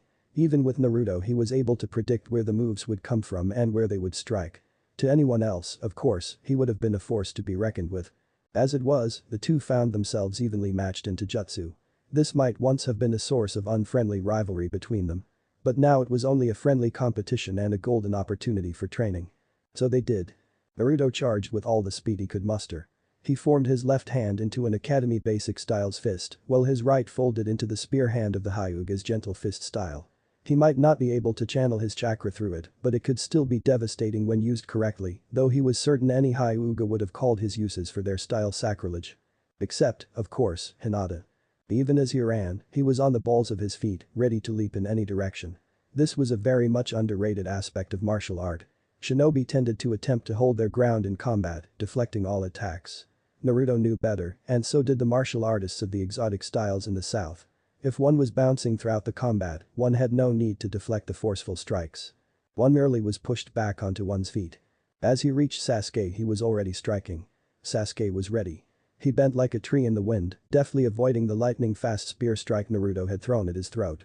Then he spun, throwing a palm into Naruto's punch, pushing aside so that it struck the air a full foot away from its intended target at the center of Sasuke's face. Then Sasuke fell, whirling about as he did, and Naruto was only barely able to leap over the sweep that was aimed at his shins. As soon as Sasuke had finished the technique, he was already contorting, avoiding the stomp that would otherwise have crushed his skull. He bent like a whiplash, curving upward until he was standing. The two fighters both spun about, for they had been facing away from one another, and Sasuke easily blocked the ridge strike to his throat that had come with a whirl. They both leapt away again, and the stalemate continued, neither fighter even having been seriously struck. The entire exchange lasted all of 15 seconds. And they were both breathing only slightly more heavily than when they'd begun. Suddenly, Naruto heard the sound of slow clapping behind him. He turned. Kakashi sat on a branch, clapping with a slowness that displayed his characteristic boredom and caustic humor. Such a performance, he said in a sarcastic monotone imitation of breathless wonder. I've never seen such skill before. Naruto rolled his eyes as Sasuke came to stand beside him. Ha, ha. What did you want, Kakashi-sensei? Why are you here on time for once? Sasuke suddenly added, and where the hell is Sakura? Naruto blinked and looked around. It was past the official time, if only by 10 minutes, and Sakura was always on time. What was going on? I saw to it that she was detained, Kakashi said lazily, leaping off of the tree so as to be on their level. I wanted a few questions answered, you see. Naruto steeled himself, praying Sasuke remembered all of their pre-prepared replies and explanations. He'd been expecting this, of course, but it was sooner than he'd hoped. There was a strange look in Kakashi's eye, one that put him off slightly. He'd been expecting something, but somehow this seemed different. But even more worried was the man seemed to be wondering how to begin. Kakashi was never at a loss for words. I once read in a book, he finally said, that, and I quote, if there's one person you should never mess with, it's a time traveler. It wasn't a very good book, but it gets the point across. Naruto's fist clenched against his bidding. This, of all things, he had not expected. Who told you? He muttered. No one, said the man easily. I figured it out. There are records about the ritual of the 5 sacred stars, if you know where to look, and the stars do cause a slight stir among some people when they skip 5 years. Naruto grimaced. Nothing gets by you, does it, Kakashi-sensei? I should hope not, if I taught the Rakudame, Kakashi grinned. So you did make Hokage then? Yep, said Naruto, but Sasuke cut him off. Cutting the banter, Haddock, the Uchiha grunted, and looking over, Naruto saw that his eyes were cold and hard as flints. Who told you? You couldn't possibly have known Naruto was the Rakudame. I guessed, Kakashi said smoothly. It's not that difficult. The Jounin was thrown backwards into a tree by Sasuke's sidekick. You forgot, Haddock-senpai, snarled Sasuke. I wasn't a mere genin student. I know you. You never saw anything in Naruto. You never viewed him as worth your attention. Frankly, I still can't believe or understand it how on earth you managed to write off Namikaze Minato's son, your sensei's son, as a weakling that quickly, but somehow you managed it. If anyone had told you at this time last time around that Naruto would become Hokage, you'd have told them that they'd had too much to drink. The only reason you believed them this time was because we've been careless. So tell me, Haddock-senpai, and by now the Uchiha was standing over the Jounin, glaring down at him. Who told you? Who else came through? Wait, said Naruto quickly. Sasuke turned to look at him. Give me a second. I have an idea. It has to have been a Leaf Nin, he thought quickly. Kakashi wouldn't have believed anyone else. And the only Leaf Nin who survived who would have impressed so much upon him, my Rancor. A slow grin spread over his face, and he fought back tears of joy. Which was it, Kakashi-sensei? He asked exuberantly. Shino or Shikamaru? Kakashi blinked. How? Naruto grinned at him. I failed as a Hokage, that's all. So? Kakashi shook his head. Shikamaru. Shino's one of you as well, though. Now, what did you mean by saying you failed as Hokage? I'd like to know that as well, Sasuke grunted, glaring at him. Oh, the village was destroyed, of course, Naruto said easily. A better Hokage could have prevented that. I'll do better this time. So, Shino and... He was, however, cut off by a punch to the jaw courtesy of Sasuke's right fist. You bastard, the Uchiha grunted. You failed. Do you have any idea what failure means? I failed. You did your best. Kakashi was looking back and forth between them as Naruto stood up and faced Sasuke. We both did, he murmured simply. A Hokage is supposed to protect his village. I failed at that, pure and simple. Sasuke clenched its fist. You didn't destroy it, either. You weren't Hokage, Naruto countered. I would have been Anbu captain, and you know it, Sasuke snarled. Naruto sighed and nodded. Yes, you would. But I didn't have to deal with the Uchiha massacre. Sasuke shook his head furiously. And I didn't have to deal with the Kyuubi. Face it, Naruto, I did worse. Much worse. You never failed at all by comparison. Naruto sighed and sat down. Maybe you're... No, you are right, he admitted. Then he looked up and met Sasuke's eyes. I guess we know what to do about it, then, don't we? Sasuke held his gaze steadily. I'm glad for the offer, but no thanks, he grunted. I'm getting my own redemption. Don't be an idiot, Sasuke, Naruto said flatly. I promised Sakura-chan that I'd bring you back. I don't go for half measures. What are you two talking about? Kakashi asked brightly. Shikamaru told me Sasuke was the Anbu captain. He lied, didn't he? Yes, Sasuke muttered, looking over at him sidelong. I was nothing of the sort. If Naruto failed by not protecting the village, there's no word for what I did. And what did you do? Kakashi asked. Sasuke turned to face him fully. I destroyed it, he said flatly, the agony of the guilt pressing down on him harder than ever. I remember killing you, Kakashi. I remember killing you and Sakura and everyone else Naruto ever cared about. He sat, partly to talk to Kakashi on his level, and partly because the agony in his heart was making him feel weak at the knees. The Jounin was staring at him in utter amazement. I only remembered how to feel guilty once I'd come back here. I wasn't happy there and I didn't know why. When I found them, I used them. Naruto and I found each other. I remembered how to feel. He cocked his head at the Jounin. I know you felt guilty about Obito's death, he said, and his sensei's eyes widened at that, of course. But if that's the most guilt you've ever felt, you have no idea what the word even means by comparison. We aren't your team. You're not Minato. You're Sarutobi and Naruto's Jiraiya and I'm Orochimaru. He chuckled dryly at the comparison. Fitting, I suppose. But he's on our side now. Naruto quickly exclaimed to Kakashi. You have to trust him. Please.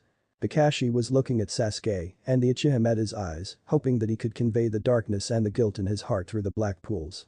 I'll believe it, said Kakashi finally. Don't make me regret it. Naruto helped the two of them up.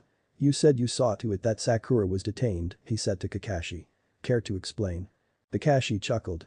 I paid young Konohamaru a few to use your sexy jutsu in her presence. Naruto shuddered.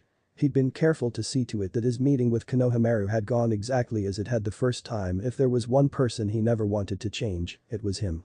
Poor kid, he muttered. Kakashi laughed. She should be arriving soon. Sorry I'm late. Sakura called at precisely that moment. Naruto. I'm going to kill you. Naruto turned, saw her running at him, and proceeded to run up a tree. Not my fault. He yelled down. Konohamaru decides how he uses that. You invented it. It's a valid combat tactic. It does work, Kakashi muttered to Sasuke. Sasuke nodded. Don't we know it? Get down here. Sakura was yelling. No. Naruto shouted back. Just like old times, thought Sasuke with a slight grin. It'll stay this way, this time. And Kami damn it, you are going to help us with it, Shikamaru. Chapter 19. Reconnections. Aburame Shino leaned idly against a tree. Kiba was mirroring him on the opposite side of the trunk. The two of them were watching a sparring match between Hinata and Kurenai-sensei. It was an exercise their team had always done often. It was practice and observation and lightning predictions, Kurenai had told them. It allowed all three of them to exercise their skill at observing and understanding combat better to predict their opponent's movements, which was an essential skill in a sensory-type reconnaissance team such as theirs. Shino was watching them, but his mind was elsewhere. Shikamaru had had little contact with him over the past few days. Shino wondered how his plans were coming. He hoped he would be of use again soon. He had little anticipated, when he and Shikamaru had returned to their genin days, just how mind-numbingly bored he'd get during the periods of inactivity. There was little to do, unlike the many troubles he was sure Naruto was facing in his attempts at early team renovation. Team 8 always had been, really, quite functional. The most functional team of its year, at any rate. At that moment, Konohamaru Shino remembered him well. The boy had been a member of a Chunin squad Shino himself had headed in the Fourth War.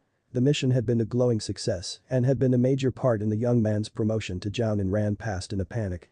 In a moment, Sakura ran past after him, eyes blazing in fury. Shino looked after them for a moment.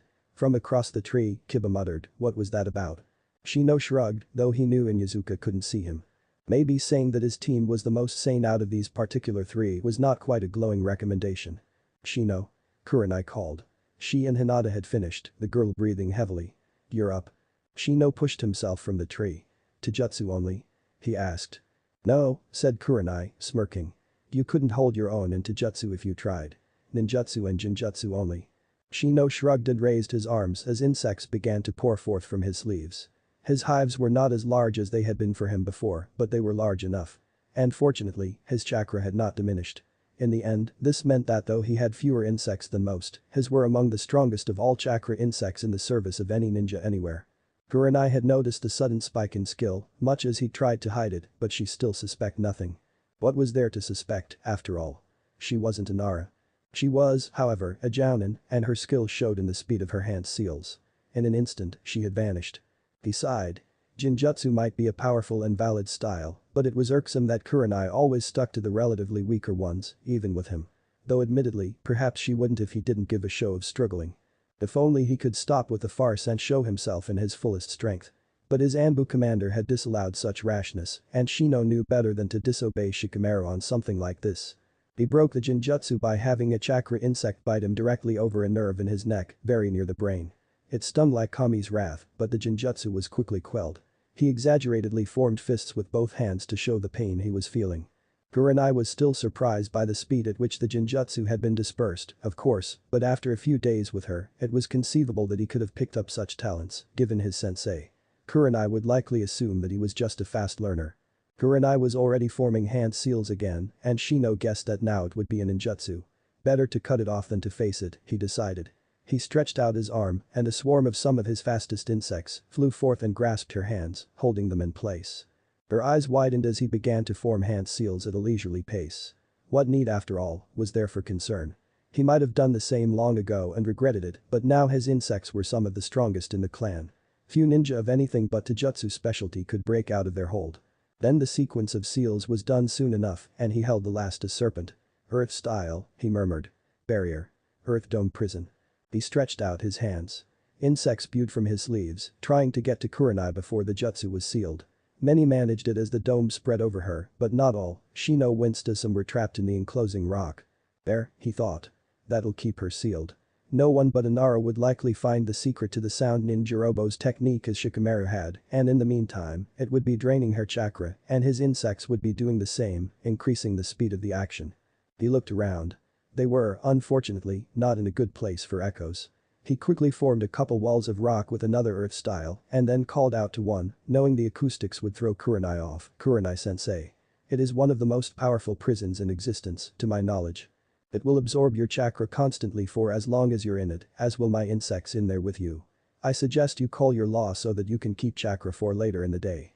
She had already battled Kiba, fortunately, so he needn't fear alienating the fiery Inyazuka. Otherwise, he continued, I will be forced to maintain it until your chakra runs low. I'd rather not hospitalize my sensei. And there was her voice, sounding rueful and perhaps a little proud. Fine, Shino. I give in. Shino nodded to himself. There was no pride in such a victory. Had she known just how powerful he was, he might have stood to have a very difficult fight, but she hadn't and still didn't. And an easy victory gained by being underestimated, while it might have given Shikamaru a feeling of success, gave no satisfaction to an Abiram. He let the fall. His insects flew back to him as soon as there was a hole in the rock wall. Once it had fallen fully, he saw Kurenai seated in the center of the circle, looking rather amused. Her lips were twitching into a smile as she watched him and her eyes were warm. Very good job, Shino, she said, taking in the rock walls that were even now lowering from around them. Is the weakness directly opposite you? Yes, he told her, hands going to his jacket pockets. Chakra flows through the entire dome, that was why his dome had been so much smaller than Jirobo's, not because he didn't have enough chakra, of course, but because he shouldn't, and it slowly consumes the chakra of the enclosed person or people. My insects sped up the process. Very useful, said Kurenai. Where did you learn it? Shino shrugged. A scroll. It was true, he had been studying in the Anbu's common room when he'd run across it. Remembering its brutal effectiveness against a retrieval team in their genin days well, Chunin for Shikamaru he had been quick to learn it. It was harder to do with less chakra, making the dome smaller it was easier to learn full size. That was why it was reserved for Anbu and high-level jounin of the earth nature. Which was exactly what he was. He might prefer using the Abiram insect, but he was earth affinitive and could use those techniques when he needed to. Jirobo, of course, was in jounin level. He could only learn this because of his unusually high chakra reserves. Kurenai nodded. Well, it's certainly useful. Keep it for when you need it. Shino started to nod and then, his ninja's sixth sense which had kept him alive many times going haywire, he spun to face the ninja, who had just leapt onto the tree Hinata and Kiba were next to. It was Naruto. And in an instant he was joined by Sasuke. Shino's fist clenched involuntarily for an instant before he let it loosen again. The best laid plans of mice and men go awry. He thought grimly. So Shikamaru had finally slipped, it seemed, and now not only were they twice as likely to be revealed to the general ninja public, or at least to the Konoha Council, but they were also strategically crippled. Shikamaru was right, of course Naruto would insist on collaborating. He was Naruto. The duo leapt down from the tree and stood before him. Even from where he stood, Shino could hear Hinata's sharp intake of breath at Naruto's sudden appearance. He was sure any of Sasuke's fangirls would have reacted the same to their crush. Or perhaps worse. "Naruto," said Shino cordially. "It's been a while since we last spoke." Naruto snorted. "You have no idea," he said. "Or, actually, you do." "Come on, Abiram," Sasuke said quietly. "Nara Shikamaru wants a word with us." Shino studied the Uchiha for a moment. Naruto trusted him, that he knew, and he, of course, trusted his Hokage. But he would be lying if he said he was fully confident of Sasuke's loyalty. "Does he know it yet?" he asked. "No," said Sasuke flatly. "But when he does, he will agree that he wants to talk to us." "Ah," said Shino. "Now." "Now," grunted the Uchiha, leaping back into the tree. Shino nodded and followed. He turned to look at his young Hokage. Naruto had frozen, facing toward them, but he was looking at Hinata. "Hi, Hinata-chan," he said, and Shino knew he was having trouble keeping his voice at its normal levels. "Hey Kiba. Sorry to swipe your teammate. He'll be back soon." "He'd better," Kurenai grunted. "He's still got training to do." Naruto turned to her, nodded wordlessly, and leapt up the tree to the other two. And they were off to the Nara area of the village. Shikamaru was back to playing shogi with his dad. Shikaku was questioning him on his motives as they gamed, and Shikamaru was content to answer what he was willing to. "Are you certain Kakashi won't tell them about you?" Shikaku was asking. Shikamaru had told him about the other two time travelers and his conversation with their sensei once it was clear the man had worked out Naruto. "Fairly certain, yes," said the young Nara with a shrug. "Naruto wouldn't understand the oddity of him knowing so much if I knew the kid at all. And he won't reveal it if he has other options." "Yes, but there's the Uchiha," said Shikaku. "He's observant, isn't he?" "In battle, maybe," grunted Shikamaru. "But out of it he's just a self-absorbed prick unless he's changed a lot more drastically than I could have predicted." "I guess I have then," said the voice of Uchiha Sasuke from the window. Shikamaru turned with perfect poise to face the glass square. Sasuke, Naruto, and Shino all stood side by side watching them. Shikaku grinned at him. "You lose, son." Shikamaru rolled his eyes. "What a drag." He stood up and opened the glass door. The trio filed in. "Shikaku-san," said Shino with a deferential bow to Shikamaru's father. Then he turned to Shikamaru. "Not my fault," he said flatly. "They just came at me." "You two should be with Kakashi," Shikamaru told Naruto and Sasuke. "Why aren't you training or doing missions?" "We made Kakashi give Sakura a private lesson while we took care of a little business," Sasuke grunted. "Why didn't you tell me you were back, guys?" Naruto asked loudly. "We should be working together." "No," said Shikamaru flatly. "We can cover more ground as separate cells. That's why we didn't tell you, we knew you'd insist on combining forces." "It makes sense," Sasuke said. "But..." "Wait," said Shikamaru. He turned to his father. "Dad, mind leaving us alone for a bit? We need to catch up. Listen at the door if you want." "Fine," shrugged Shikaku. He walked out of the room, closing the door behind him. Shikamaru shut the glass door. "Sit down, all of you," he said. The four of them sat around the shogi table. "Naruto should know better than to go against your judgment, Shikamaru," Sasuke continued, as though there had been no interruption. "Don't you, Naruto?" "Of course," said Naruto, outraged. "I'd have been assassinated by the Hyuga long ago if it hadn't been for Shikamaru's help." Sasuke cocked his head. "What do the Hyuga have to do with anything?" "Well," Shikamaru explained. "When Naruto got the office of Hokage, he was all for starting his career by just walking up to the Hyuga compound and yelling, 'Hey guys, as your Hokage, I officially forbid you to put the branch house curse seal on anyone. Also, be nicer to people like Hinata.'" Sasuke winced. "Seems like Naruto." "Precisely," nodded Shino. "And it'd have gotten him killed." "I told him that," Shikamaru continued, "and Shino and I came up with a plan. Naruto couldn't abolish the Hyuga traditions alone or with brute force. He needed the support of the entire village. He needed to make it easier for the Hyuga to give in than to keep fighting." Sasuke nodded slowly, eyes narrowed. "Political warfare." Shikamaru grinned. "A more exciting battle I have not known," he said. "I gave him his rhetoric and he used it to turn all of the clans to his side. Half of the Hyuga were with him too. In the end, it was the village against a few old Hyuga elders and they knew better than to fight the masses." "Mob mentality is a dangerous weapon," murmured Shino softly. Sasuke chuckled. "You're right, Naruto, he did save you from assassination." "I know." Naruto laughed. "I couldn't be political to save my life." "But how did you and Shino find out about the ritual and get back here, Shikamaru?" Shikamaru stretched. "Long story," he said. "First, I should tell you, we also didn't want you two to know about us because it made it twice as likely that our presence here would get out. Can't afford that." Sasuke nodded. "Makes sense." But I should tell you, even so Gaara came back with me. Shikamaru blinked in real surprise and unusual emotion on his face. The Godin Kazukiage. Sasuke nodded gravely. He was the one who convinced me to come back at all. He told me that the Ichibi knew that. In exchange I took him with me. Shikamaru leaned back, mind whirring. Interesting, he murmured. How will it go with Suna, I wonder? This will give us some very interesting Chunin exams. Will Gaara prevent Suna's allying with Odo, or will he allow it so he can get rid of Orochimaru early, do you think? Sasuke shrugged. He won't know my motives. For all he knows, I might be willing to ally with Orochimaru. Does that help? Shikamaru nodded slowly, closing his eyes and taking his meditative position. It might. It all depends on how strong he thinks he is. If he feels strong enough to take out Orochimaru at this time and to avoid you, he'll allow the alliance. He's strong enough, said Sasuke flatly. His chakra at our time was incredible, and now he's a Jinchuriki, too. So we can guess he'll lure Orochimaru in, said Shikamaru, a vicious smirk spreading across his face. Good. But how did you get back? Naruto pressed. You two were captured by the Akatsuki. Shikamaru nodded. All right. Get comfortable, cause this could take a while. Thanks for listening. I do hope you enjoy it. If you want the next part of this video, turn on that bell notification. Like, subscribe and comment down below. And also check out the others videos I have created and enjoyed it. See you guys next video.